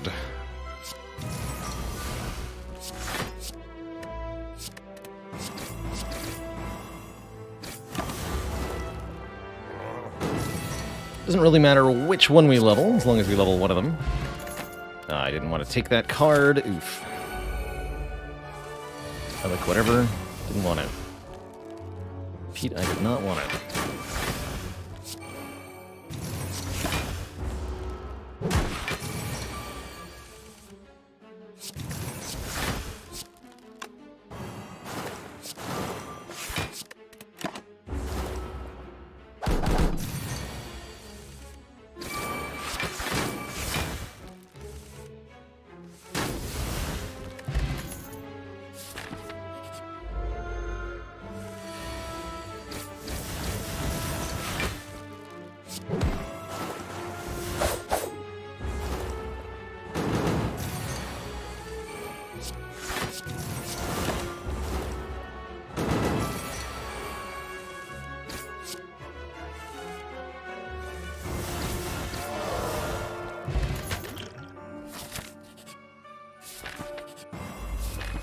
Didn't even need to do that, did I?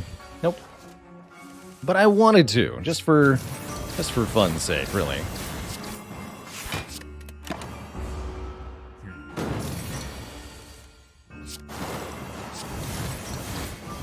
Oops. What the card I meant to play?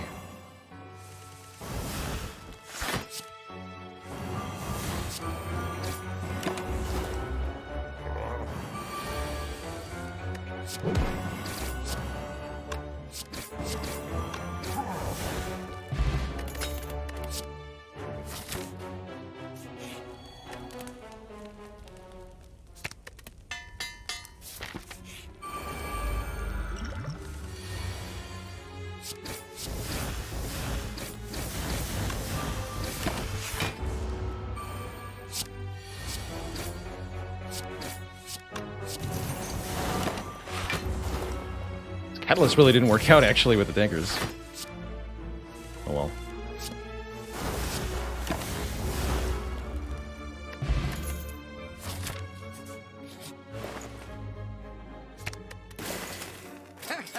Triple dagger! I've never had that before. Amazing. The triple ritual dagger build.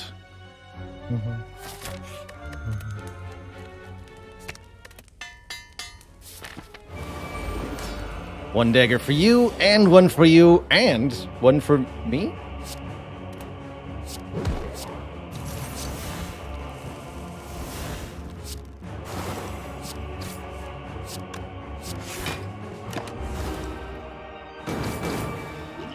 Times 3? Dagger, dagger, liquid memories, the dagger. Boop. GG. Daggers for everyone.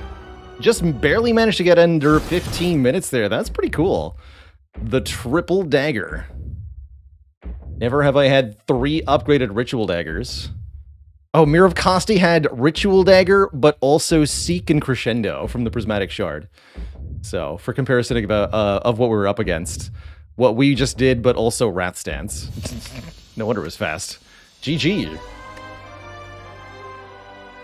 Seek Crescendo. Amazing. Amazing. GG. GG. Yeah, Phantasmal plus Wrath for 4x damage. Terror makes it 6x. Ridiculous. Simply ridiculous. Alright, well, I think it's A20 Ironclad time. We tried every single character in the game. Yep, that's pretty sure that's what I did. Every character in the game on Ascension 1. Now, we're going to crank it up to A20. This is definitely harder than before, but will it be faster? That's the important question. I'm going to take another quick break, give people a few minutes to filter into the lobby here before we jump into our A20 races. So, back in a couple minutes, folks, upon my return. We'll play some more Speed Spire. BRB, everybody.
All right, my speedy friends, we're back. We are back. 18 brave souls ready to play on A20. Don't blame anybody for bowing out on this round. It's going to get pretty tough from here.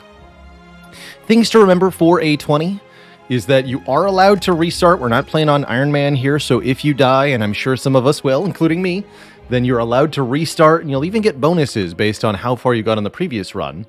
So you can, with repeated attempts, make progress even if you get Gremlin knobbed a couple times in a row. Maybe we want to reconsider Lament only? I think so. Although we're not doing a heart run. No, we'll keep it Lament only. If I was doing a heart run, yeah, I'd take it off. Good luck. Have fun, everybody. Here goes. May the speediest clad get to the top. Greetings, choose.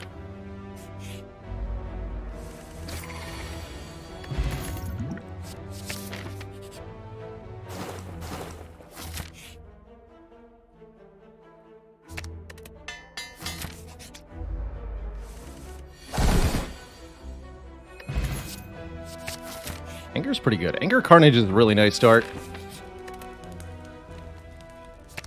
Rather upgrade Anger than Bash, generally speaking.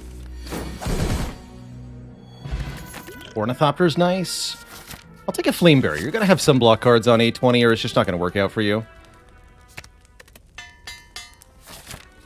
And I want more elites. I'm going to go this way. Yeah, follow Mira. I don't know if that was the right pick, but here we are. 90 health Gremlin Knob. Spooky.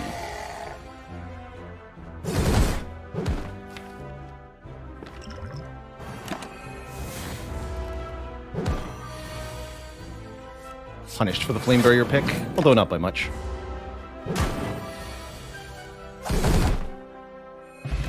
Meat on the bone. Let's go. And Dark Embrace. Wonder if I'm overdoing it.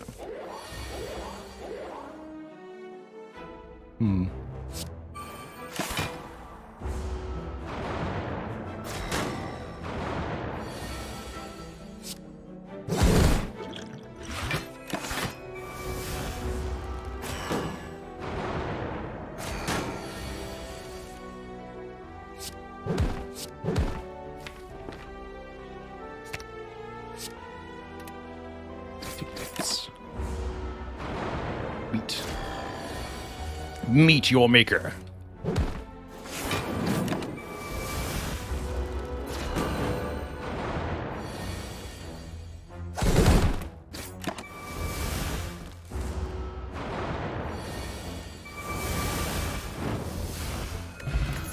Wow, the max health. Yeah, we should take the early body slam. That's just gonna pay out really fast, I think. We're like one corruption away from being Stupid Town. Let's do it.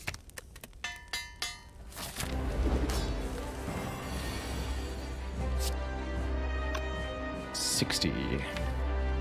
Headbutt first.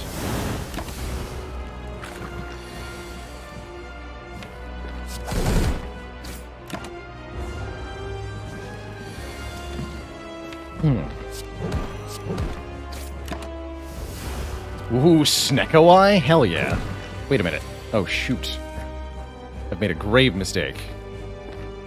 I might be dead. Was that exactly half? I really screwed that up.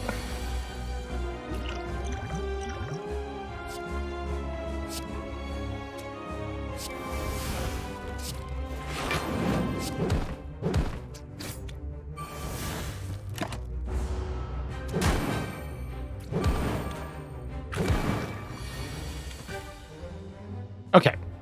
Good news is I'm not dead.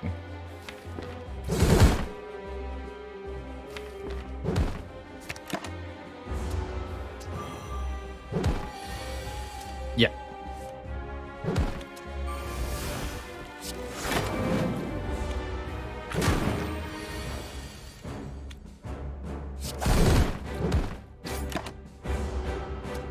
I think I've survived to get this Neko Eye.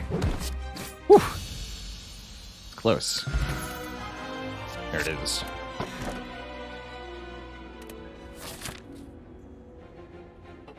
So, everybody's got Sneko Eye, but how many others have Corruption Dark Embrace already? That's my question.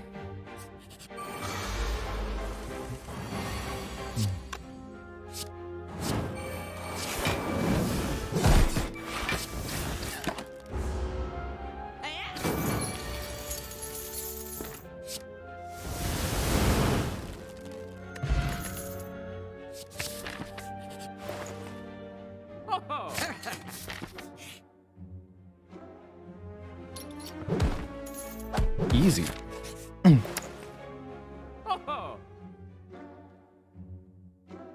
Tempting to take the bomb here, genuinely.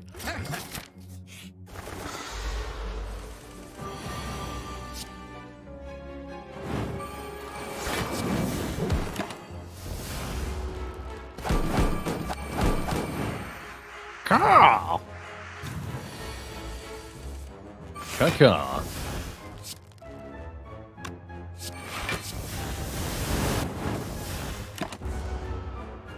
And then I deleted every card in my deck and had to resign. No, we're fine. One damage. Okay, you're dead.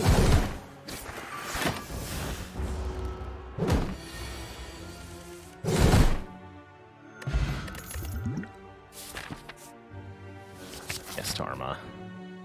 This way.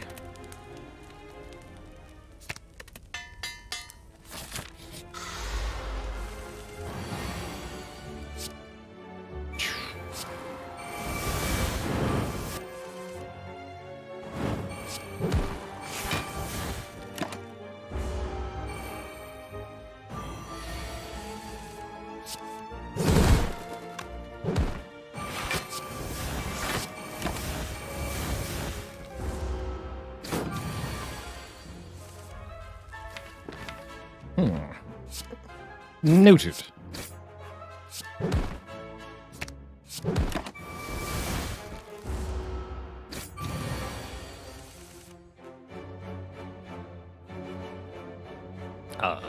Okay.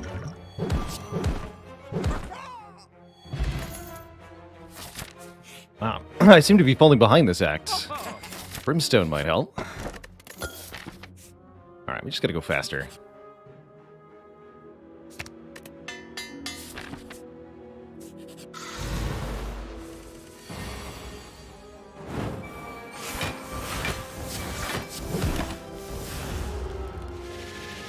So we'll get 2 strength every turn. Enemies are gaining strength too, but it might not matter.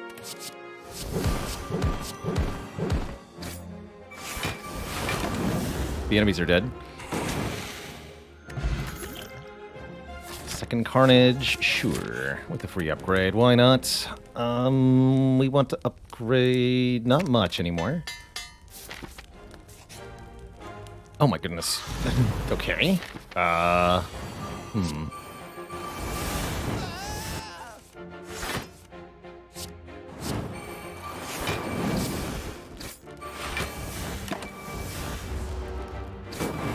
Probably worth taking the second fight just for the relics, but it might not be. Can't say no. I can't resist, you know? It just feels wrong.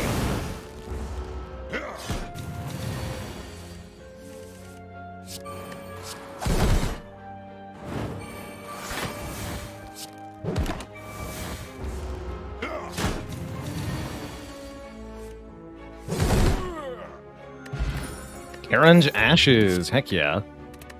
Although the animation on that might be a problem. I want to bottle Fiend Fire. I think that was worth it. Or did they fix this? Oh no, that was a grave mistake. I don't have the right settings for this. I should have skipped that.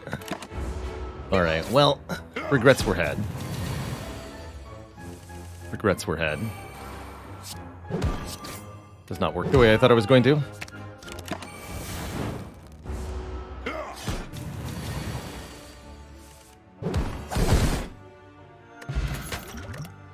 Yeah, for those wondering how Mira is going so fast, Mira is the world record holder for a couple of categories in Spire speedrunning. Mira is the one figuring out, at its core, how to go super fast in Slay the Spire.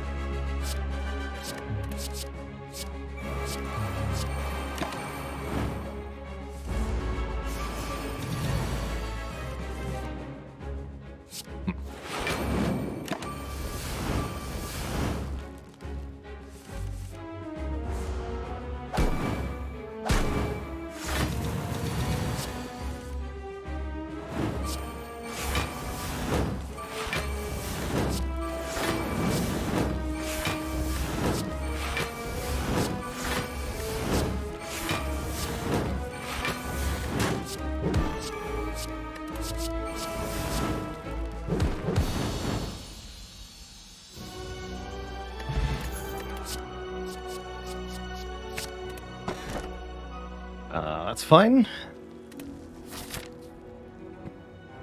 Yeah, Mira's already... Somebody's all the way at the very end there already. Impressive.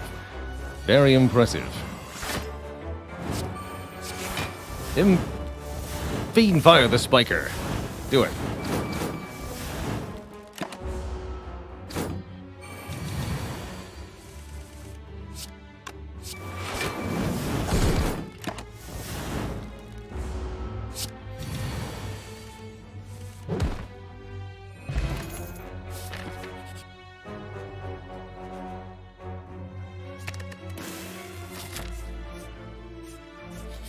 Fine.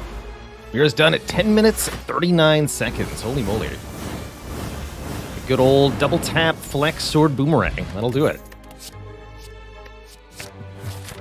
Meanwhile, I'm doing excessive nonsense, but it's fun excessive nonsense. To be sure.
I don't know if I actually wanted that, but here we are. I can understand why this act was so fast now, too. Holy moly. There's like no fights here. I love it. Sushi Cat, thanks for the 4 months of support.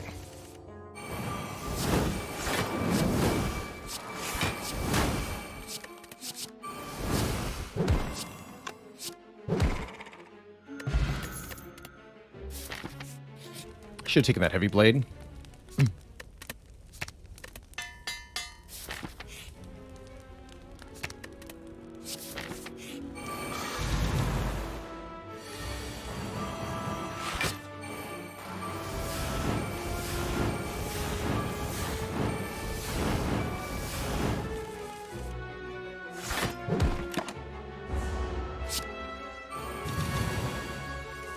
And Stonkmank, thanks for the 4 months.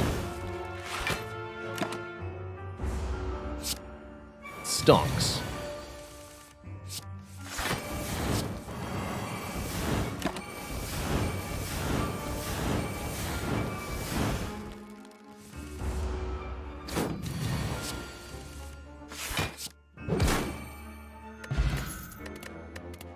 Shouldn't even be looking.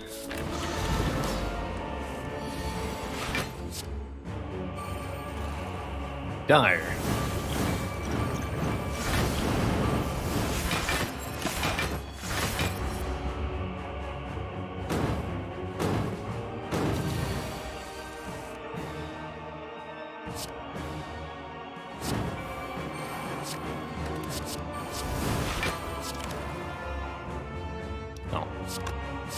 I'm gonna need that for later. To do this fight weirdly.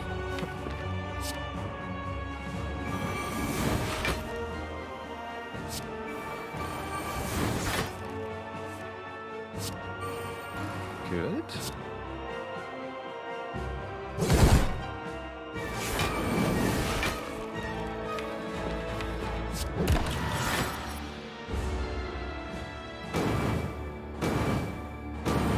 Now we go for the kill.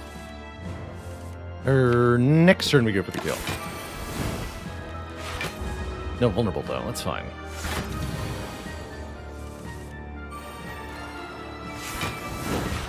Oh, we don't upgrade. Oh no!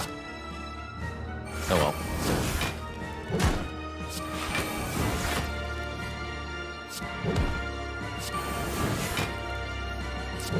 Just have it cost 1, it's easy. Oh, and there's another boss, too. Yikes.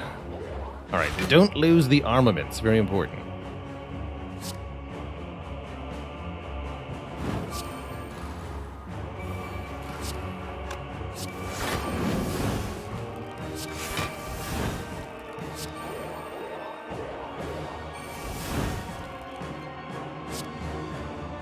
Oops, don't play that armor.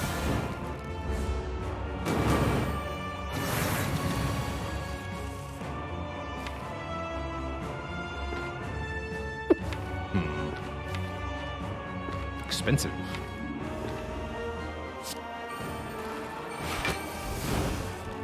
Perfect. Okay, that'll work.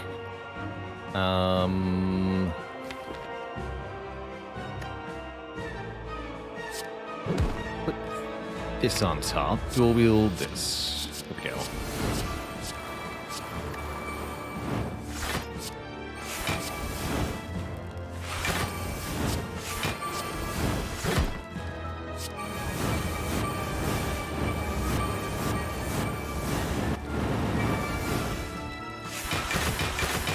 Oh no! Oh shoot. I can't distill chaos? I think I actually died of that.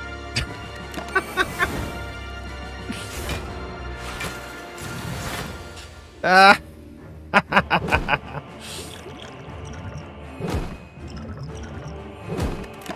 GG, Dodudeka. GG.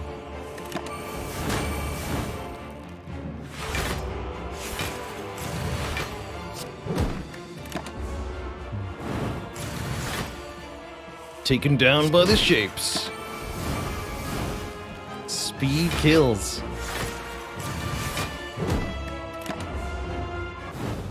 The slow, painful death. That's so funny. Had that rolled a 0, 1, or 2 cost, I would have won there for second place. GG. GG. That's funny as heck.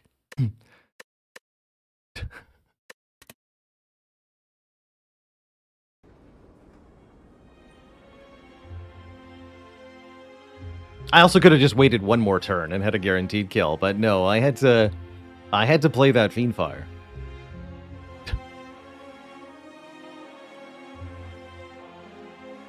You know what they say, the Snecko giveth. And the Snecko don't.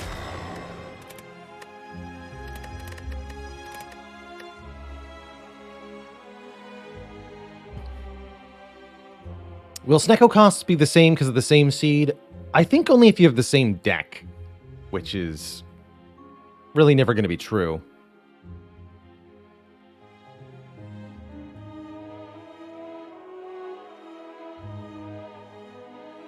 For the non-modded folks, Iron Man means if you die, you can't restart, right? Whereas currently, if you perish, restarting is allowed. Definitely going to allow restarts for this defect A20 run. I think we will do a Watcher A20. Maybe I'll skip Silent A20. That sounds tough.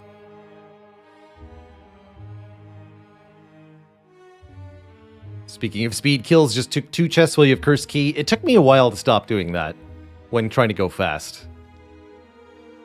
It's tricky. It's tricky. The Hellboy, thanks for the 2 months in the Prime sub. Appreciate you keeping it cozy.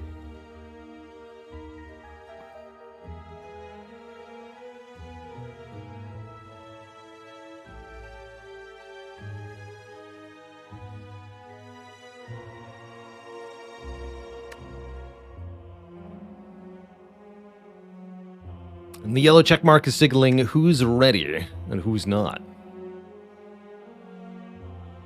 See you later, Q-In. Thanks for playing. It was a pleasure racing.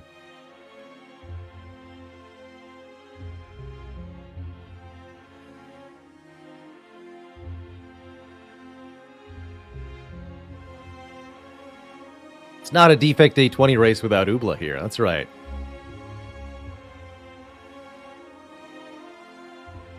We'll patiently wait. I'm sure more than a few are still in that last Ironclad run.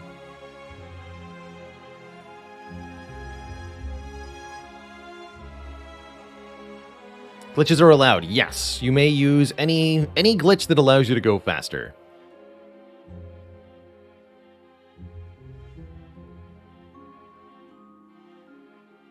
Is considered legal when it comes to Speed Spire. I don't generally employ any myself because I like the challenge of going as fast as I can within the base rule set, but they're more than allowed. Zagasu, thanks for 29 months of support.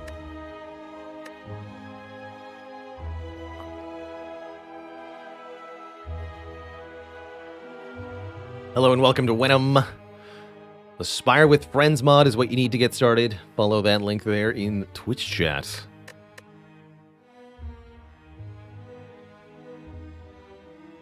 Painsor's back for more pain.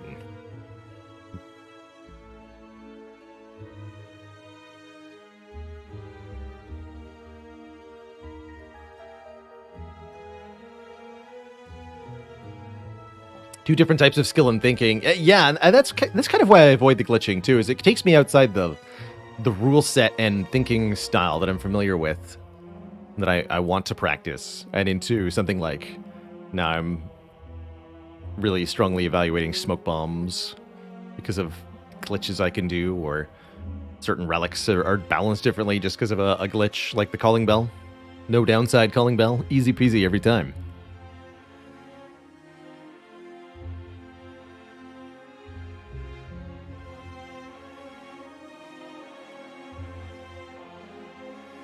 Alright, I think most of our punishment endurers have made it into the lobby now.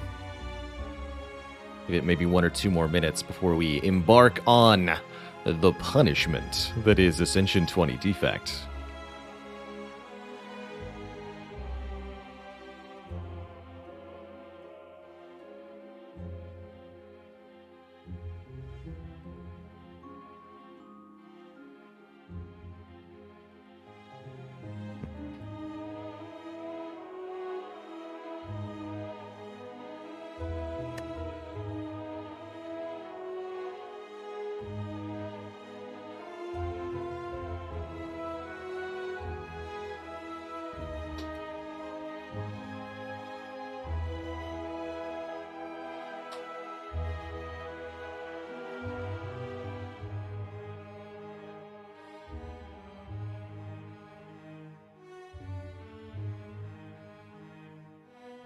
Alright, I'm ready to get started here. So, let's do it.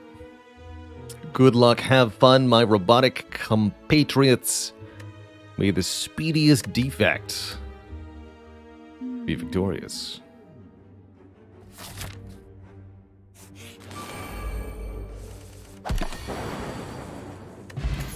Definitely got a bit of a... Yikes, those cards, by the way.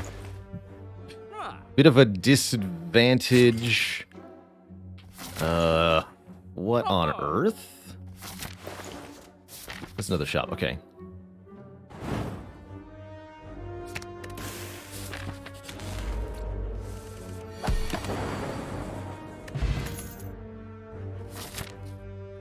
Tempest? Question mark?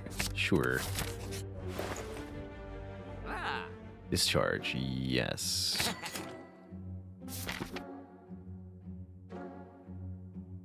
Do I know what I'm doing? Not really.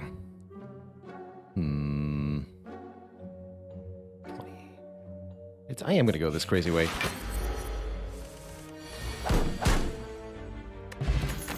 Question card's good. Defrag seems pretty good too, definitely. Lacking front load, but I like the equilibrium, so... Miracosti a real person? Yes! Just a very skilled real person.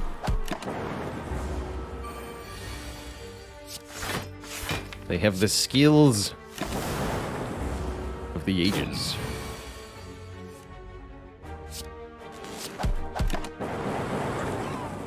And probably the animation speed of that, too. Oh my goodness.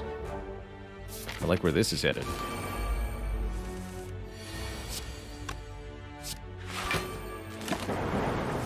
Should use the color spot here.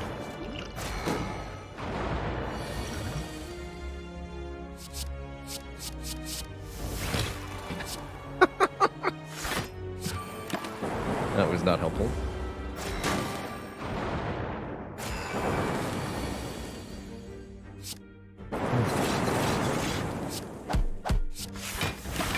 Yeah, good potion, me. You did it. You sure did it.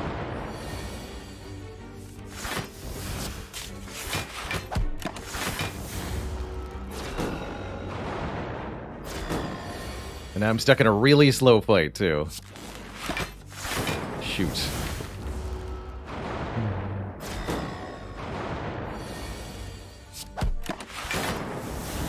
My only consolation is knowing that basically everybody is going through this fight. Because I saw them path through the elites. And Lament wore off before that. Oh, I should have blocked there.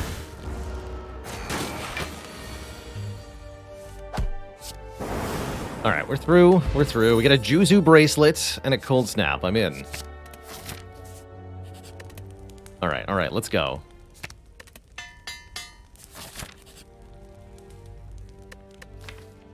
Super wants removals now.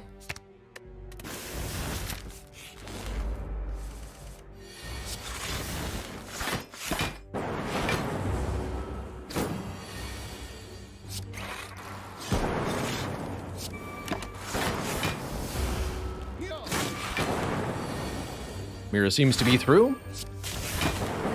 Not surprising. Buffer plus? I mean, yeah, I'm gonna take that.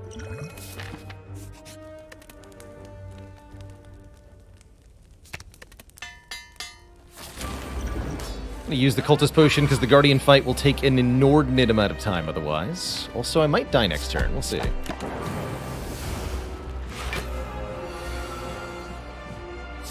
Great. This is what I wanted to draw. Thank you.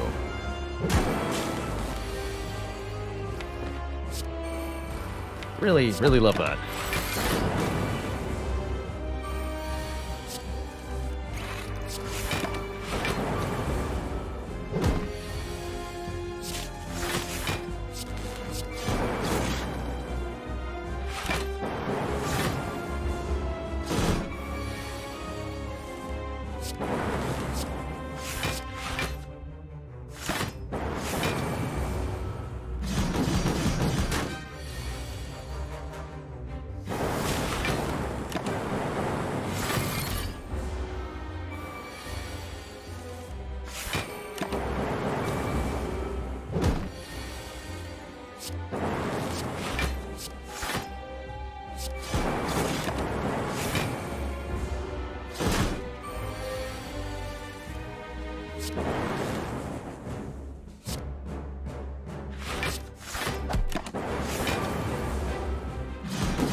Try that. Oh, and then I get a Snecko Eye? Heck yeah. Seems good. Snecko Echo Buffer? Plus. Ultra.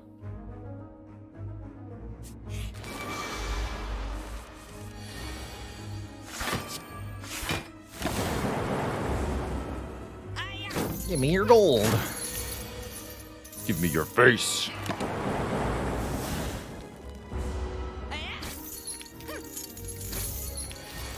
Oh, jeez. Well, that's not good. The thieves have countered us. Bummer. What an absolutely murderous first encounter. My only solace is, again, knowing everybody faces that RNG, where both thieves will attack them twice. I'd rather look at the cards. So many good options here.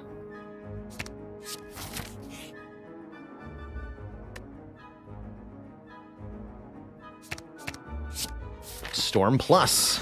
It's happening. It's happening, Twitch chat. Don't you dare, by the way.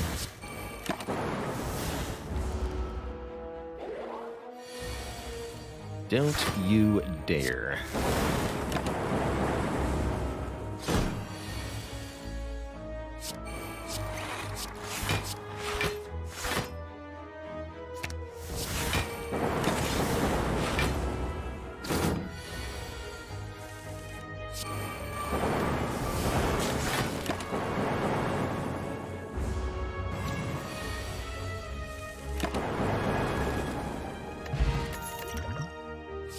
Ubla is master at defect. Ubla is or was at some point the record holder for A20 defect speedrunning, so zero surprise to see Ubla zoom in.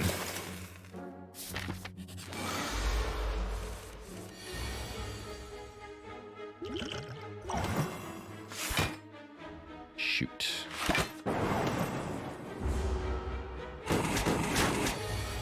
Especially with a Juzu bracelet.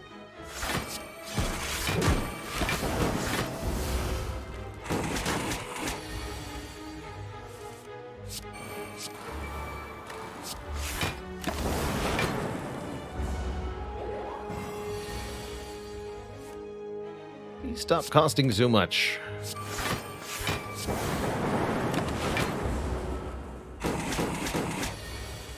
Just want to win.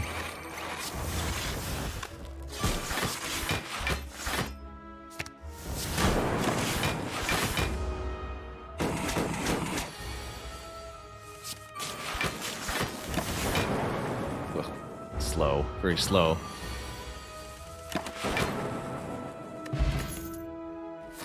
My opponent's running with Hyper Beam.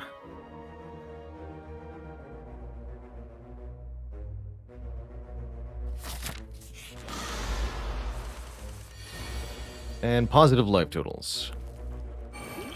Looks like we're dead.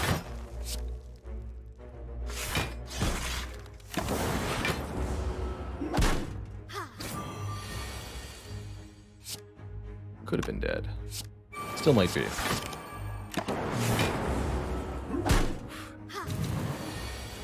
Not add up in the way I thought it did.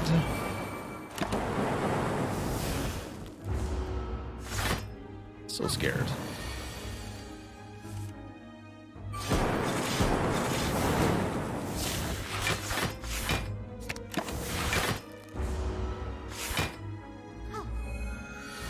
This deck really needs an Electro like Ubla's got for it to actually do anything good.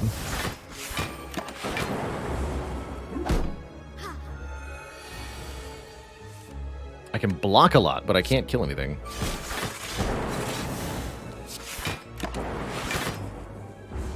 Yeah.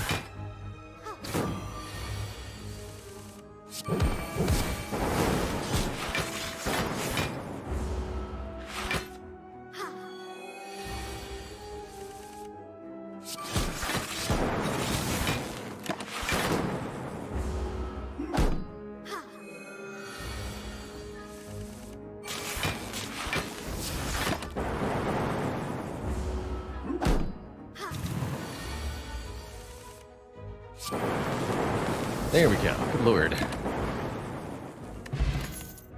was gonna be trapped there forever. I wonder if that blizzard was better. I wonder if I get to live this fight.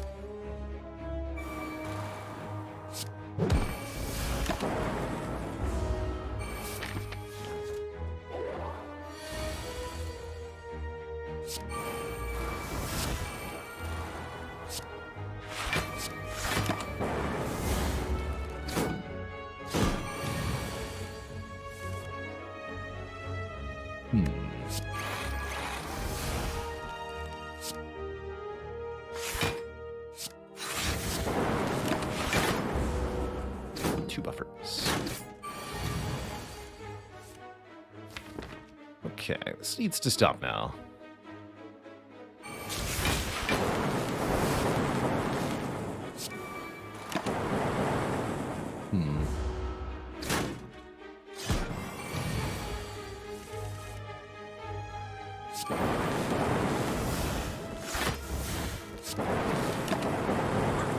Okay. Not dead, not dead. I'll take it. Oof. Still not dead? What a brutal act. I also definitely did not... I guess there really wasn't that many question marks on a path. Good lord. This is horrifying. Truly horrifying.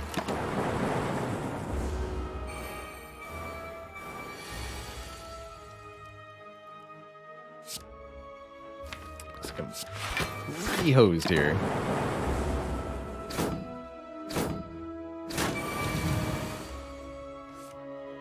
Yeah.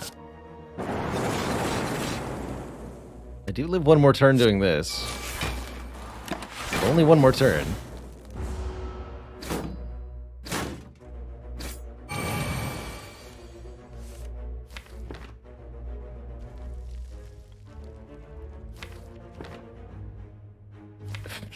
GG. I don't know, man. GG. I will happily bow this one out to Ubla. To everybody else, really well played. I know I'm allowed to retry, but knowing what I know of the seed, I have no desire to do it. This was a truly brutal random generation of Slay the Spire, and just props to anybody who even made it out of Act 1 at all. That first card reward, the Sentries fight, the way the events line up in Act 2, just all of it. Yikes. Holy moly, that's tough. Happy to exit that Spire the fast way in a coffin.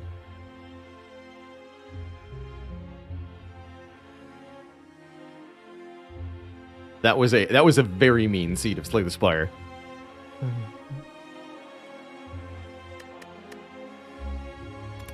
I want to give that a redo, actually. I want to play A20 Defect, but not that. But not that. You know? Of course, most people are still in the previous match, so I'll wait a few to get people in here again.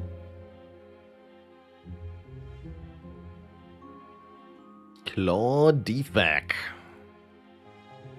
That was such a brutal seed. Can't believe it.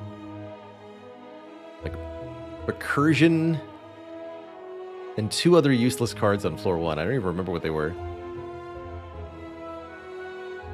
Yikes. Just yikes.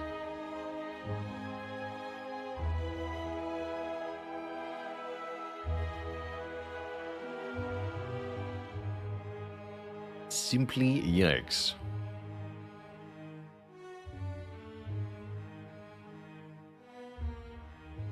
I think we'll make this the last regular race, and then we'll do a little bit of bingo to wind down the Spire with Friends segment.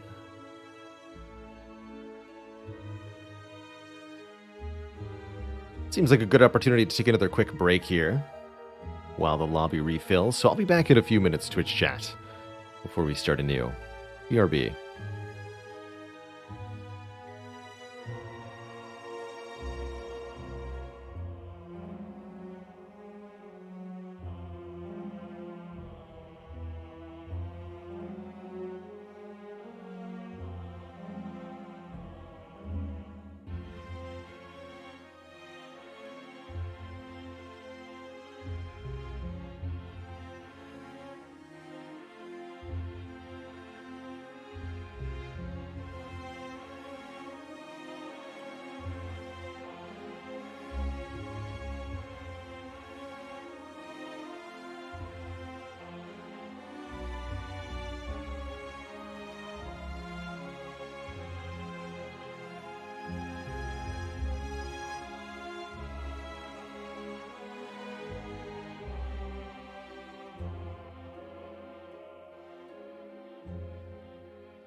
Alrighty, friends, we are back. Thank you so much for the patience. Yeah, this will be the last defect unpleasant speedrun. Don't worry, Twitch chat. Don't worry.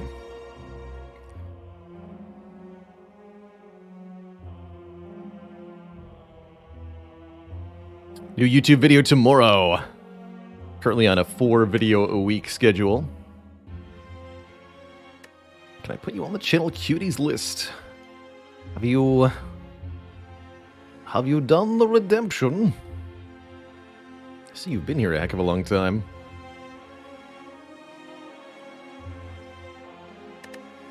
Faylee says, you have. That's good enough for me. Let me make sure you're on there. To deeply apologize for missing that originally. Several months ago. Well, how about now? Lamb going, welcome to the channel, cuties. Let's give a round of waffle support for a new entry on the list, even if it is one that's supposed to have been there the whole time. Show some waffles in chat for Lamb going, please. Which chat? All right, you're added. You are on the list and properly heralded as such.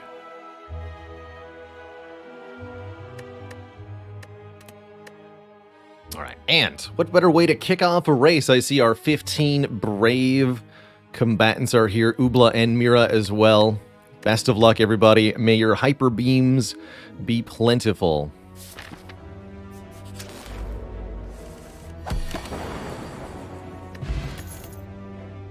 I'll try Claw. I don't think that's actually a good idea, but I'll try it. Yeah, they took the rebound. That's probably smart. Oh, but I get the boot synergy immediately. Plus 2 damage on the first Claw. Ball lightning too. I guess we're not doing an elite.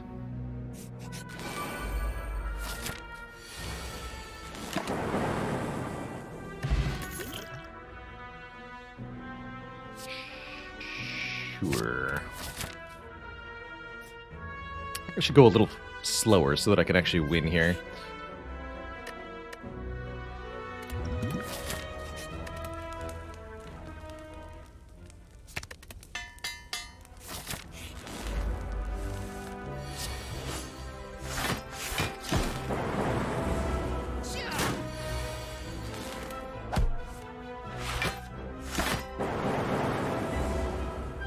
How's it going, Wilkie37? This is indeed a race between many different combatants.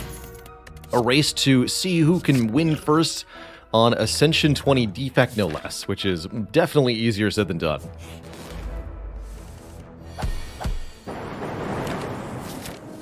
See, most are following the same path here. Everyone's playing on the same seed. That means everyone encounters the same enemies, card rewards, and random events. As long as they follow the same path as each other, anyway. Once paths diverge, well, things can get a little different.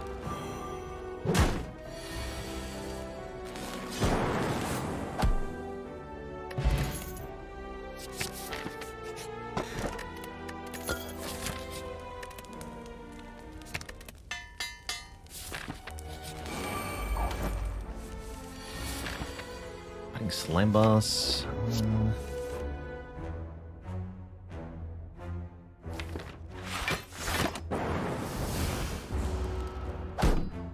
Yeah, goal is simply beat the Act 3 boss as quickly as possible. Oh, jeez. All right, fine, I'll do it. That's right. FTL is good. Or is it?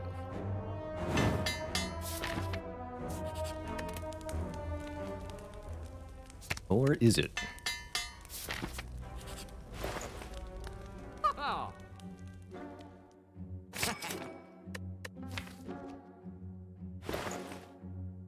Bag of marbles, bag of marbles. Bag of marbles, upgrade the Sunder. If that's not enough to kill... How does everybody always have electrodynamics and such? The answer is they look at more card rewards.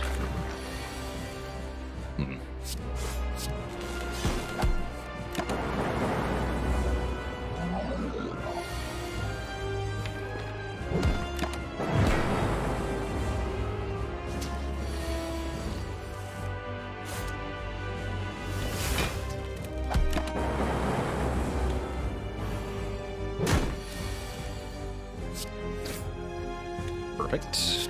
Bonk. Alright, first boss down without too much of a problem. There's the Electro. That'll take for surezies here. And Battery Cage Suzu. Pretty good cage.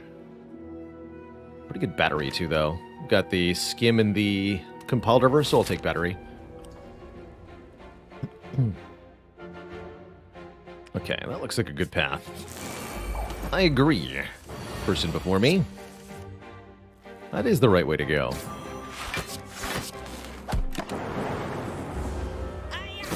Who gets to join the Spire with friends? Anyone with Slay the Spire on Steam and the mod installed may join. Even you, lowly wretch. Want a chill plus? Not really. Heck yeah, give me Necronama Sunder. Thank you. Now we're talking. Now we're talking. Actually gonna do mutagenic strength here because the bag of marbles.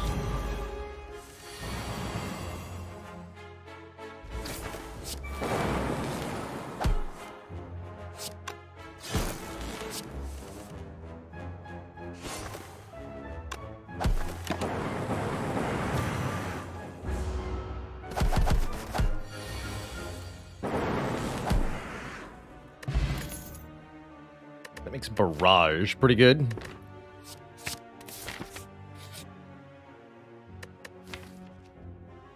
I'll upgrade all those? Yeah.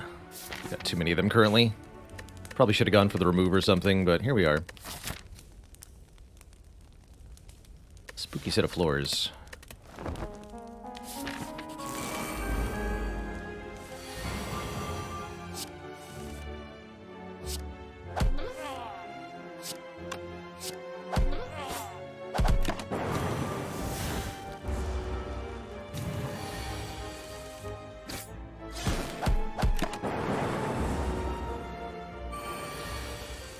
Uh-oh.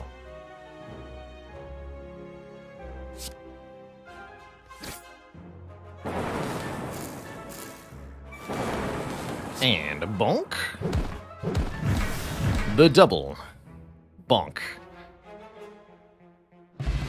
Very powerful. As is that. Bummer.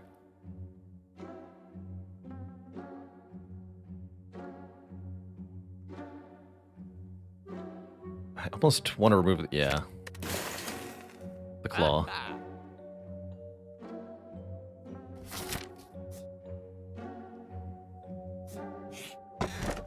Cables are good.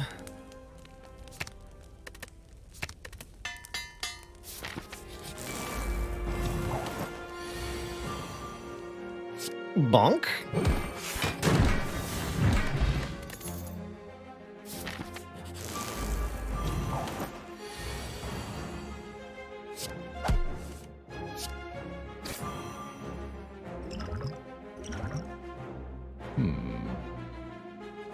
Take the beam.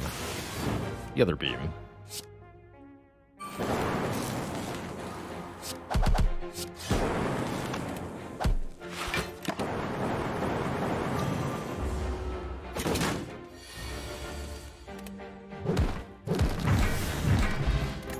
Strike dummy, justified. Now those are 12 damage strikes.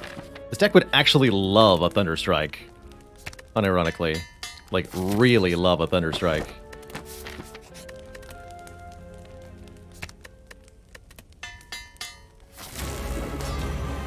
I wonder if I beat Collector. Not with this opening hand, I don't. That's a bit better.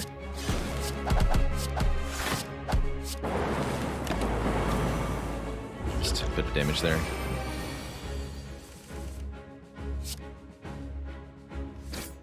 Oof. Alright.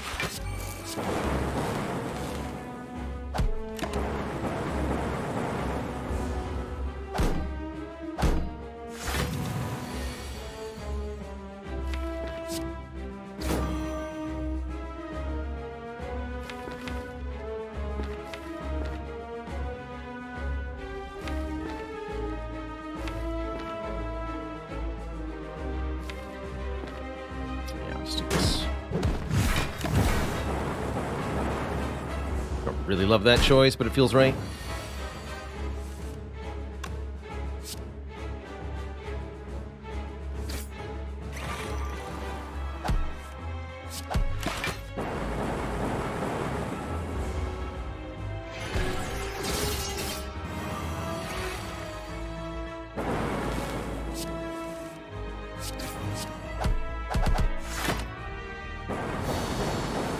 We're through.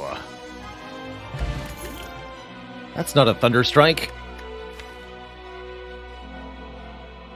Pretty good, though.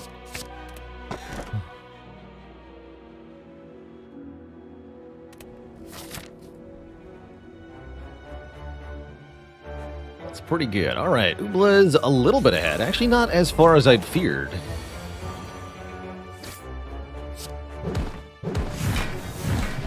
Necronomicon seems to be doing work for me.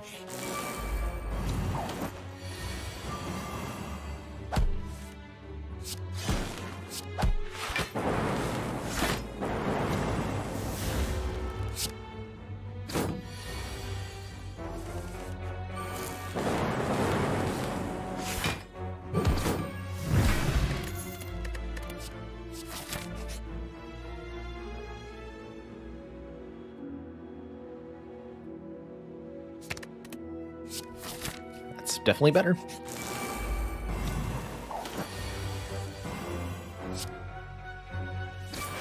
But is it, though?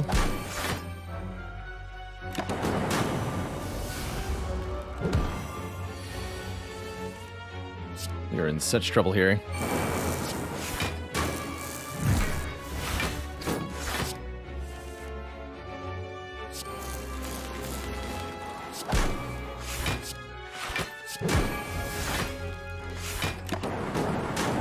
Costi done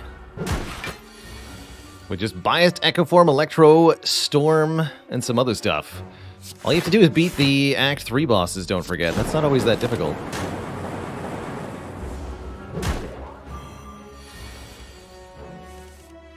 Meanwhile, we're getting murdered by this thing.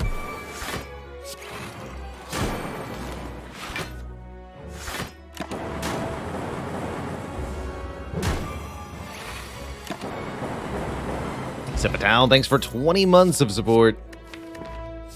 Definitely like Tempest here. Kappa? Capacitor? Seems good to me. Makes the double Meteor Strike awkward sometimes, but I don't care. Gonna be worth it.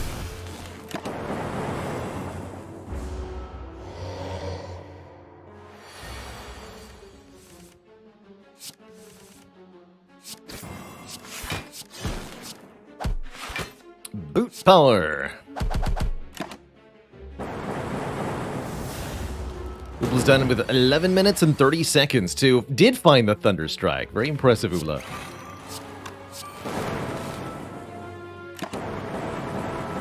Once again, order was wrong.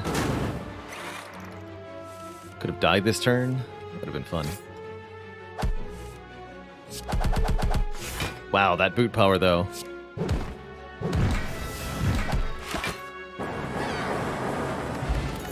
Ridiculous.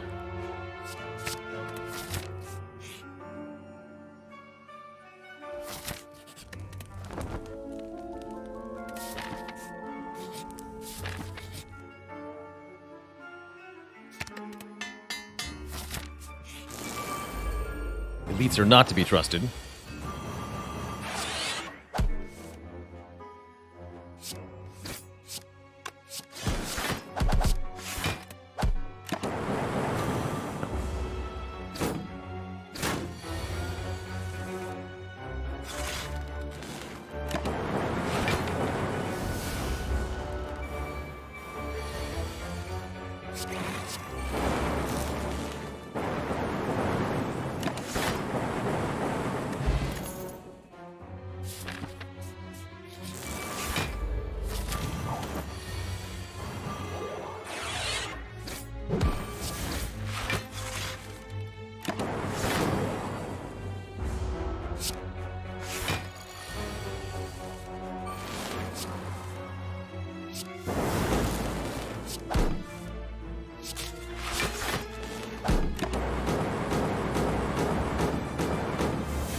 satisfying. Reboot? Yeah, give me a reboot. Reboot. Loose.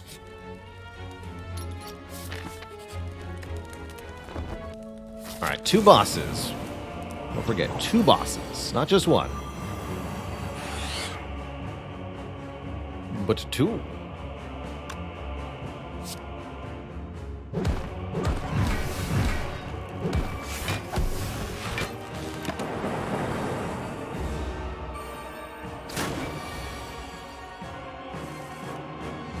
So we don't really want to play biased in this battle, I imagine.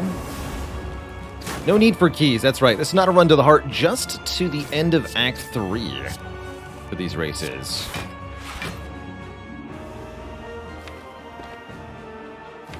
Yeah, let's do this.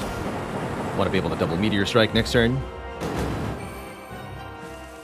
we go Cool-Headed, Dual Cast, Meteor Strike. Boop.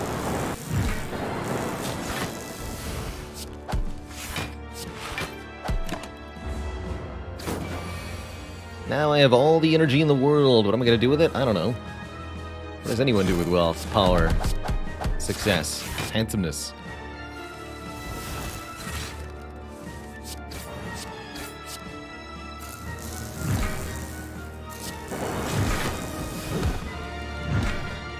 I seem to have won the first phase. Second phase seems more troublesome.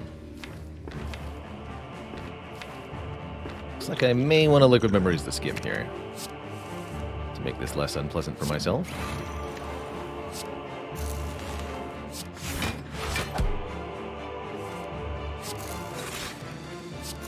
That worked out pretty well.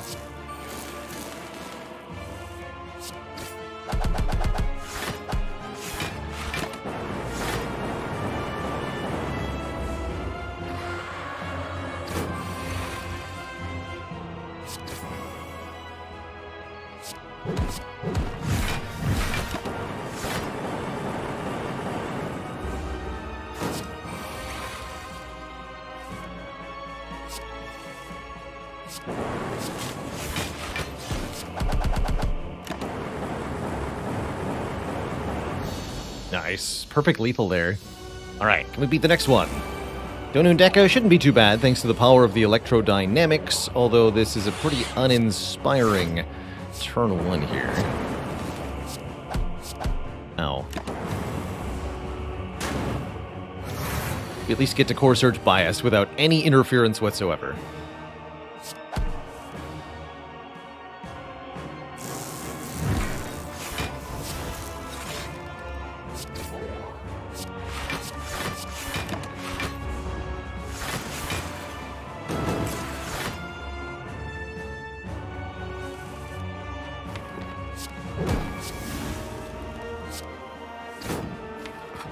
Without any interference whatsoever, I said. Hello?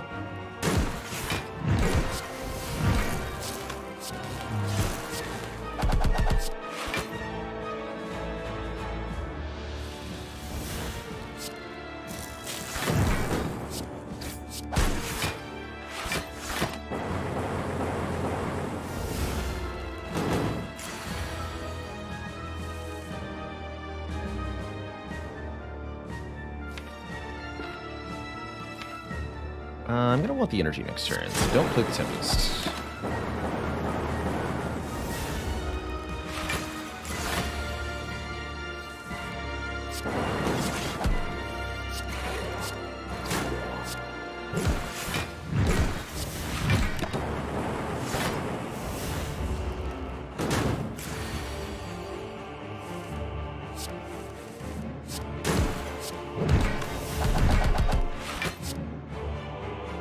The boot animation. Should I be skipping boot to go faster in my runs? I don't know.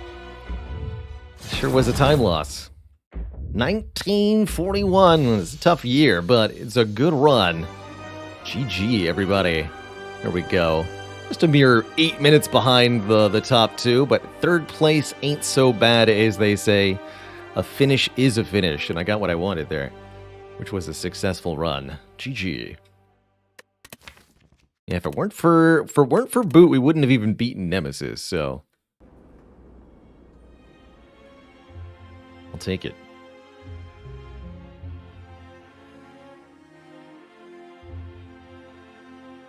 So there's a setting to speed up relic animations. You can speed up some animations in the game by setting your max frame rate to 240 and disabling VSync on Slay the Spire. That will cause some animations to shorten up.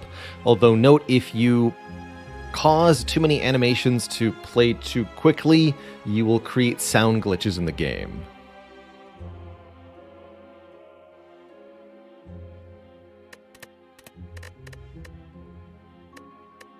Let's try bingo mode, Twitch chat. It's bingo time.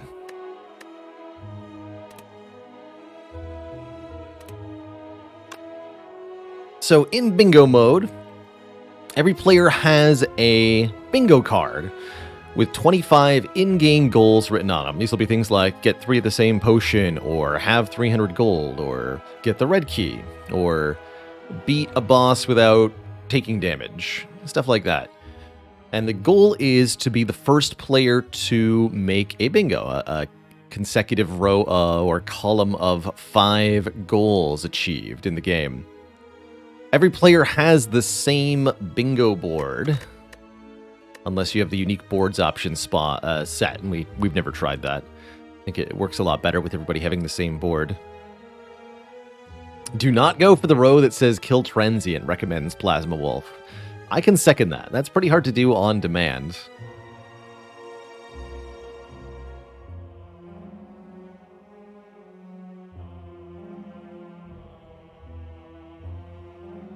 So again, everybody has the same board with the same goals.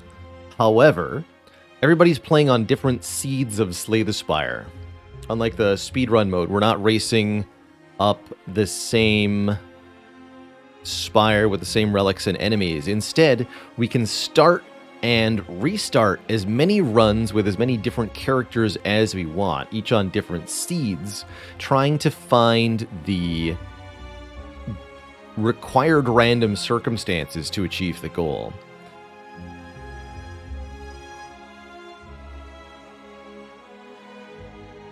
Starting Watcher in Bingo is recommended, I would say. I like to start Ironclad, personally, but I think Watcher start is the better start.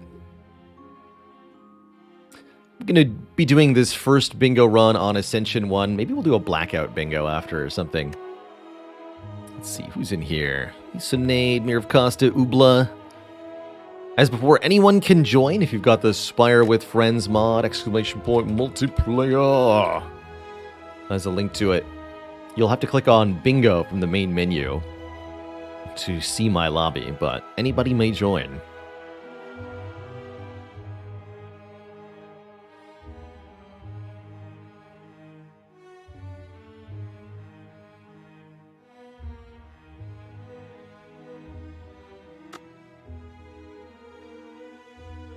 All right. Let's get my glasses clean here before I attempt the binging.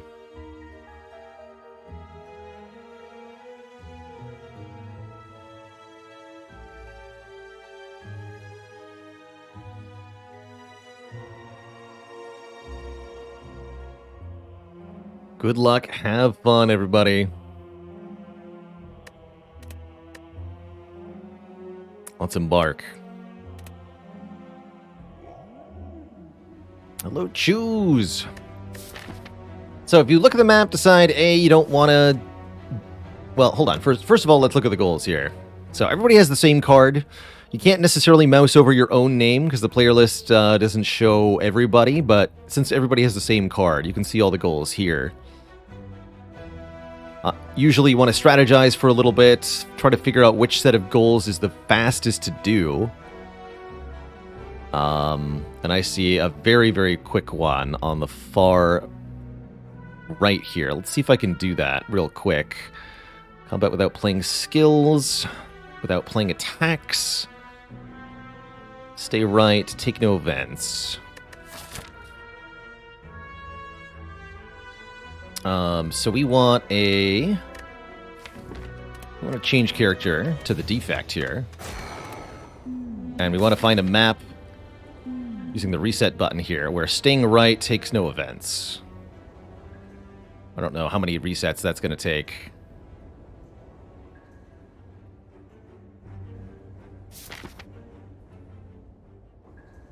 I'm just looking at the rightmost path on the map and seeing if it has any question marks. And if I do, if it does, I reset. I have no idea, again, how many tries it'll take to get a question markless rightmost path in Slay the Spire. Is that even a reasonable thing to reset for? I have no clue. Am I going to break the game's music? Probably.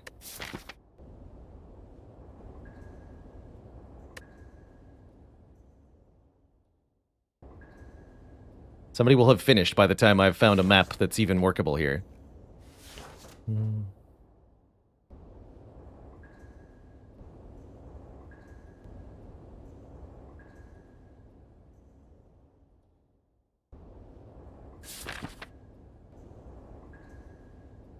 Yeah, this doesn't seem particularly viable, huh?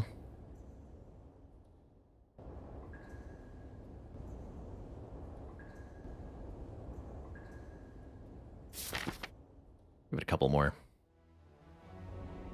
But yeah, this is not happening. Alright, let's just stay right for an act. Or rather, let's get a Niao's Lament. It's gonna satisfy 2 of our goals really quick.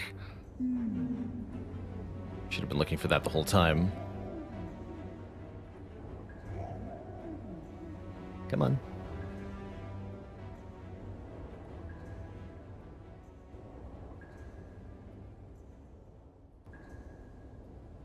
Where are you?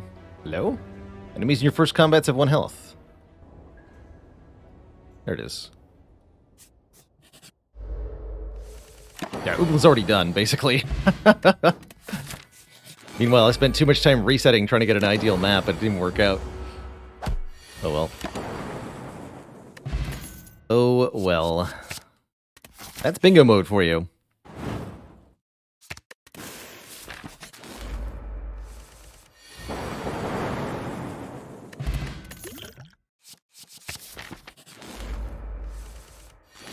This was not even the right map to try this on, but someone will put me out of my misery shortly here.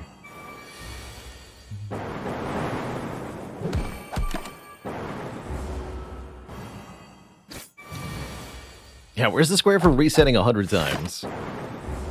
That's what I want to know.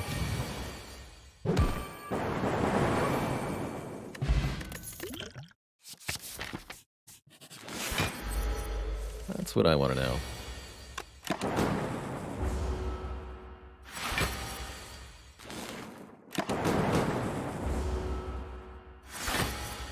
I'm pretty sure you can have no event Act 1s. But I don't know for sure, quite frankly.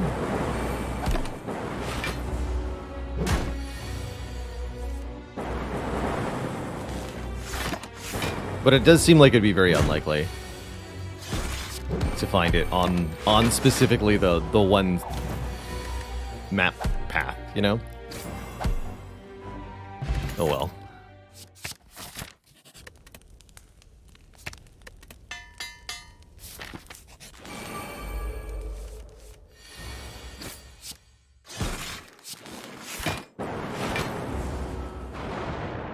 We're going for the one that Loom's got, but better, faster.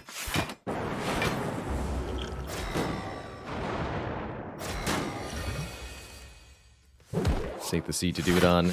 Seems like optimal bingo play involves a heck of a lot of resetting. Now I think about it. Harder, stronger, faster, longer. And zippier too.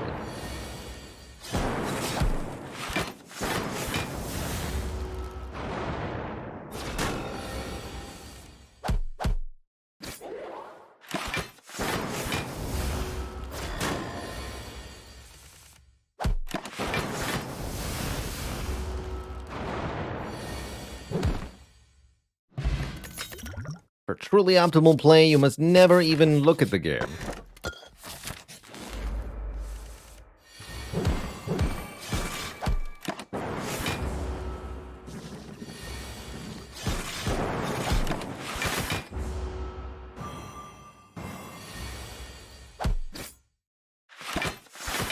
oddly quiet. Might have to reboot Spire because of all that resetting.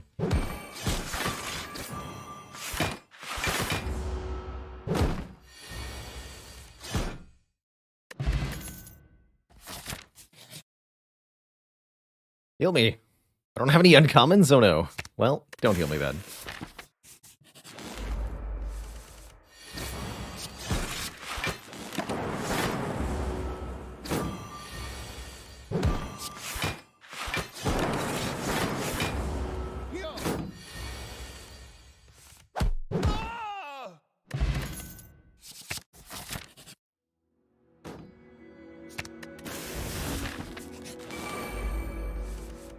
Just gotta survive this.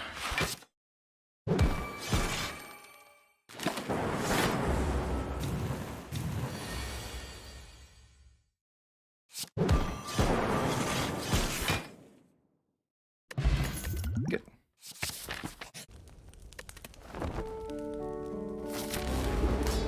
Stay right for an act. Alright. That's all I needed to do. I don't actually need to fight the slime boss. Perfect. That's still fine, right?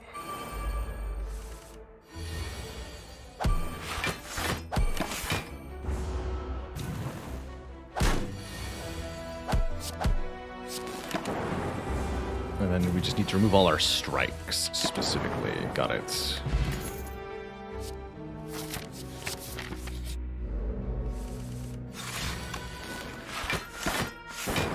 Our music is back. Welcome back, music.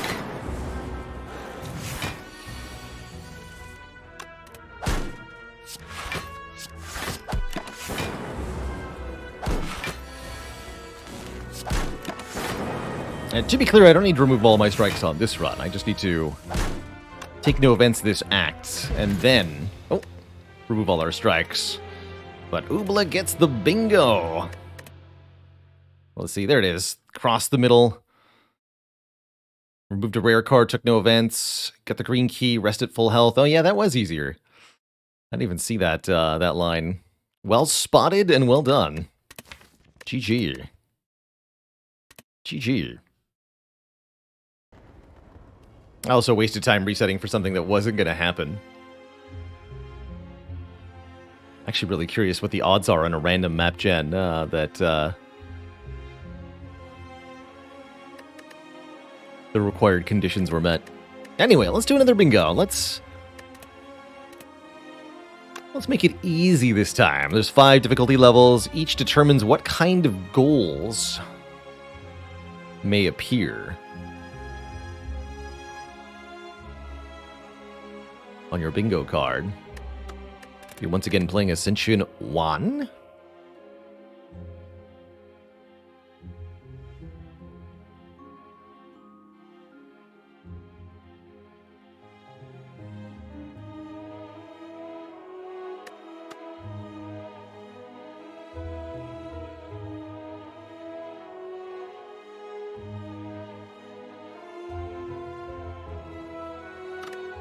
I don't feel like I need to wait as long since the bingo matches are nice for playing in sequence because when one person wins, it ends for everybody. So everybody is plopped back to the menu at the same time. That's pretty nice. That's pretty nice. Yeah, getting 4 of the same card is not so easy. The game won't just offer them to you. There are some quick cheats for that event, though, like the bites and apparitions. Sounds good, Painzor. We'll wait for you.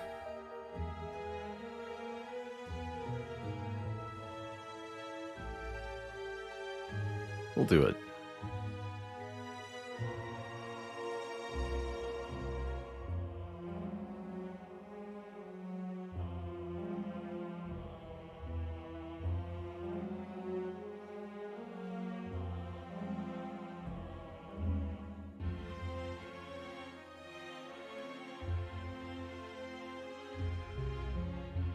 Alright, they're back. Ready up, have fun. Oh yeah, the difficulty resets when people rejoin too. So, easy difficulty, good luck, have fun. May the speediest bingoer Win. Beat Act 3 is Watcher. Okay, that's pretty easy. 10 or more buffs. Defeat a boss on turn 1. Ooh.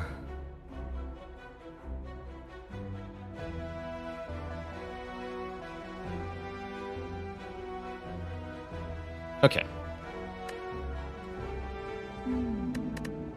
Change character to Watcher.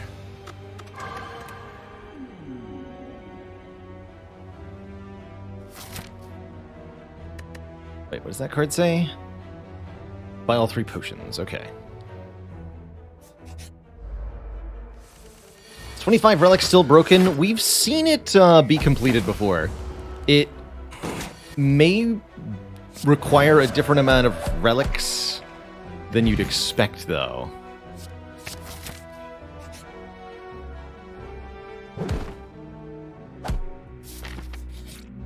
Go, skip a relic. Skip a relic. Rest at full health. Got it.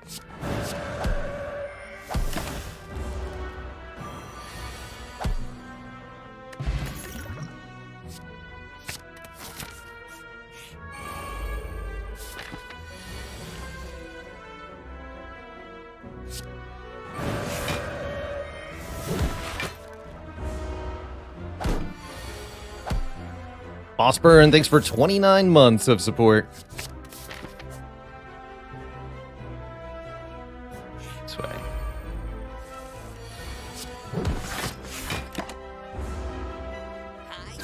Give me your gold. Yeah.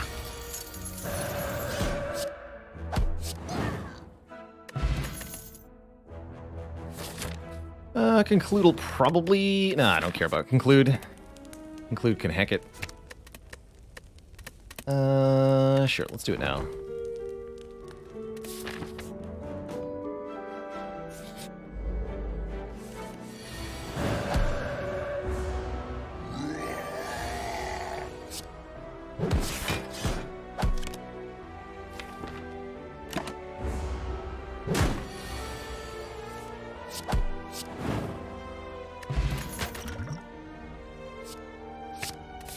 Why, yes, I do want a Gremlin Horn. How'd you know?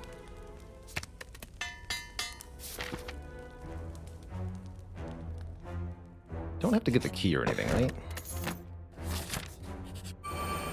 Beat Act 3, take no rares. Got it.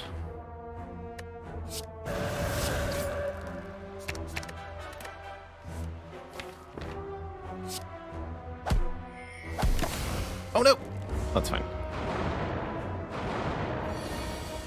Just not forgetting that. It's embarrassing, really.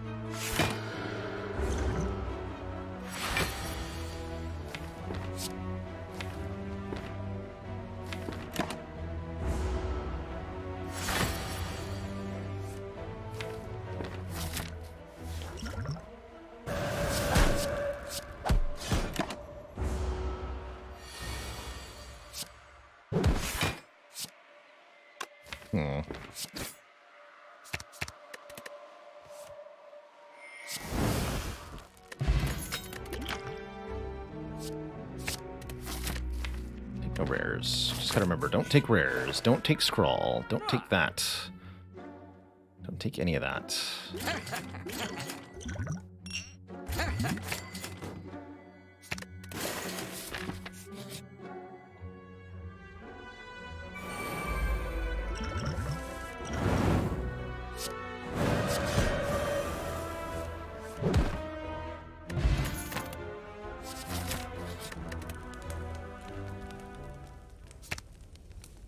I'll upgrade a wallop. Should have kept that fear potion, actually. Oh well.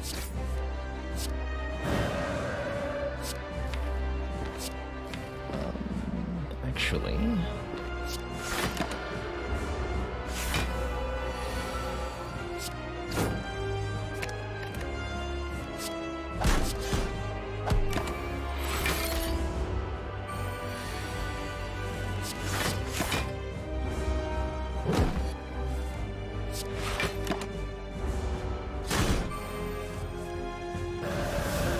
52 damage and 52 block. Bummer. Ow.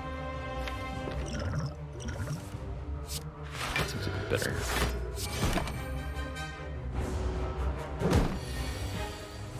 This boss is definitely one of our worst matchups. Amusingly. For this deck. But if we force our way through, we'll be fine in the rest. Oh, I mean, Mirror of Kasi saw the diagonal. 4 of the same cards, all I need to do? Oh, very clever. Did not spot that diagonal. 4 of the same card can be tricky, though, so good luck to them. They have until I can win as Watcher here.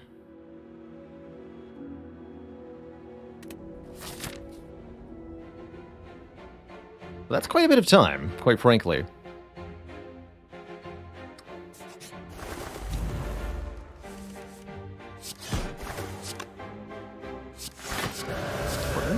Question mark? We're going to see the bingo board. Mousing over any of the players' names on the list will show you the bingo board here. Specifically, it'll show you that player's bingo board. However, since all players share the same bingo board, that is functionally the same as seeing your own.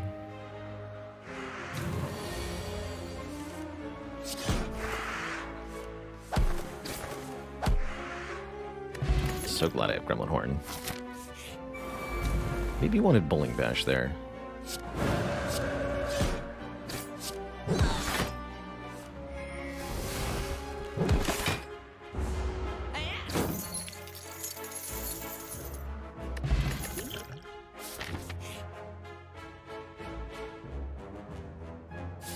Technically not a rare.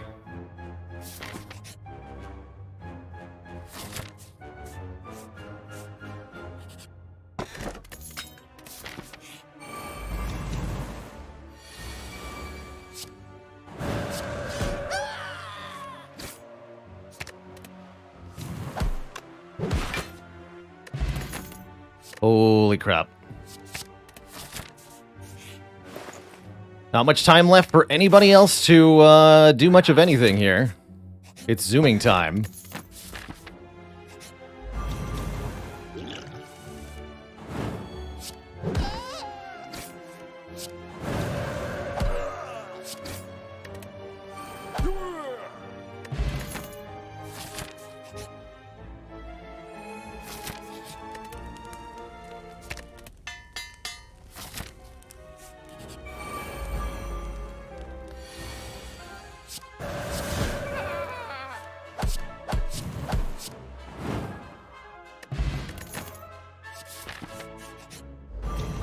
Go through one fight to have the fastest possible Act 3 here.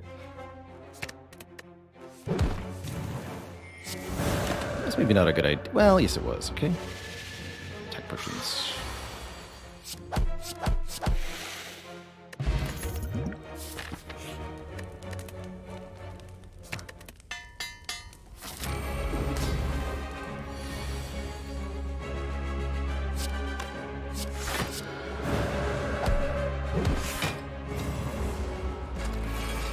Gotta beat the automaton. That shouldn't be hard, right? Right?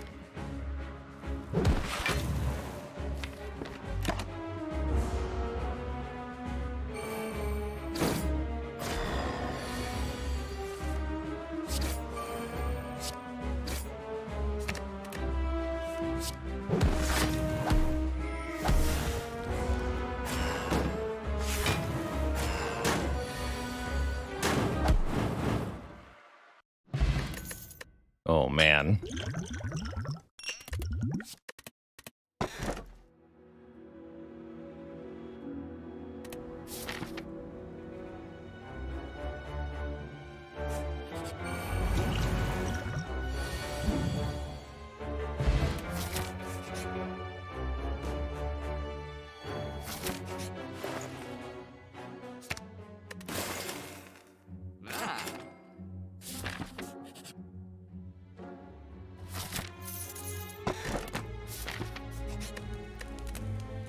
Don't know why I recalled, but I did.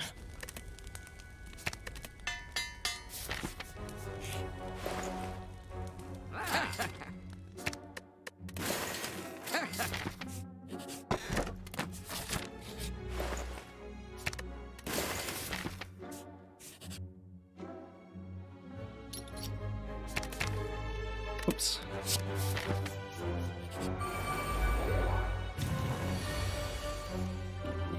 Ooh, okay.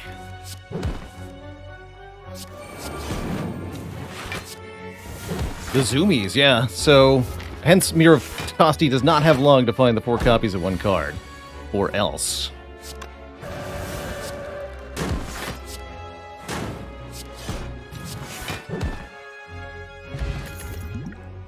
I'm allowed to take rares now. We only needed to stop until Act 3.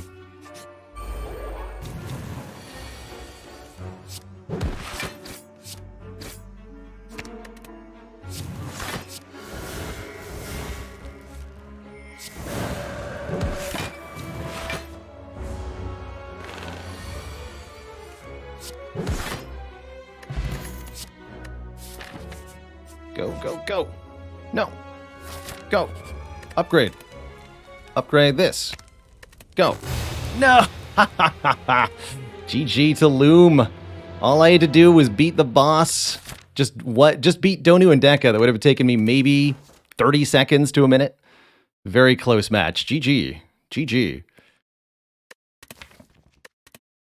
GG. All right, Twitch chat. Our time in the modded Spire is coming close to an end here.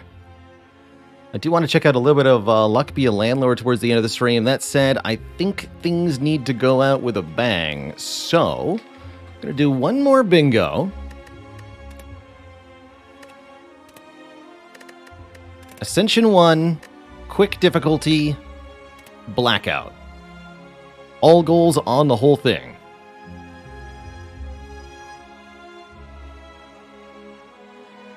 That's how you do it. So instead of getting a bingo, the entire board must be filled in. All the goals have to be achieved. So it's a question of how can you get all of them done in an as efficient as possible a way. It's not about getting a bunch of them done quickly, like really, really fast. It's more about how fast can you do the slowest goal. I'm hoping we won't see Kill Transient. If I see any particularly egregious goals, as well as if I see a 25 relic goal, I'm going to reset the bingo game so that we don't get stuck. Are the board objectives randomized every time? They are, yes. They are. Yes, indeed. And as before, glitches are more than welcome in the pursuit of bingoing harder, faster, better, stronger.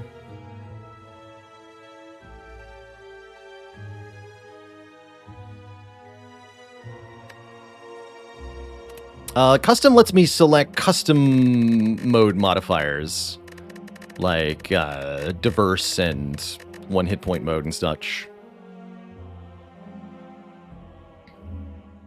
Yeah, sure. I'll do that, Fayley.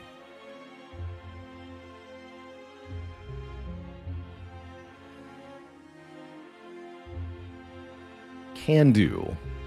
I'll be staring at it for a little bit anyway, trying to figure out what my best route is. So, all the better. Good old Jimmy G, thanks for the Prime sub in the 3 months. Zim, you must ready up so that we may look at the card and embark upon our journey here. Be a 30-second warning or so. I was the bingo the whole time.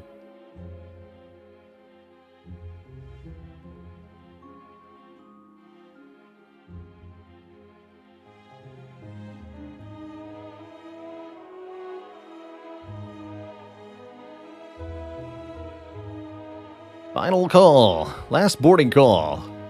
For Blackout Bingo. Please ready up. Or be ready to be thrown out the door.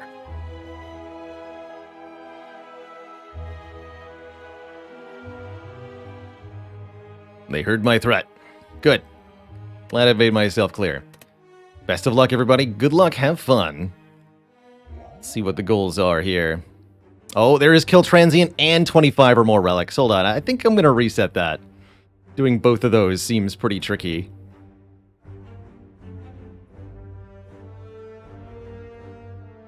Yeah, I'm going to call for a reset. I'll even type that in chat. Reset. See if we can get bingo goals that are a little more manageable.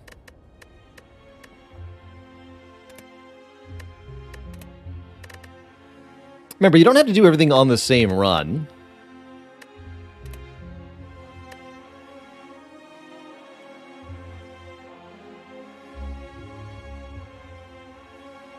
So you could do 25 relics on one run and take no Elites Act 1 on the other run.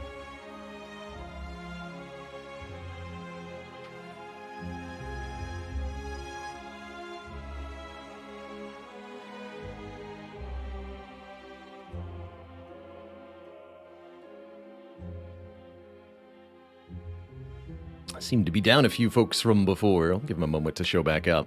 We had 16. I expect we'll lose a couple if each time we reset, but... Oh, there we go.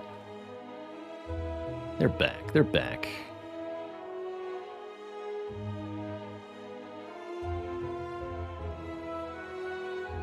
Excellent. There's Ubla. Ubla, Mira. All right, 16 out of 16.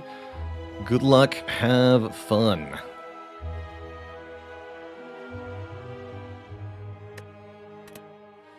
Let's have another look at that. We get the same 2 goals.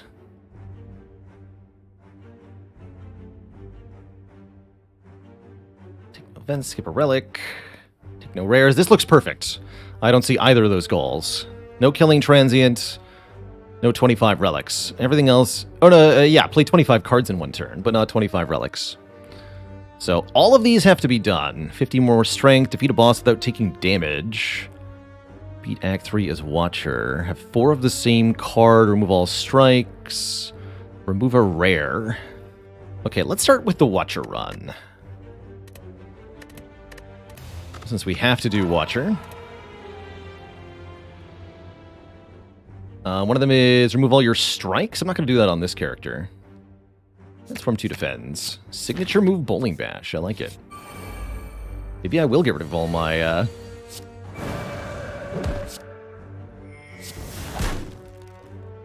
stuff after all.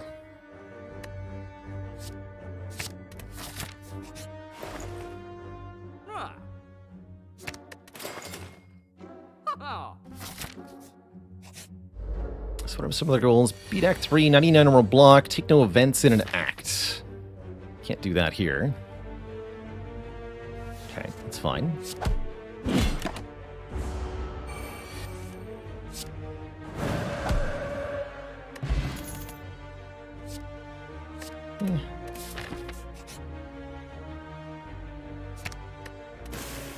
Works for me. Critical didn't count as a skill. I've noticed some of those seem to be a little glitchy.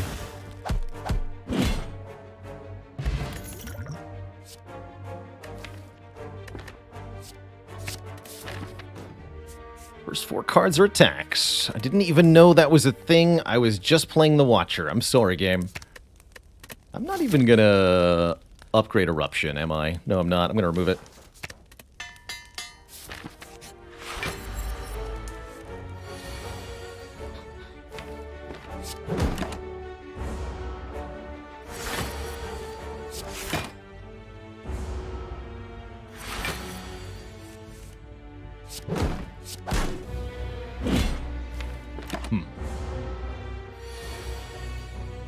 Well, that's not the turn you want.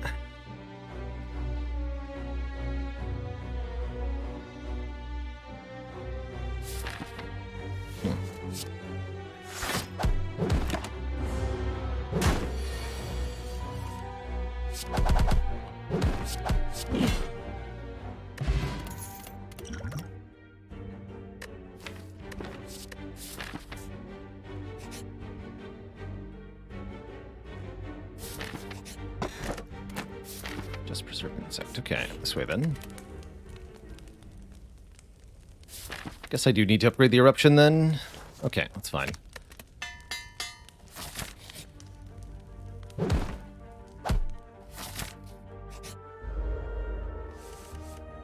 Skip a relic from an elite is on this list, right? I think so.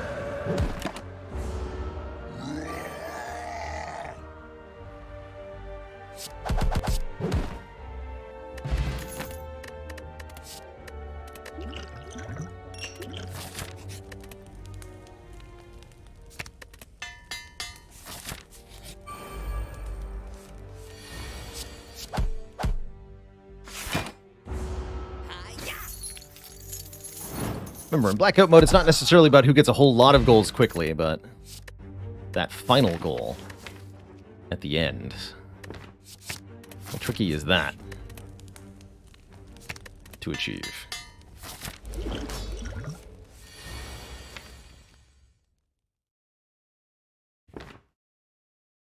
Six times. Should be okay.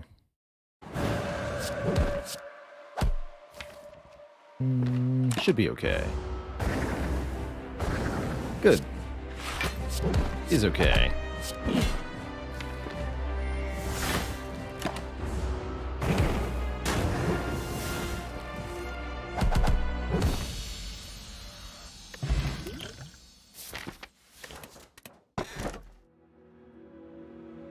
Suzu seems fine.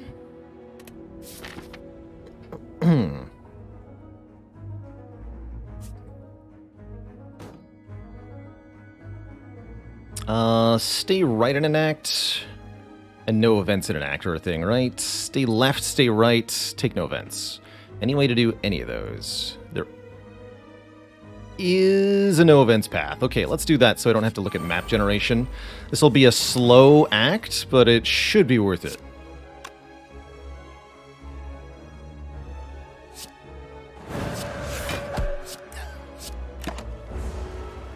Bag of Marbles is so good on this character. Dang.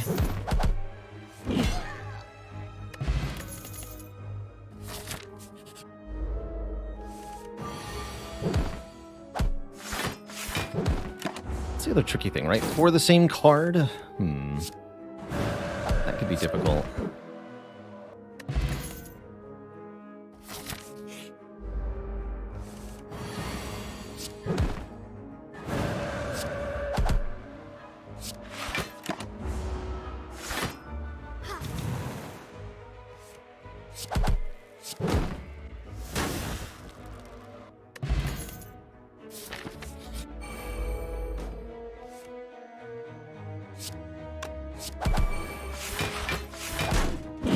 $120 damage.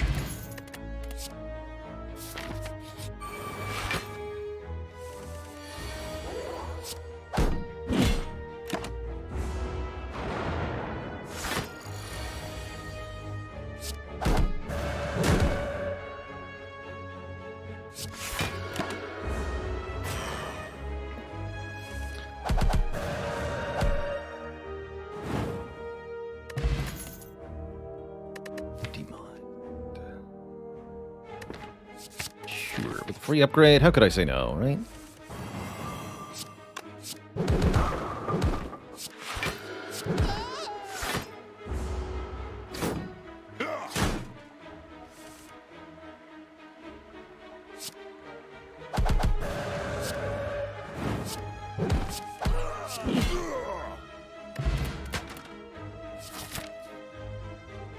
No events, no events.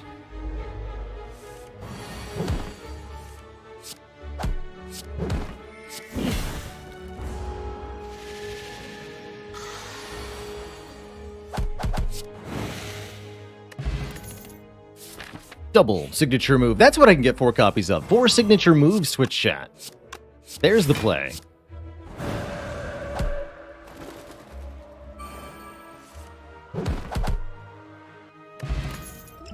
Right, can't. I almost discarded a potion to pick that up. God. Oh, that would have been embarrassing. No events, so this way.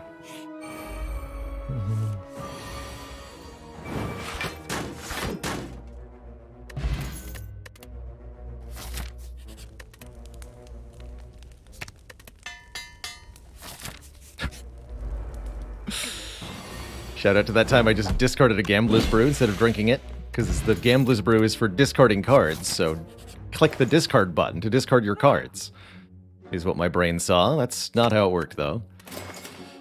Definitely not how it worked. Am I taking any of this? I don't think so. Maybe this? This is fine.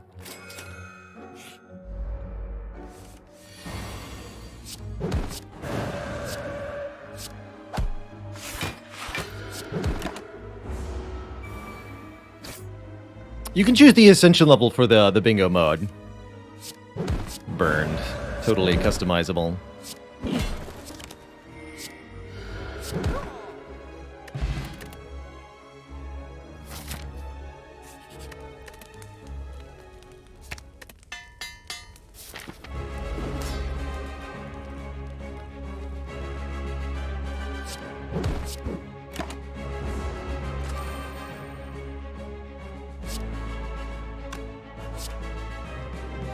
Flurry, Vigilance, Flurry.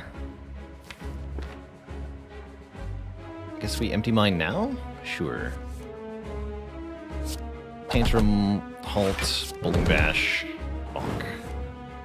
Seems good. You're gonna steal my signature move? I don't like that. Very much.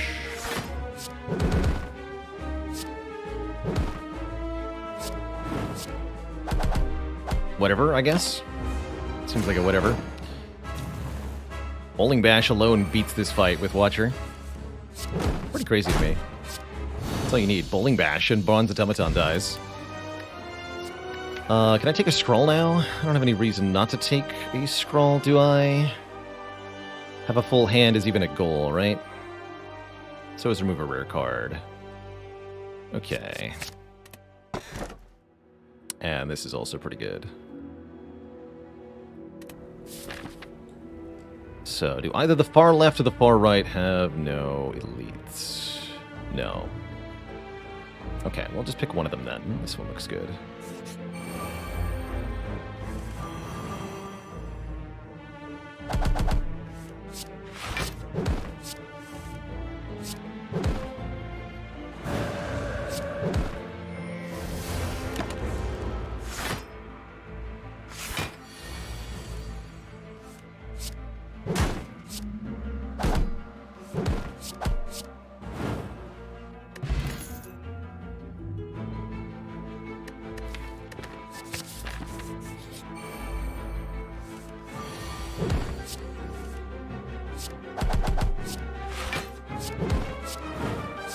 So close.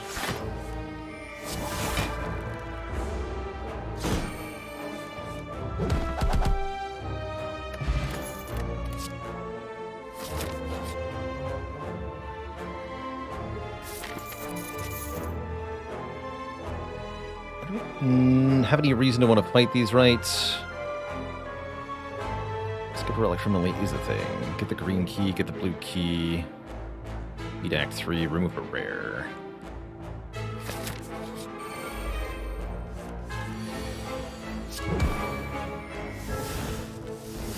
Full health. Or full hand. You get the idea. Really need to remove some of these attacks. Or this is not going to work out, huh?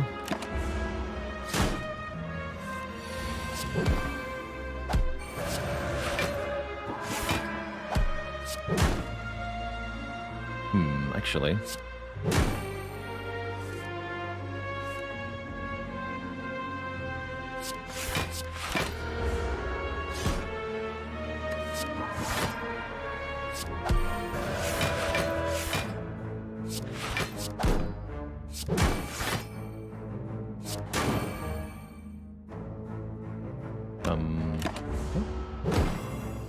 Like oddly difficult to get the kill there. There we go.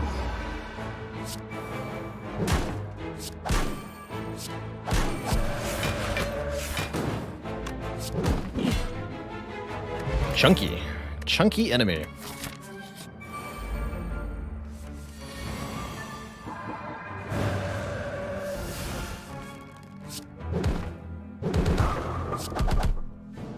Another enemy you just need Bowling Bash for? Nothing else special? I was supposed to skip that relic. We can do that later.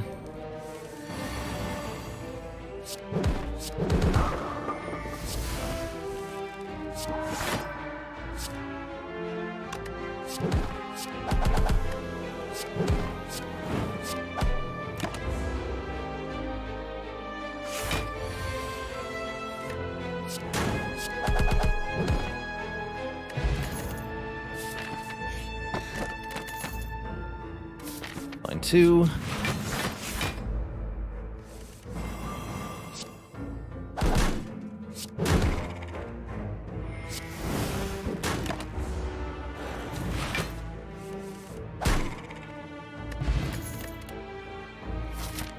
Need Ragnarok. But I have an idea.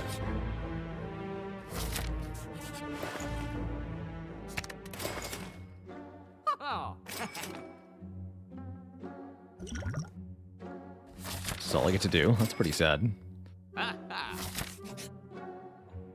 I was supposed to buy all 3 potions. Actually, you can't buy potions with Sozu, period.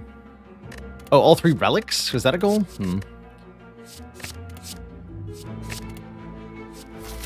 It's not a goal, is it?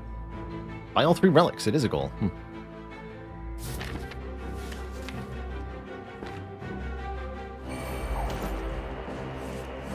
I didn't even know that was a goal.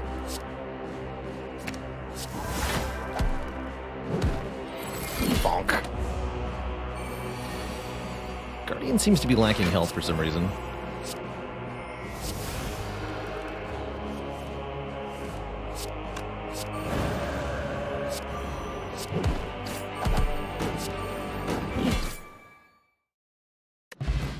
Oh, that counts? That's illegal. That's illegal. It's freaking illegal, man.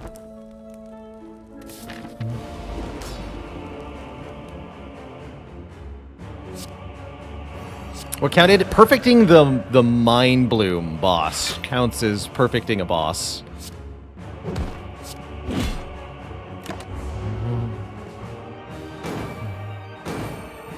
Apparently.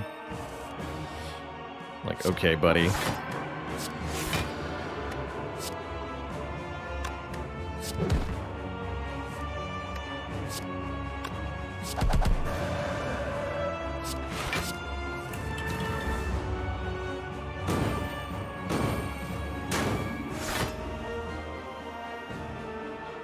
So we go Tantrum, Flurry, Bowling Bash, Strike, Signature Move.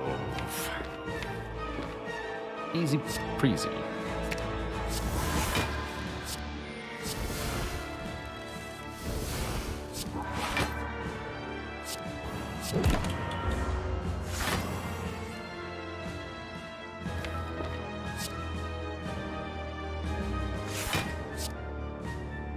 One time.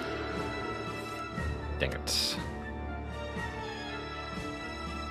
Let's just do it this way then. Trip. Prostrate. Wait, that doesn't work either. Ugh. Cool.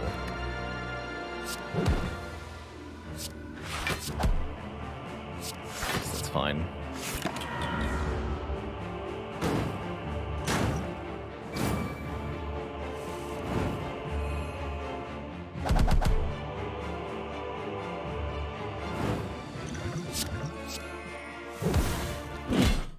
There we go.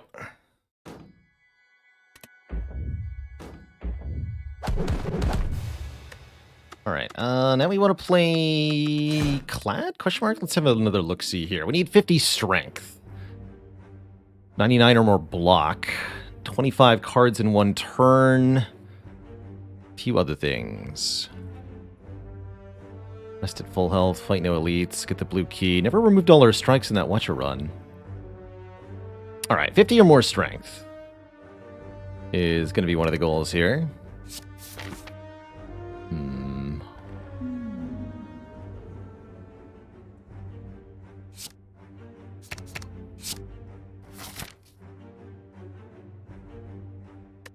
Well, am I looking for here? Not sure. I'll start with a no elite path through an act.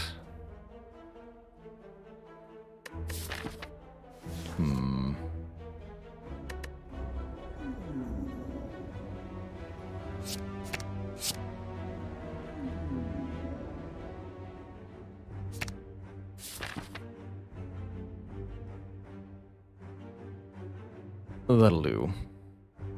We need to stay left. Sure, I'll do that. Let's just start going. Looking for ways to gain strength, ways to gain block. So, barricade and demon form and such are the things to keep our eyes peeled for. Demon form against louses, not too slow, I wouldn't say. No, that's completely acceptable, honestly. Wait, I move to... yeah, whatever. That's not even staying left. That's still fine, though. I don't really know what I'm doing, apparently. But what else is new?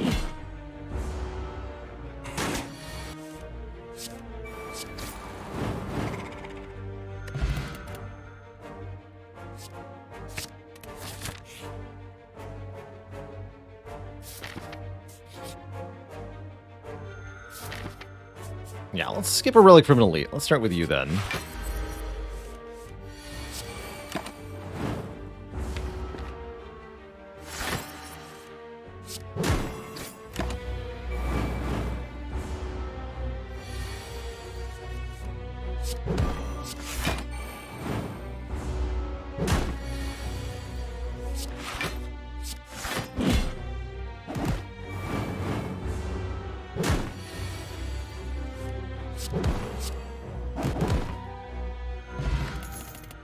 Wants a rupture.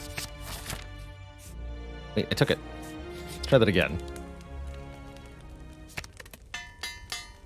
Is Clash actually good? When you don't have an Ascender's Bane, yes. It's quite strong.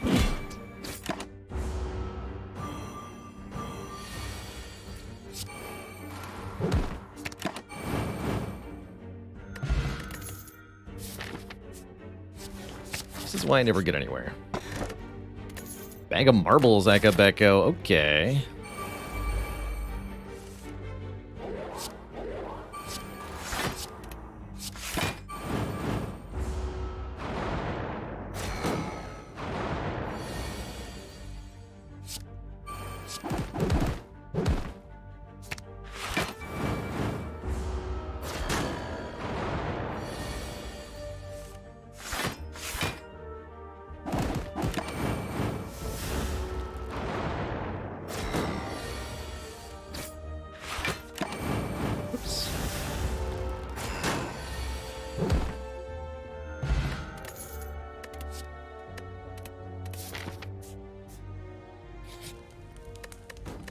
We did it! We did it! Get that one too. I think that's a goal, right? No?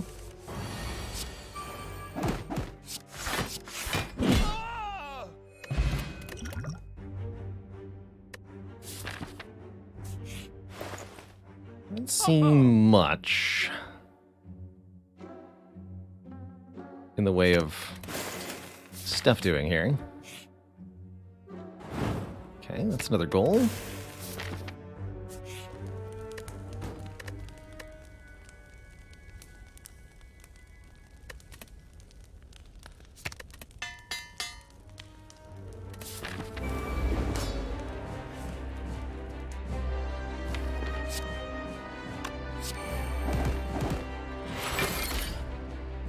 Hopefully this combusts just yet. I don't know.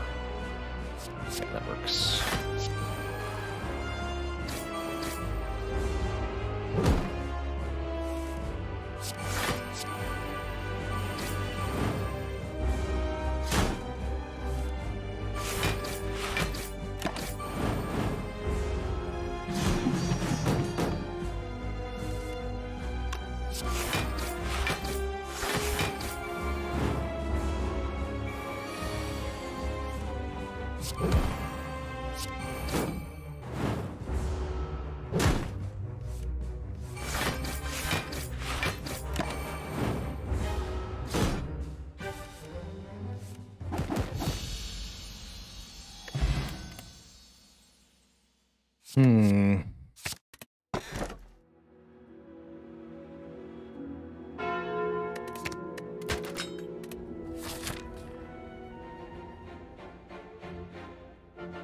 Fight no elites, sting left. Do we have any no elite paths here?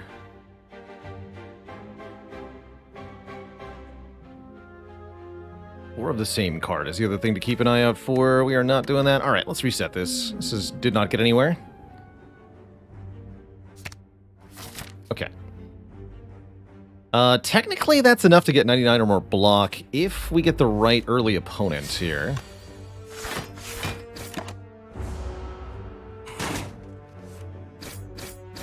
Jawworm ain't it. But one green louse would work.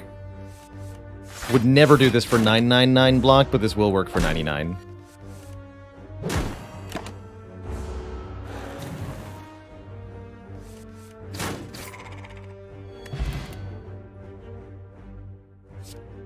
Piccolo's line. This is not the right opponent either. Next fight should have what I need, though. Give me a better block card. No dice.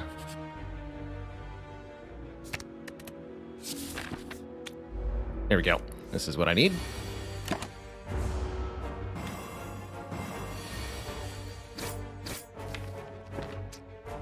Oh, I should have Havoc there. I could have hit the clothesline.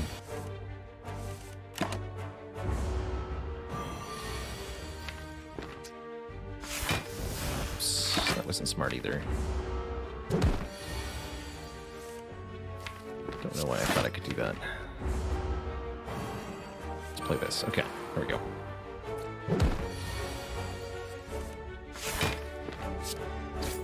Good. Okay, there we go.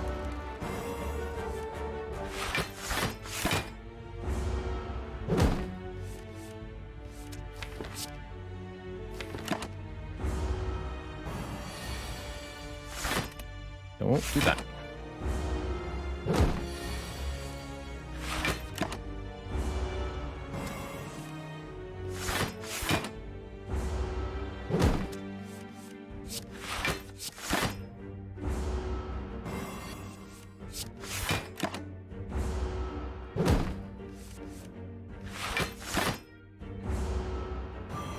Can actually reset this run as soon as I get to 99 block. I no longer need the barricade at all.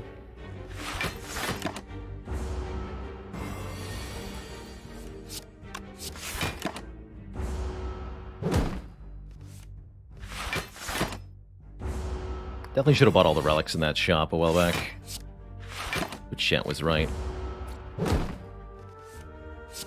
Exactly 99. All right.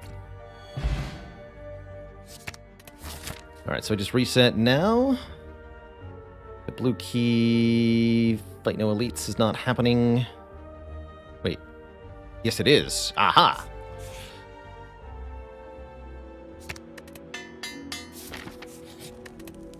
Didn't see that path before.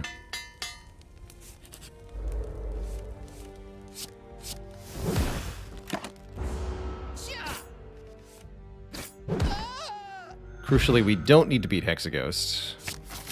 Just the act.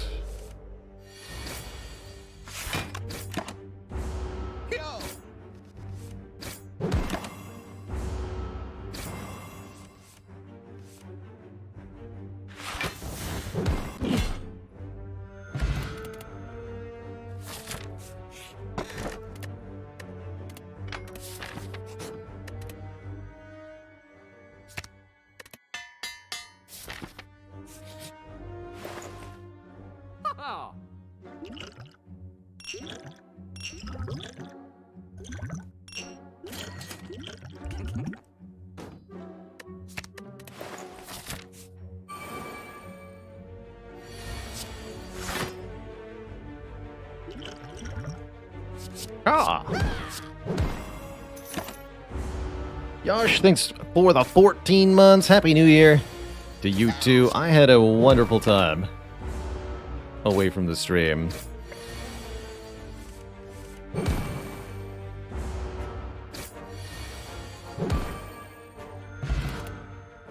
Double barricade.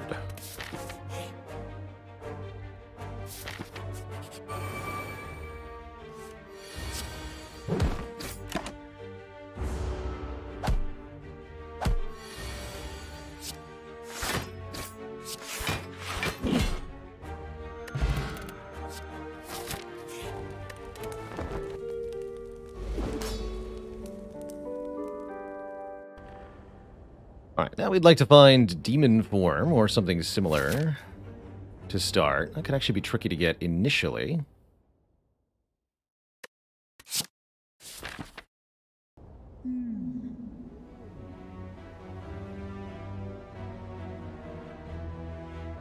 That might be a good enough start. Okay, let's go this way. Upgraded limit break can get us over the strength threshold we need to be at.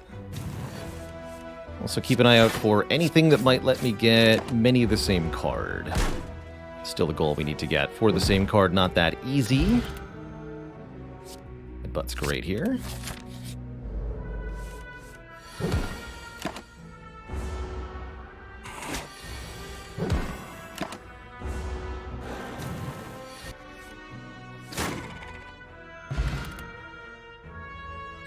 That's a card I can get 4 more copies of.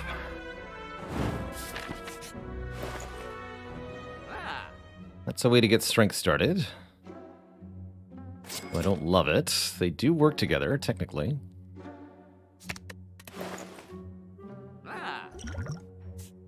We'd also like to get enough money to buy 3 relics at some point.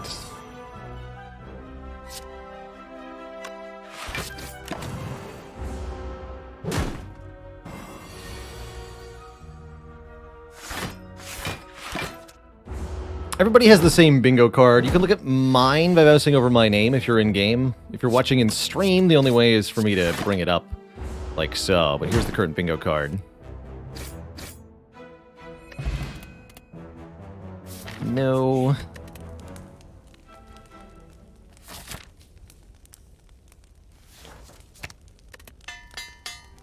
Go this way? Yeah, might as well, right? Still gotta stay left for a whole act.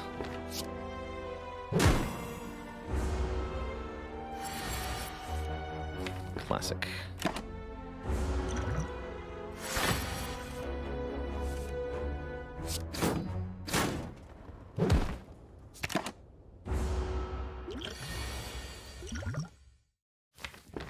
Bummer.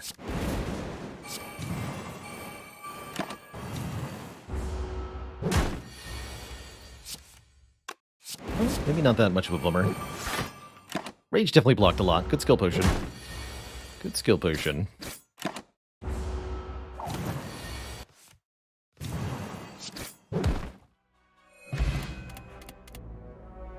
Number 2. Wait, Guria!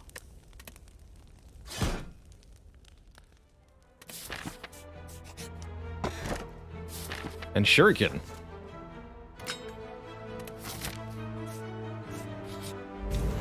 Duly noted.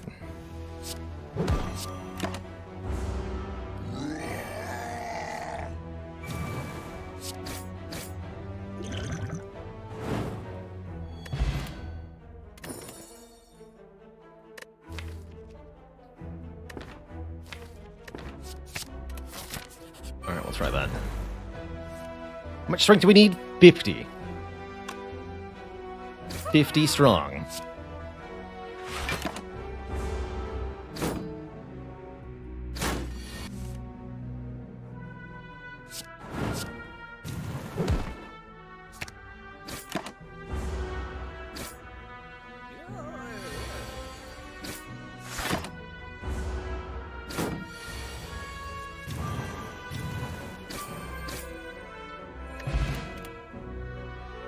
That might have been a good opportunity to do it, actually.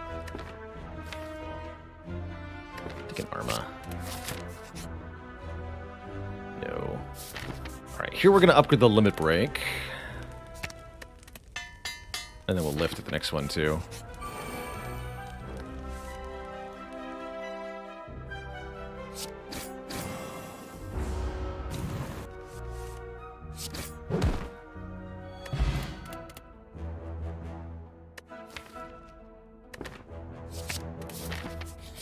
It seems like a good bonk card.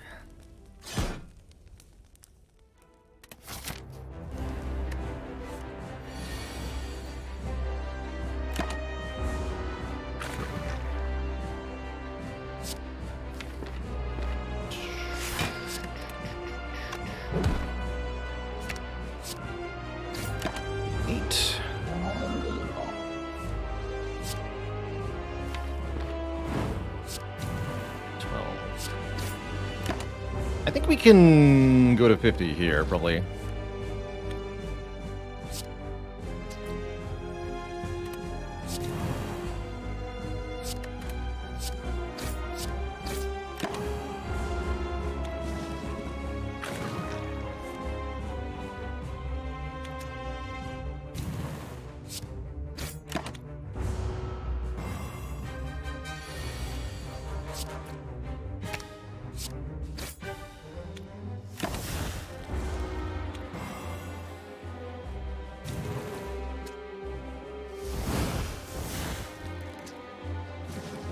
All I have to do is flex, actually. I don't even need the limit break.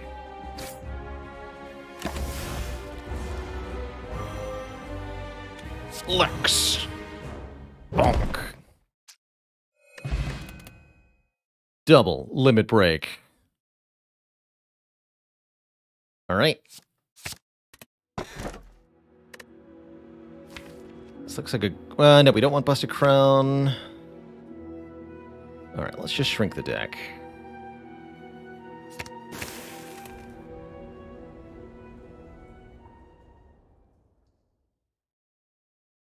So we should stay left for an act, and if we can rest at full health, that'd be great too. We didn't stay left in that previous act, but we will this act.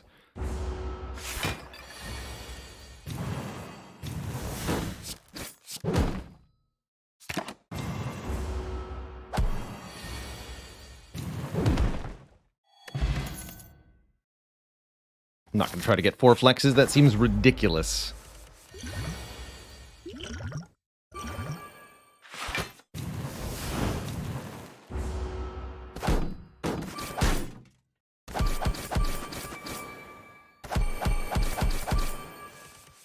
Ow. Help.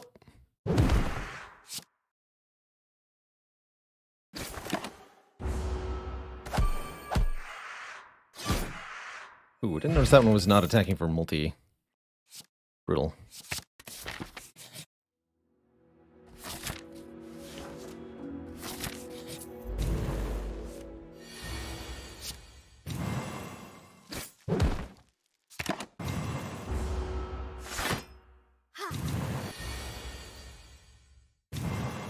Lex, limit break, limit break.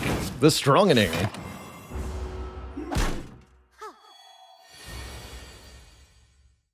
Bonk.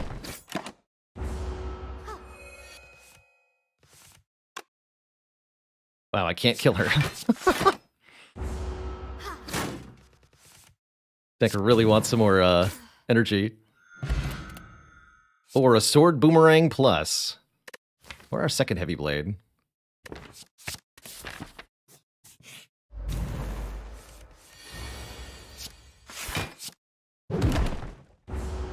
Probably just bash.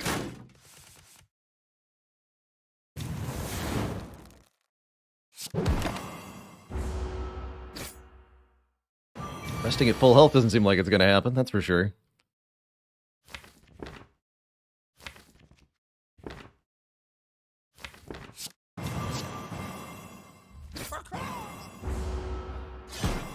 Won't be enough to kill, will it?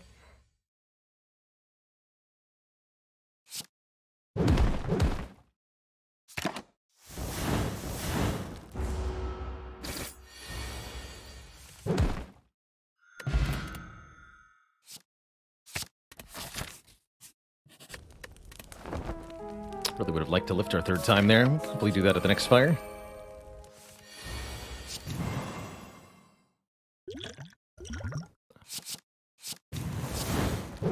Bonk.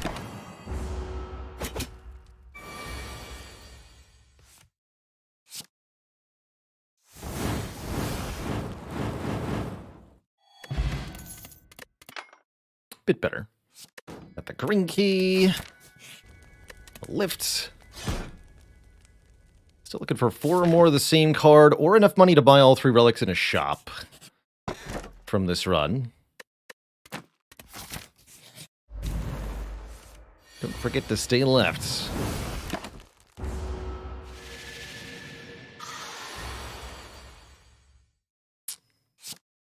Healing at full health basically requires us to have full health and then visit a rest site. That's the only way to do that goal. And that's pretty easy to do by just starting a new run. Shoot, man. Oh, wait, that was a kill. Okay, I can't math. Good job, me.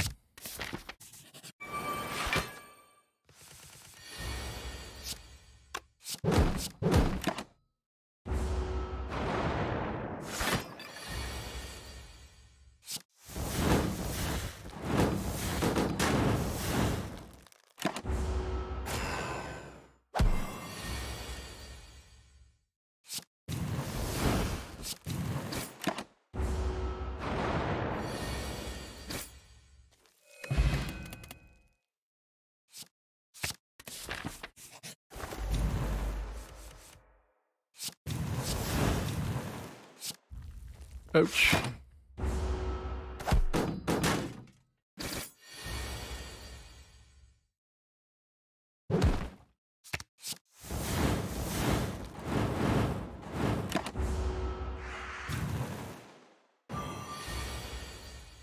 Ah.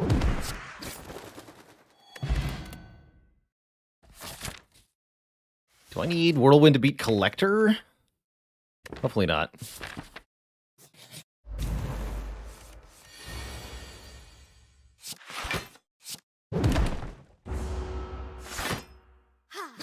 Would have been a good time for Dex Potion.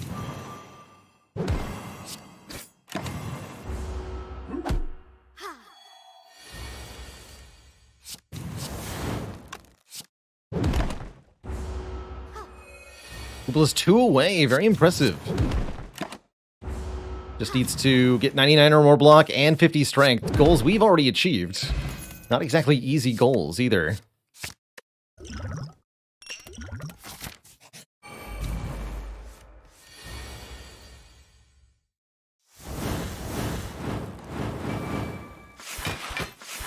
But Ubla absolutely could do those pretty fast with the right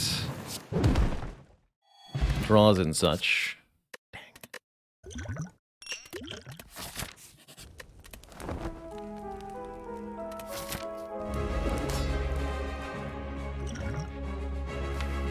Alright, we don't need these unupgraded heavy blades that much, do we? No, we don't. Let's see what this has, too.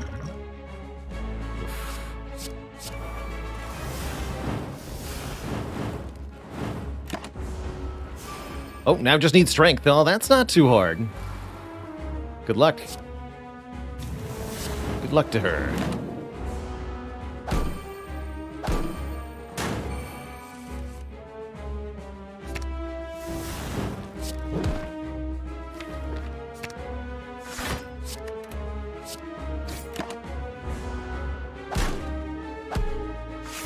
Also, I'm not sure I'm going to beat Collector. Oh no, that seems better.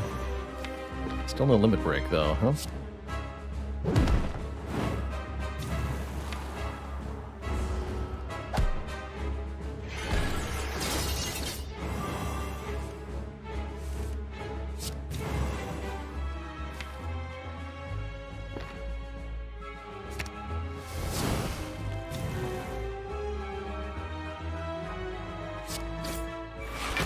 Oh no! I guess killing that minion was maybe fine? Maybe fine.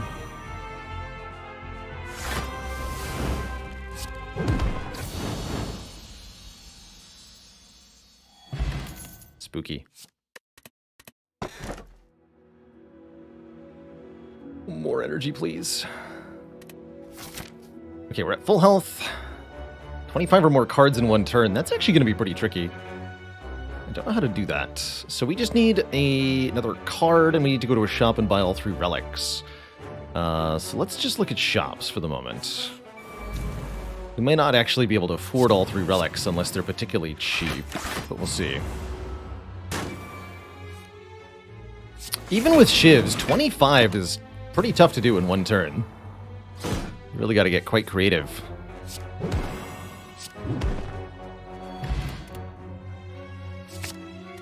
Alright, there's our 4th heavy blade. So yeah, I can't afford all 3 of these relics, for example.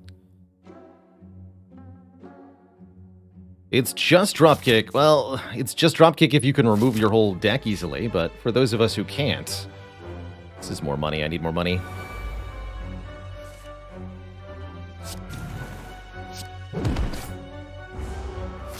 And if we die here, I guess that's fine too.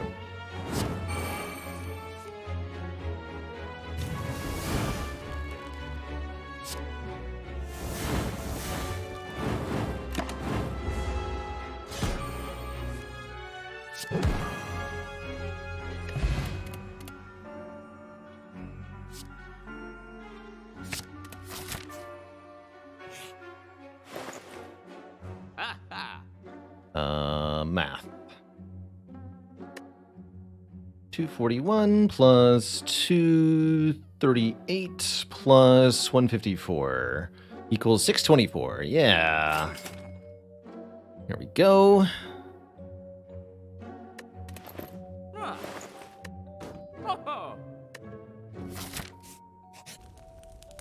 So we need poison, rest at full health. 25 cards in one turn.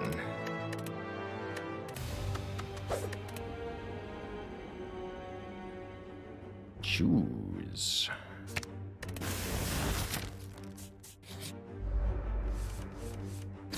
Actually, no, I'm going to reset this. That's a good start. 3 in one turn, right? 3 in one combat, 3 in one combat. That's right. Pretty difficult to do that with just a P-stab, but we could easily get other poison cards. Take a shift card.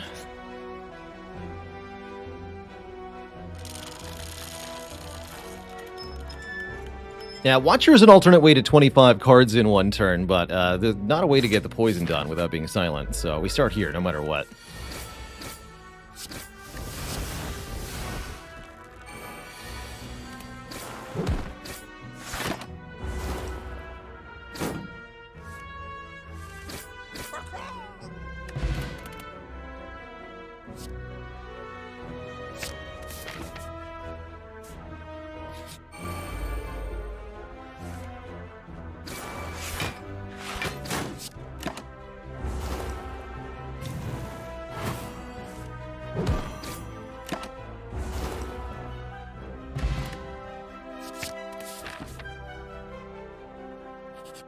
Five cards in one turn. How to do that?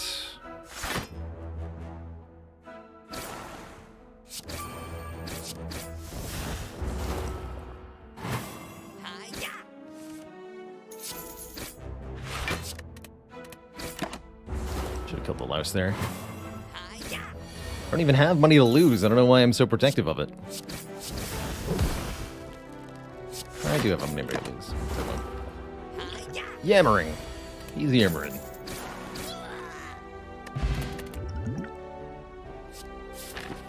Steal yourselves.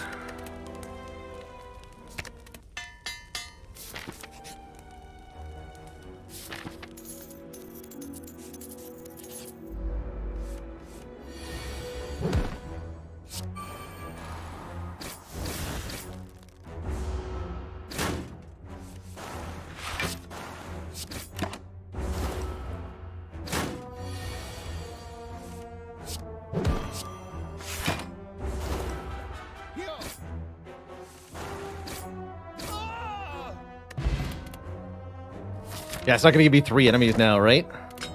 Classic. Classic Spire. Hello? Sir?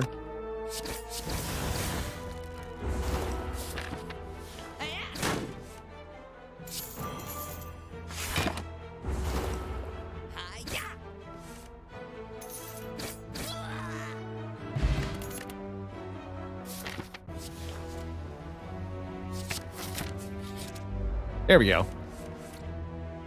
There we go. I don't even need to kill them all with poison, just some of them.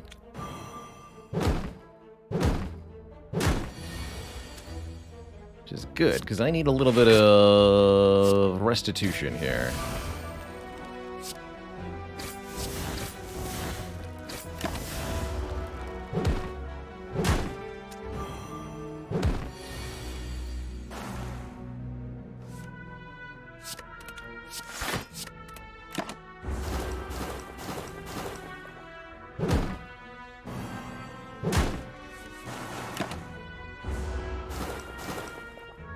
Alright, 25 cards in one turn. This is a good start. I'll keep going here.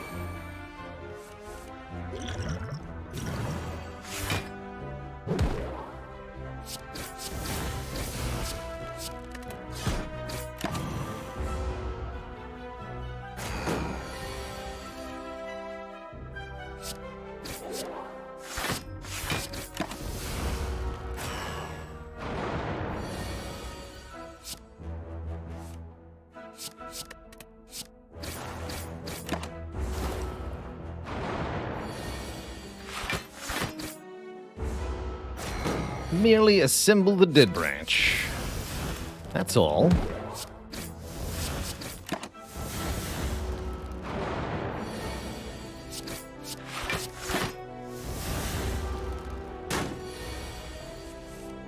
Actually, Shock Tupela hasn't gotten it yet.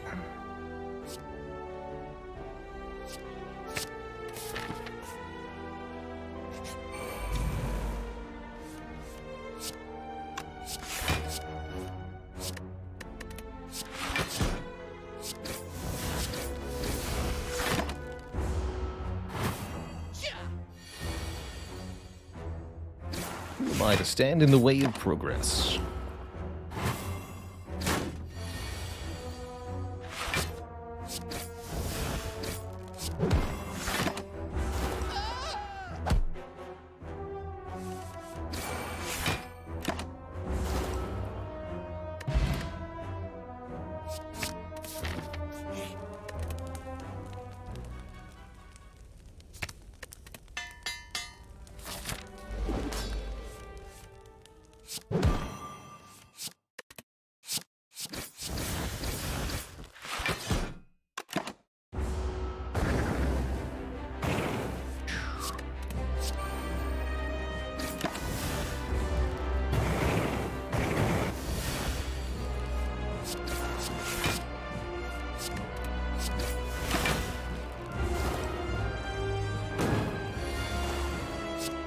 Is this enough damage? Great question. Letter opener's helping.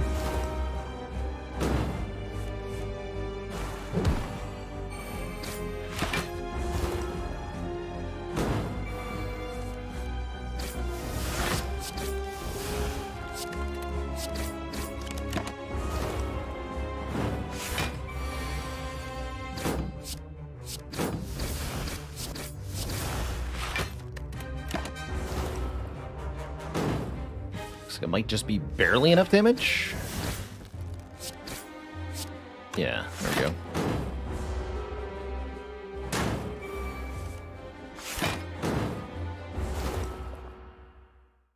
Alright, let's see what we get here. Distilled Chaos, that perfect burst and adrenaline are both also very important for this. I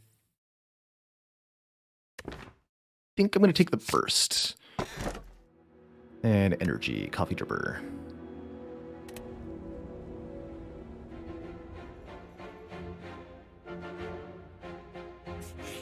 Upgrades matter a lot now.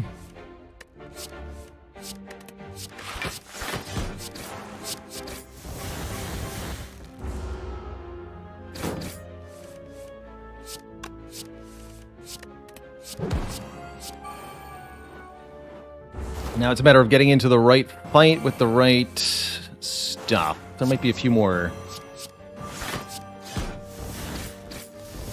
cards we need as well.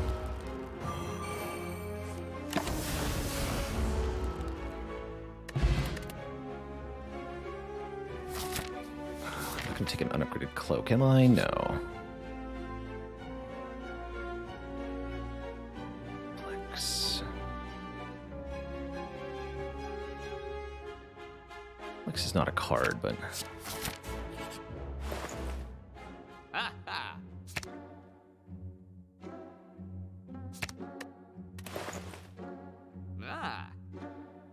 Agonies could help too. Less cards for the moment. Skill potion looks good, though. Doppelganger. Oh, too late. Haha, bingo. GG to Ubla. We're very close there. Very, very close. Just one goal away. But she takes the crown. GG's. Well done, Oobs. Well done. All right, Twitch chat. It's been a very delightful day of Spire merriment. A big thank you to everybody for participating in our community nonsense today. Whether you were racing me, watching, or part of the chat draft with Champ earlier, either way, it's been a really, really good time. Painsource says, ended up getting my 4 copies of the same card with the turbo from Take a Card, Leave a Card. That's wow. Yeah, and 50 more subs. Actually, we're at 100 over. That was ridiculous. 25 cards with blade dances. That's about where I was headed. That's about where I was headed. Very well played. GG. It's a very good race.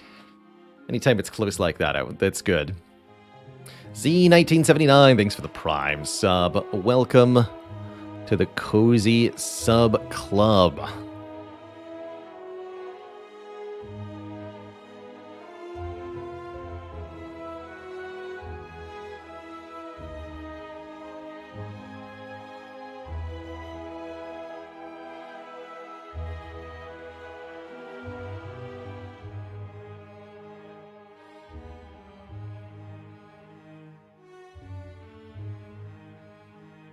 So I'm not going to hang around for too much longer today, but I did want to check out the 1.0 release of Luck Be A Landlord, the roguelite where you pay your rent by gambling. It's a fun little experience. We've showed this off on the stream a little bit before, but it's been a while. I am pleased to represent my dearest Twitch chat. Luck Be A Landlord.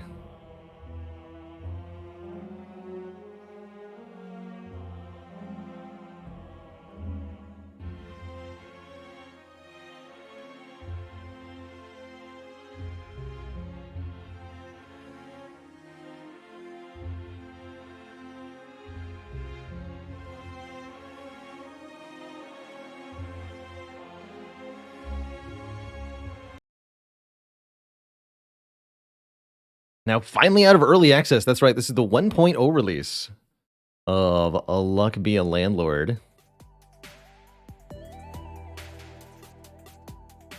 Seems like it's got proper resolution stuff. A lot of achievement unlocked notifications at the start there. Welcome to Luck Be A Landlord. Really like this new title screen, actually. This is not what the game looked like prior. Before I dive into Luck Be A Landlord, I do want to take a really quick break, refill the legs, stretch the water, since I haven't done that in an hour or two. So I will be back in a moment, Twitch chat. Upon my return, we'll be checking out exactly what it is that this game has new. BRB.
Okay, now I'm ready to gamble myself out of a place to live.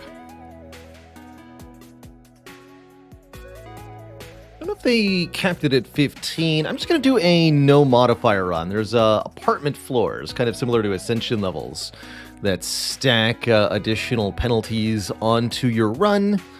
But I'm just going to show off the base difficulty of the game, see how it feels differently now, and see what the ending looks like on the 1.0 release. Enjoy your stay in our apartment complex. It comes with a complimentary slot machine.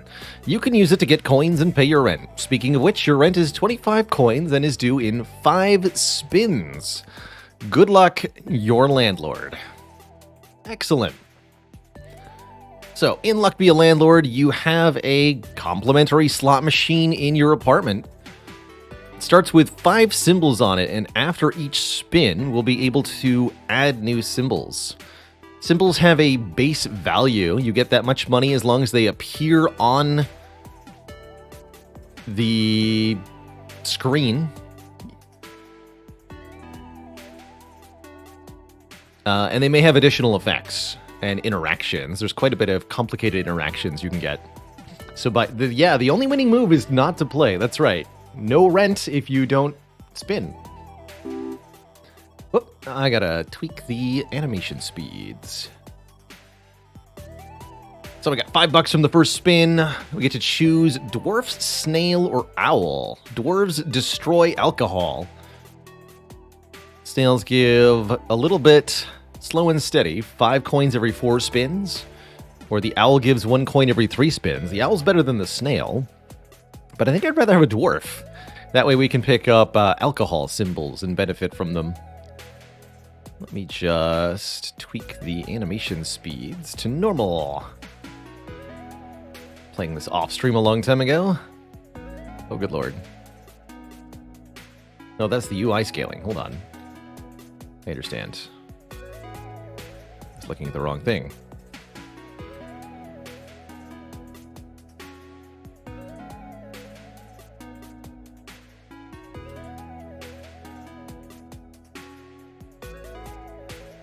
It's under gameplay. There it is. Counting speed.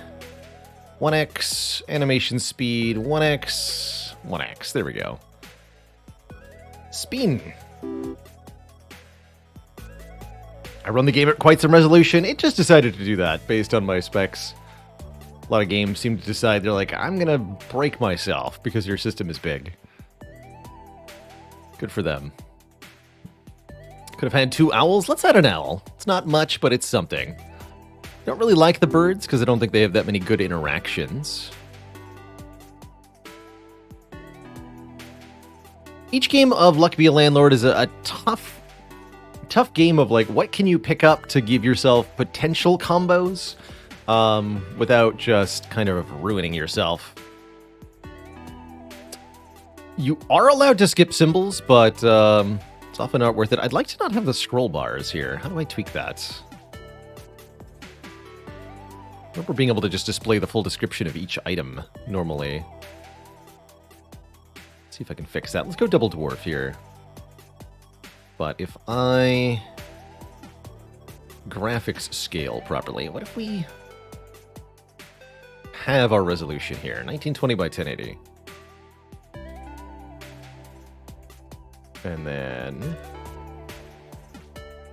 can I full screen that, or is it just going to be windowed?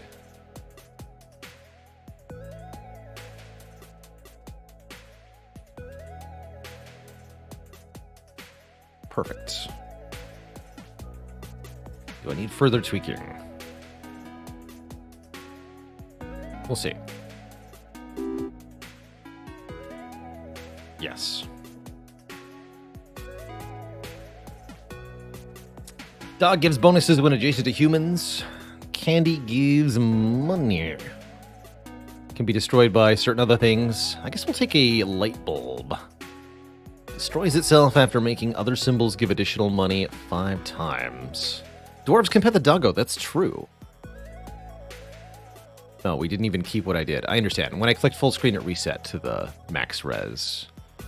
Makes sense. We can't do... Then let's scale tooltips down. Item selections down a little bit.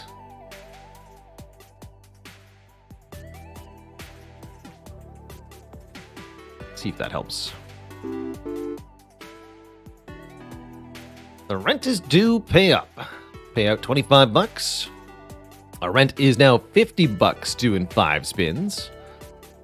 Okay, that's a bit better. Those are a little small, but now we can at least see the full description of everything without a scroll bar. Reroll capsule gives us a reroll. Peach adds a seed if you destroy it. Base income of 2 is pretty good. Let's take a reroll capsule. And we can add our first item. Similar to relics, these provide passive bonuses. We don't have any cats or rabbits, but the brown pepper, $1 per symbol added. That's fine. Yeah, much bigger. One last foray into the options here. What did we tweak? Tooltips was at 150. Let's set it at 200.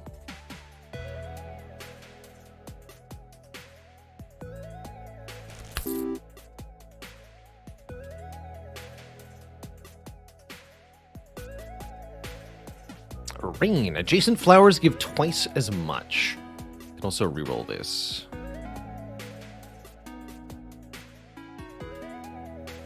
These aren't very synergistic.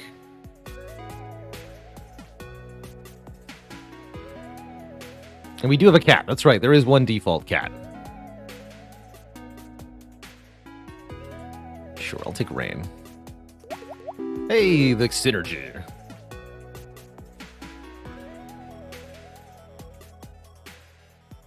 These are all pretty bad. Let's reroll. Gross. I think it's not very wise to skip early stuff, but you really need to get some kind of synergy going, or you're gonna die fast. Even on the low apartment counts. We haven't seen any alcohol yet. More dwarves in here. Alright, we do make the rent payment. Rent is now 100 bucks in 6 spins. We can add a void creature. Adjacent empty spots give more. Hex of Emptiness has a chance to force a skip. That's pretty bad. Or a rabbit. After 10 spins, it becomes base 3. It's not too bad. I think this void creature's good, though. Money whenever we reroll. Chance to break locks automatically. I like taking the lockpick. That lets us pick up lockbox type items without needing to get them the normal way.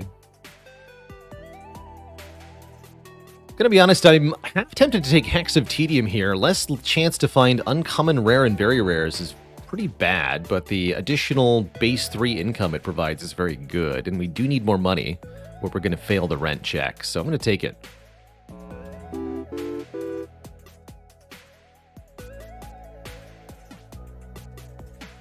These are pretty bad too. I guess we could take a goose, but I'd rather not take anything of these options.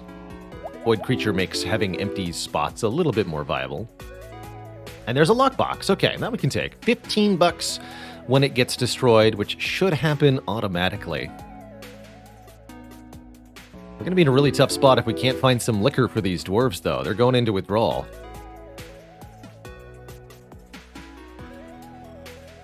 Bounty Hunter destroys thieves. Milk is drank by cats, right? Cats drink milk? Yes, cats drink milk.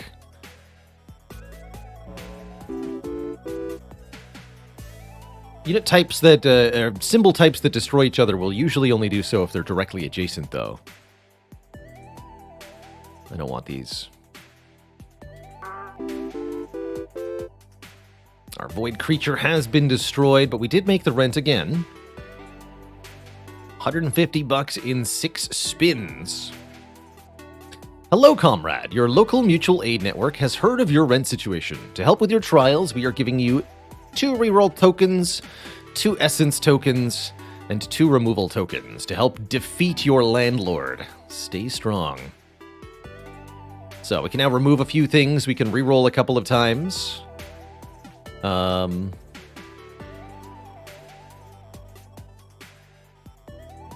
And we'll get powerful items called essences if we can make the next rent payment. Dr. Tracy, thanks for 5 months of support. Get that cozy back in your life. Chance to destroy an adjacent symbol seems kind of bad. Although we currently have nothing really worth preserving. I'll take the income from the hex for now. I like the hexes build. An item. Shattered Mirror. 24 gold in 7 spins, but we have 1 less symbol to choose from after a spin. Every 7 spins. Interesting. So a little bit more than 3 money per spin, but 1 less pick. Seems bad. Money whenever a symbol is destroyed. Okay, we're going to do that a bit. Yeah, let's go with the pepper. Should have taken the rabbits, right? Hey, we immediately get bonus money off the milk being destroyed. Hex of Hoarding. Chance of forcing us to add a symbol after a spin. I like that. Hex of Destruction, Hex of Hoarding. We're going hexes. The hexes are all base 3 income symbols that have downsides, and there's some cool synergies you can get with them. Oh, the rain was destroyed. I actually don't mind that. And we're forced to add a symbol, which I guess will be a removal capsule. I'm forced to give myself a removal. Bummer. Oh. We lose the pearl. Again, not a bad thing. Present gives money when destroyed? Sure. Oh wow, that thing is going ballistic, but again, we keep losing only the worst items in the build so far. This Hex of Destruction has been on point.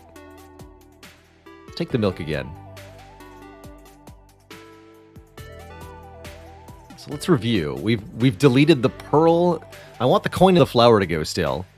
I wouldn't mind losing dwarves or owls. Nothing that we actually have is particularly valuable yet. Other than, I suppose, the hexes themselves.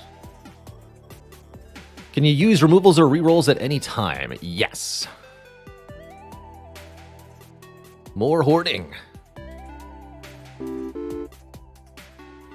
You usually don't want to remove things unless you've filled up all the blank slots on your spins, but some items are actively bad.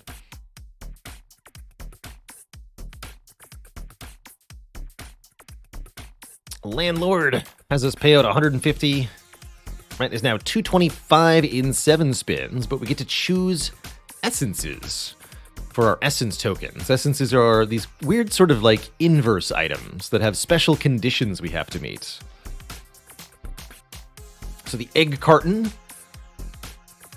takes any eggs we find and turns them into 12 gold. The red suits, if there are at least 4 hearts and diamonds, red suits give more this game. Or pool ball gives $1 each spin for the next 60 spins. That seems fine. Pool ball is basic but effective. Mobius strip. I have not seen this one before. After 7 thief, billionaire, chem 7, capsule, or whatever are destroyed. And that'll make all of these things give more for the rest of the game. That's quite good. Brown pepper, $10 once when a symbol is added. Or the red pepper, $50 if every symbol is different. Seems unlikely. Let's take the Mobius strip. Ooh, a lucky capsule. I would like some rare items, please. And a regular item, conveyor belt. Most symbols are twice as likely to add symbols. Blue pepper gives money if there's at least 3 blank spots. That's pretty good. Purple pepper. $5 if 3 or more of the same symbol are adjacent and not empty. Don't have that many duplicates. Currently the blue pepper is a good 3 money per spin. I'll take that. You may see the same item multiple times. Yeah, the cat gets deleted too. Poor cat. Comedian, base income of 3. Bananas, dogs, monkeys, and jokers give more. Take it because it's base 3. I might want to lose this Hex of Destruction or Hex of Tedium soon. where they destroy something important. Instead, I just keep losing dwarves. Crabs are bad. I'm gonna reroll here. We want new symbols, but we want them to be better. I guess I'll take a 3-sided die.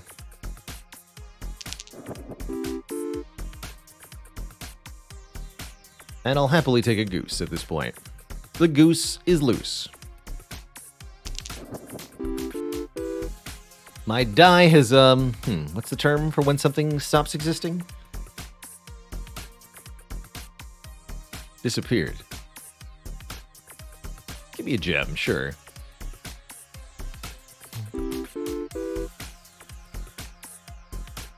Is perished. Unlived, that's right. Unlived, that's the one I was looking for. Oiski, 22 is not 23. But it will be eventually.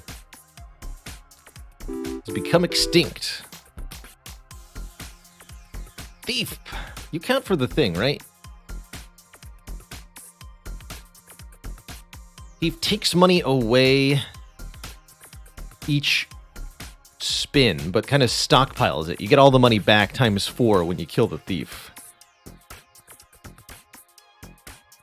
And technically, if the Hex of Destruction kills the thief, that works the way that you'd want it to.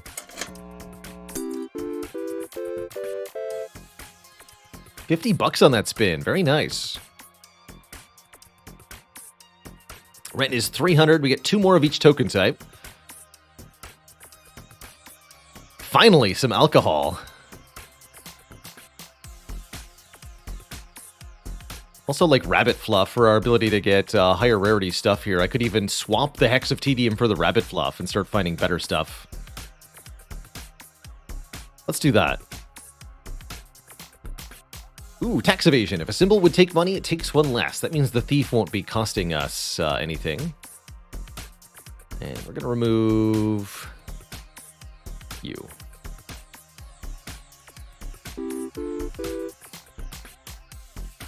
And then I get 3 commons. Makes sense. Bear. Base 2 destroys adjacent honey. I like the bear.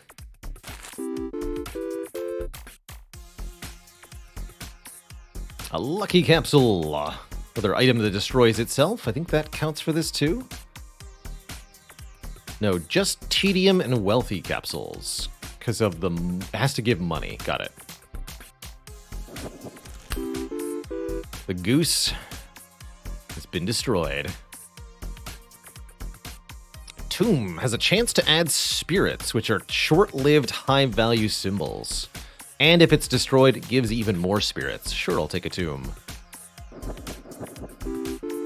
My owl has been destroyed.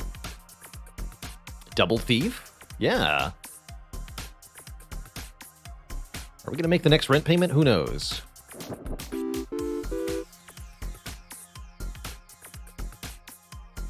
$302 spins. Take another Hex of Hoarding. I don't know if we're going to get there.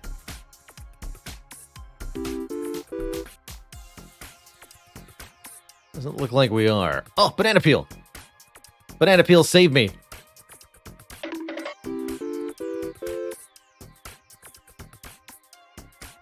Banana Peel saved our life. Our rent is due and we pay up successfully. Excellent. We also get essences now. And 8 more spins to figure out how to come up with $350. Maxwell the Bear will boost honey, or boost bears if we can get a honey. Lucky Carrot. After 15 spins, get a very rare item. For 3 spins, all symbols are considered adjacent. I'm going to take this. 2 money per spin is good. Penalizes you for each symbol in your inventory with a quantity of 2 or more. 1, 2.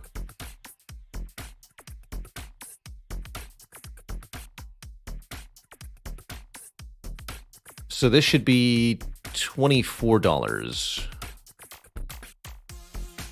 Just better progression. If I'm just looking at the next rent payment, this is better than the horseshoe. All right, we'll take Ancient Lizard Blade.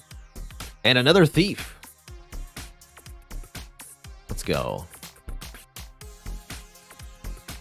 Lastly, an item. If 3 or more of the same symbol are adjacent and not empty, they give double output. Birdhouse. Birds give more. Fortunately, our birds have been destroyed. Take the rusty gear. All right, deactivate the telescope. We can determine when the telescope is active or not. And what we're going to do is hope that we find alcohol or something. And adjacent symbol.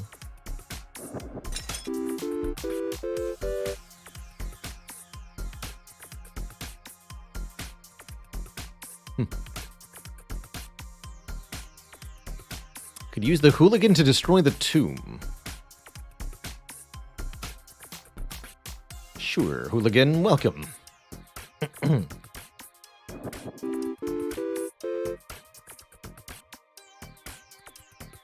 Double hooligan? Sure.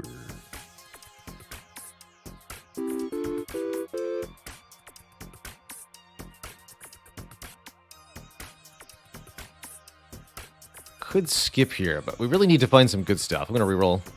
Okay, beer. Beer is a start. $10 could be added and removed for some money, too. So, how much does the dwarf give? 10 times the value. Just $10. It's not worth using the telescope on yet. Alcohol consumed.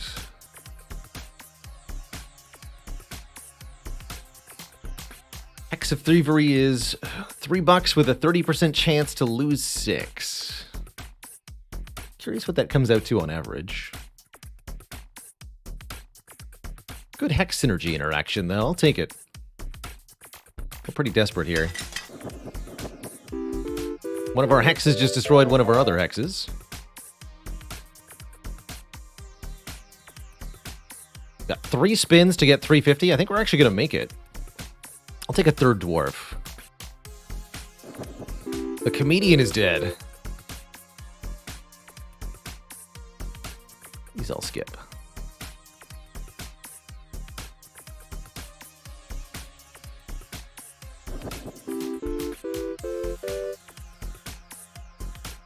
Bounty Hunter destroys adjacent thieves. Welcome, Bounty Hunter.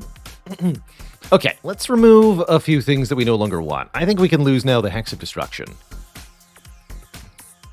It's done too much damage already. Let's lose the flower and the coin as well.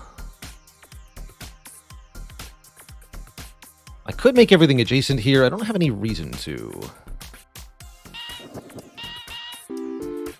Since we're already meeting rent here.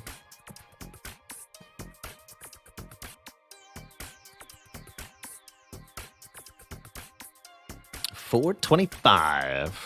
Oh yeah, -2 because of tax evasion. That's right, tax evasion works on the steel hex. I didn't think about that.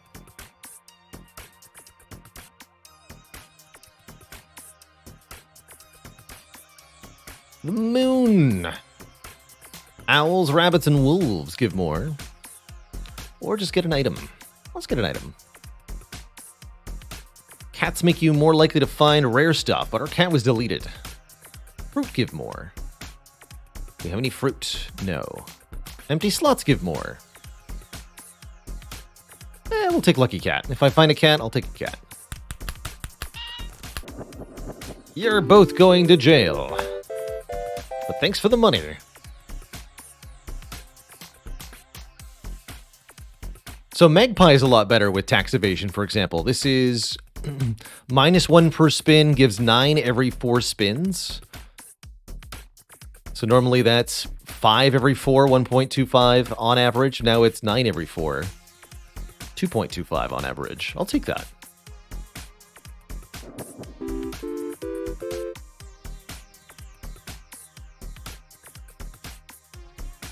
Gives a removal token when removed. Jellyfish is just a good temporary fill a slot for 2.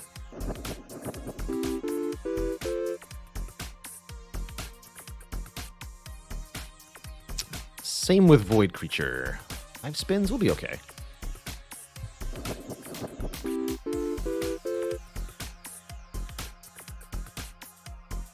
I wonder what happens with forced skip and forced add. We need bigger, and we got hooligans.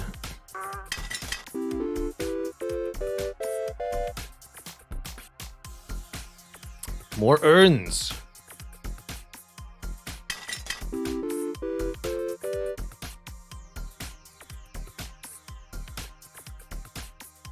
Don't have any use for the coconut. Could re-roll here. We're already meeting rent, so I don't need to. I'll just skip. Seems like we've recovered on this run. Step back history. Thanks for gifting a sub. Moo. I'll take a cow.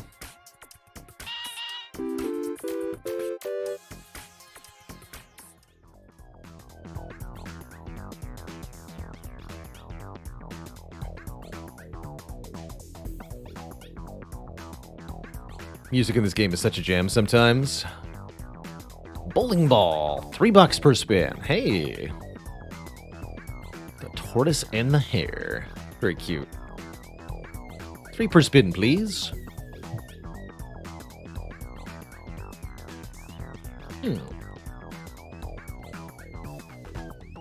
Magpie, owl, goose, chicken, crow. We have most of that. Time machine. The frozen fossil, coal are transformed instantly. So that would let us pick up some other cool stuff in the future. Let's take the time machine over the birdhouse. Ooh, hexes give twice as much as the witch. Yeah, get me some hex synergy, witch lady. Comfy pillow. If you have 1 spin left before your rent is due, you may skip the next spin. If you do, at least one of the items to add will be rare. Let's do it.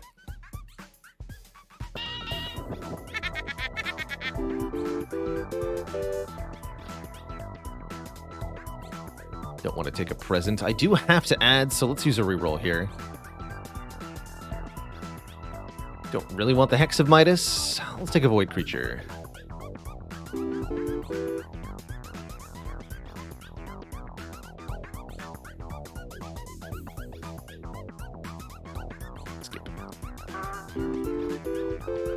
Present was Time Machine synergy. Yeah, I didn't want to waste the Time Machine on it, is how I looked at it.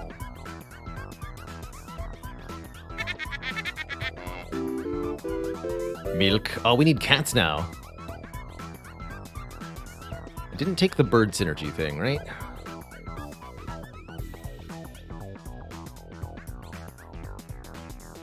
Booze. It's a good time to use the telescope then. I believe all 3 dwarves can drink the wine.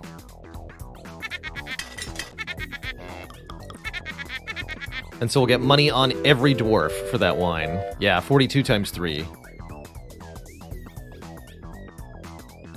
And then we re-deactivate the telescope here.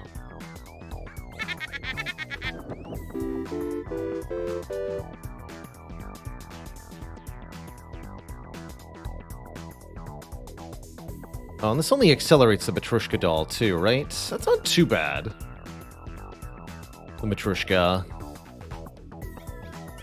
Eh. I'm hoping to use it on either coal or a frozen fossil. Adds 1 symbol that was destroyed.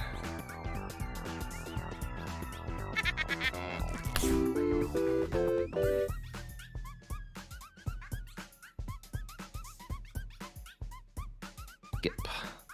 Alright, we can pay the rent. Let's skip the spin to get a rare item. Pay $5.75 now. Get more tokens. Bartender has a chance to add alcohol to these 3 dwarves. Heck yeah. Sunglasses. If you have 4 or more removals, get 1 removal each spin. We do have some stockpiled removals. I'll definitely take that. We'll use that to destroy all this milk that is accumulating in our slot machine. It smells kind of gross. Ah, there's coal. Perfect. So that should turn instantly into a diamond. Let's lose some milk here. Hey.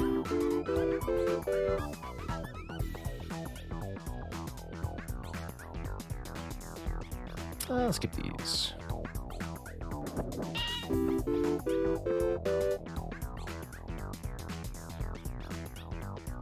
More hexes. Or more rabbit fluff. Yeah, let's take rabbit fluff.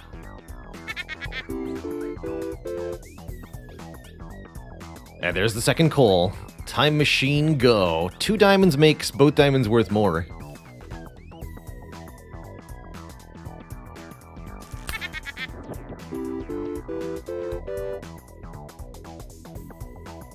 Dr. Tracy, thank you so much for the very generous 10 gifted subs. Welcome, one and all, to the Cozy Sub Club.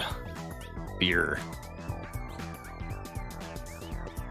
That's some serious generosity. Remove a jellyfish. Achievement unlocked.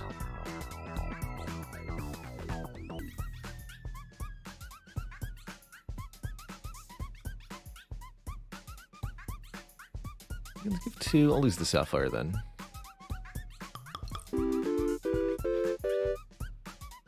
I have not played MTG Arena on stream. No. Don't have any plans to either.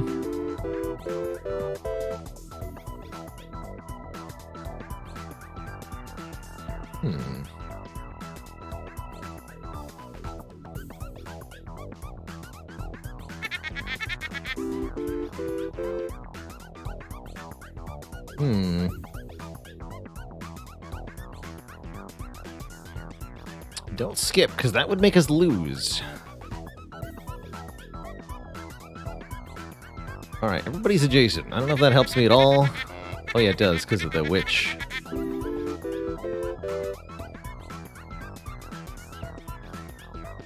Just made it over the line there. Using the telescope was the difference between losing and not losing there. We do get 3 essences, though. $20 if none of the symbols are empty. Perfect. Destroys itself when you spin. You have 27 more symbols to choose from. Zarov's contract.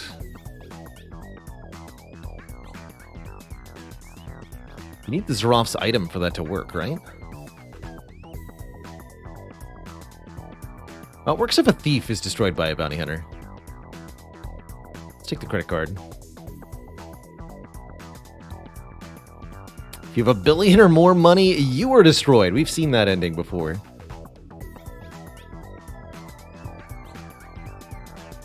Cow is more likely to add symbols. Bartender is more likely to add symbols. I want the bartender to add more symbols. Golden egg, just a flat 4 up. Sure.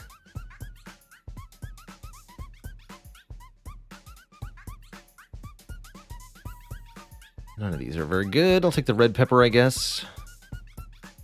Disable this. Alright, 27 more symbols.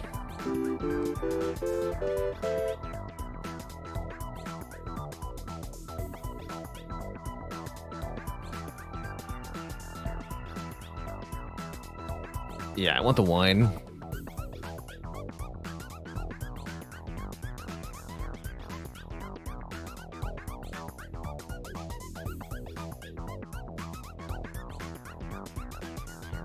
Time to lose the bounty hunter?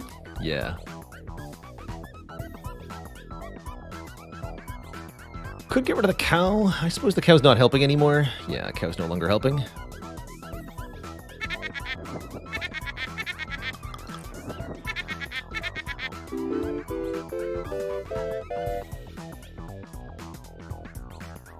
More alcohol.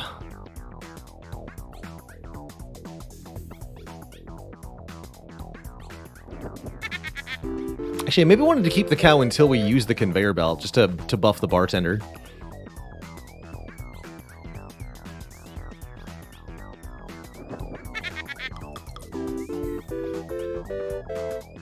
Tis what it is. Take a safe over a beer.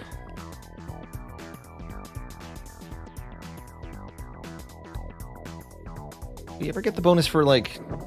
Oh, yeah, it's a 1.5x safe, too. That's right. That's what I thought. This is also 1.5x, then.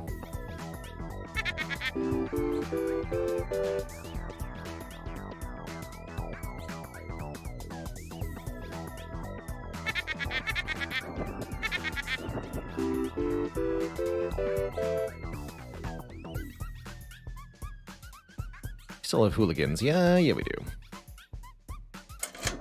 There we go. 47 from that safe going. Good. Have to add one of these. Let's add the cherry and then remove it since we have so many removal tokens.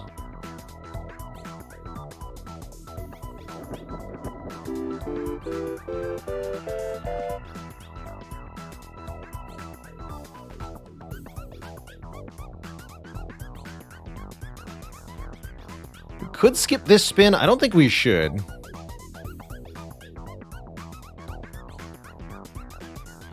Oh, the gambler's worth more too. That's funny.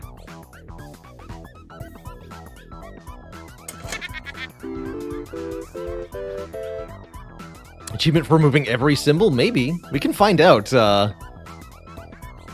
after this run. 777 is the final rent payment.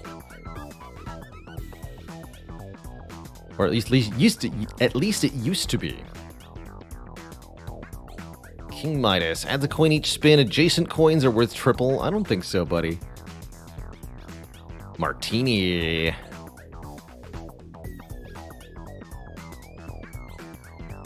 Whenever another symbol makes this symbol give additional money. Okay, no. Gives 1 coin each spin. $2 unless 3 or more symbols are the same. Okay, coin and a string. Coin and a string King Midas would have been good, but didn't know I was going to get that. Hey, that's good. 1.5x treasure chest should be $75 when the lockpick gets it. The chef. Adjacent food is worth more. He also boosts the martini. Ooh, yeah, that's worth it. If we're lucky and the chef is next to the martini when the dwarf drinks it, amazing. That would be, well, chef's kiss. Wild card. Gives money equal to the highest value among adjacent symbols. Wildcard's true strength is duplicating one-time symbols with very high values. For example, when you break a treasure chest and get 75 gold, if a wildcat is next to that treasure chest, you get 2 times 75 gold. Do the dwarves drink martinis? They don't, apparently. They are prude. No, only beer and wine. Well, that's unfortunate.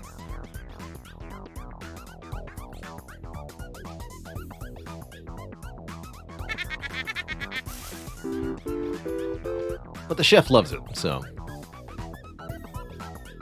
Take a big urn. Ooh, the bartender just served up something. Take the coin, right? We got coin on a string.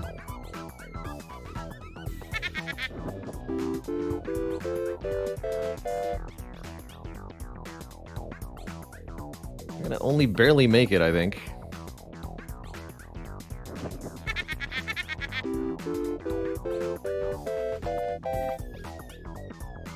We just remove a couple. Keep giving me the coins. Keep giving me the coins. Yeah, we have 26 symbols? That can't be. How did I get a Chem 7? Who's the bear? Who's the fluff? Do we have anything drinkable for the dwarves? No, just a martini, right?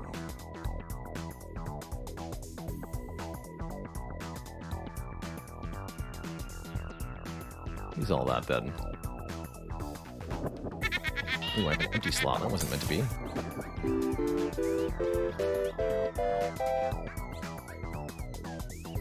Heck yeah.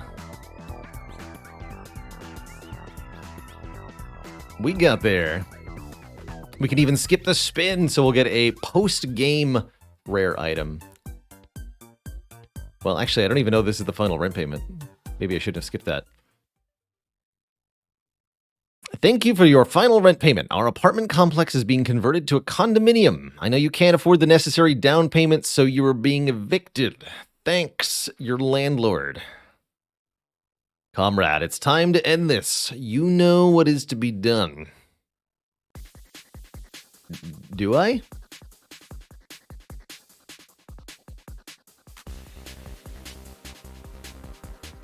$1,000 doing 10 spins, he says. Oh, so there is a final thing. 10 coins are removed. $77. We add 7 symbols. Yes, this is new to Luck Be A Landlord 1.0. Oh yeah, if there are at least 6 hexes. Perfect. How many do we actually have, though? That's the question. Guess we'll take Void Party. This one's not very good. Give me an apple.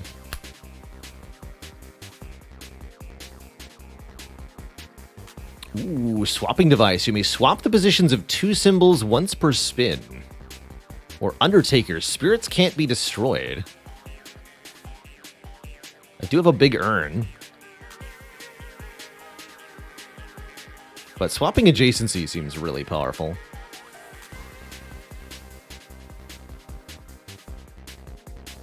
So what's our hex count? 1, 2, 4 hexes. We would need 2 more. Okay, let's spin.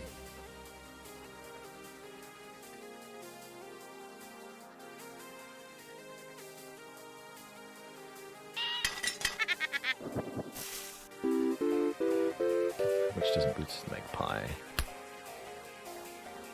We're like doing damage? It's not clear what does damage, though. This shines on diamonds, that's good. The following fine print of your lease is now in effect. Rerolling symbols costs more. Interesting.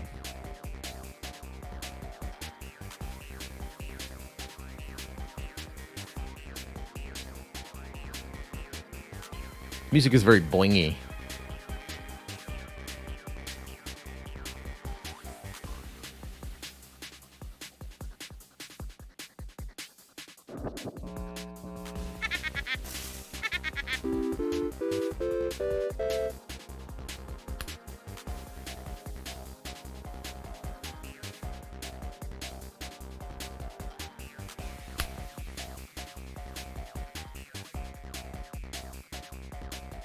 Dice give less. Sure.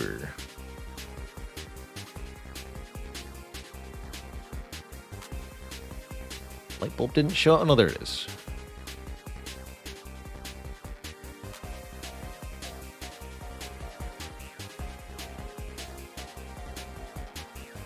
So we want the wild card to get good, right?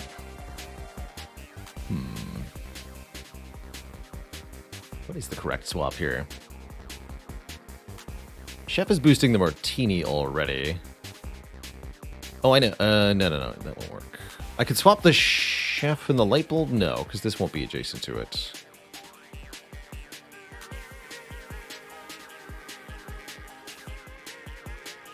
Yeah, something like this. This doesn't boost the golden egg, right? Just the diamond.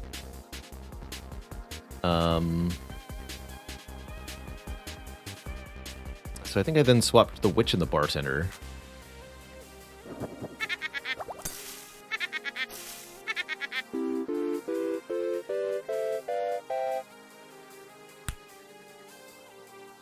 Safe.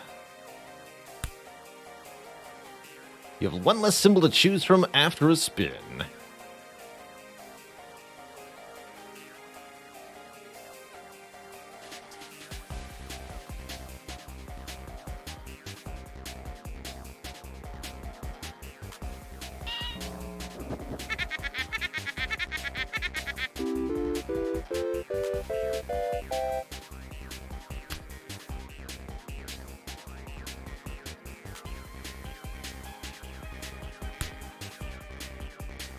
Your landlord's adds a dud, and very rare symbols give less money now. Oh, rude, landlord. Can I remove the dud? No, I can't.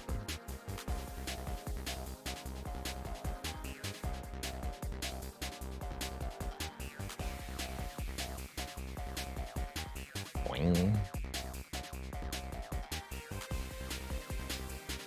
Alright, we want this diamond here, so that the wild card can copy the value of it.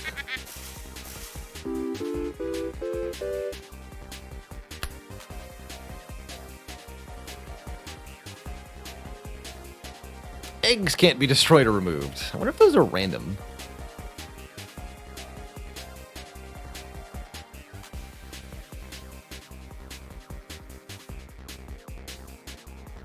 It's tempting to put the safe next to the wild card just in case it gets broken, but I'm going to put the diamond next to the light bulb here.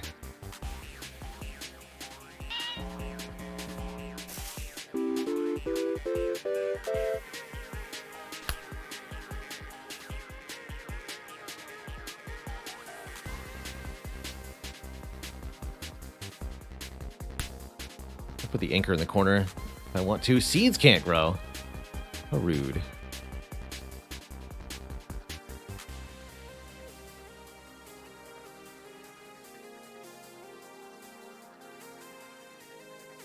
Right, you swap with her.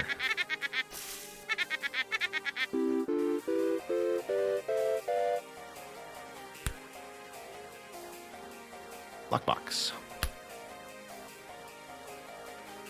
Make sure we have not too many symbols. Get rid of that.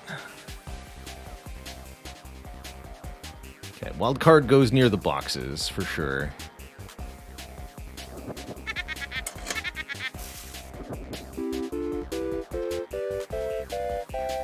It's because the box made 24, the wild card also makes 24.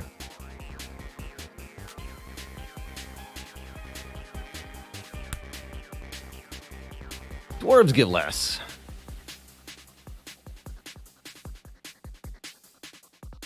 This is really all up to whether or not the safe breaks, I guess.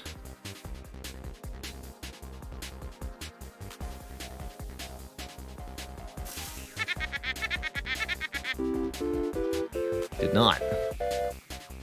But we beat the landlord, yeah? Comrade, it's over. Thanks to all your hard work and persistence, your landlord was sent to the guillotine. This is your home now. You can keep playing with the slot machine without any worry of rent, but when you're ready, there's always another landlord out there to defeat. This was just one battle in the war against capitalism, but it's a victory we shouldn't forget. Goodbye for now. GG, Twitch chat. That was Luck Be A Landlord with the very boingy boss music. I liked it. Let's just have a spin in endless mode. So is endless mode truly endless now? You don't have any rent to make?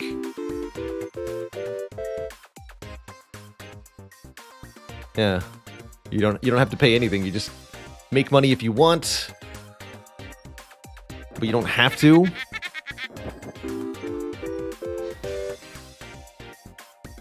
It's just sort of fun. I like that. And you can turn on the old endless mode, which had requirements. Honestly, this mode is not that functionally different from the previous iteration. Like, if you can't beat the endless mode requirements for rent, then you were probably already going to fail short prior to endless mode kicking in. And if you outscale it, then you really outscale it. So it don't matter one bit. Oh, right, I have to add one. Have a cultist then.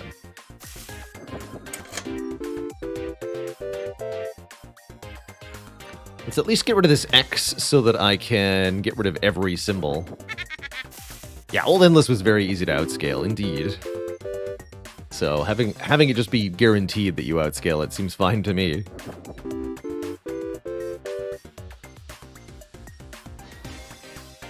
Inata.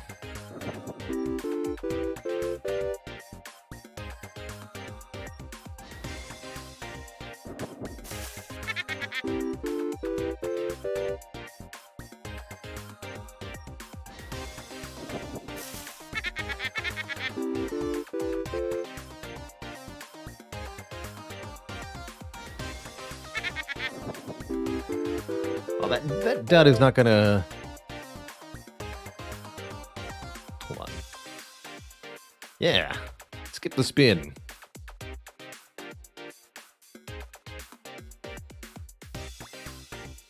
Cats are very rare.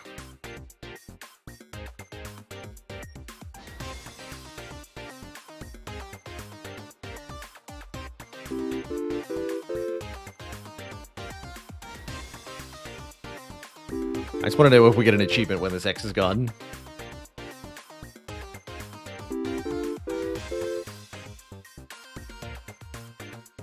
Buffer fish.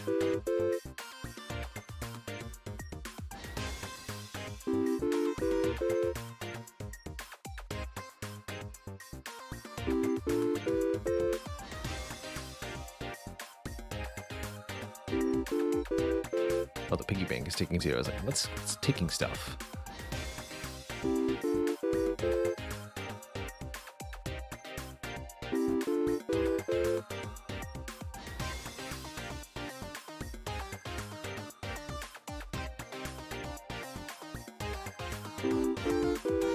Do higher floors make killing the boss harder? I'm sure they do. Have we guillotined ourselves yet? We did do that during the early access period, yeah. We've seen the guillotine ending.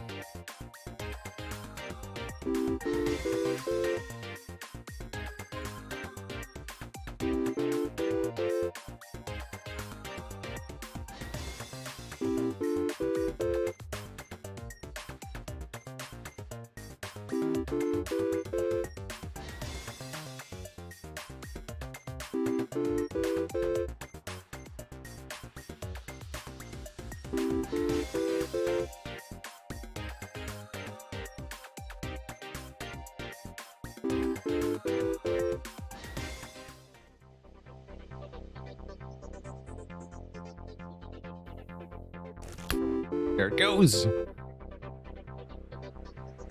Yep.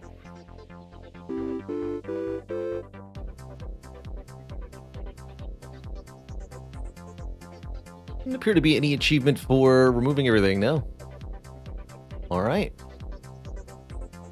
Let's see. 18 out of 186 achievements. Is there a way to see the achievements in-game?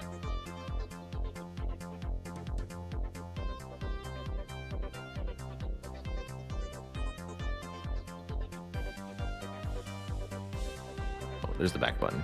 Got it. That's stats. Don't think so.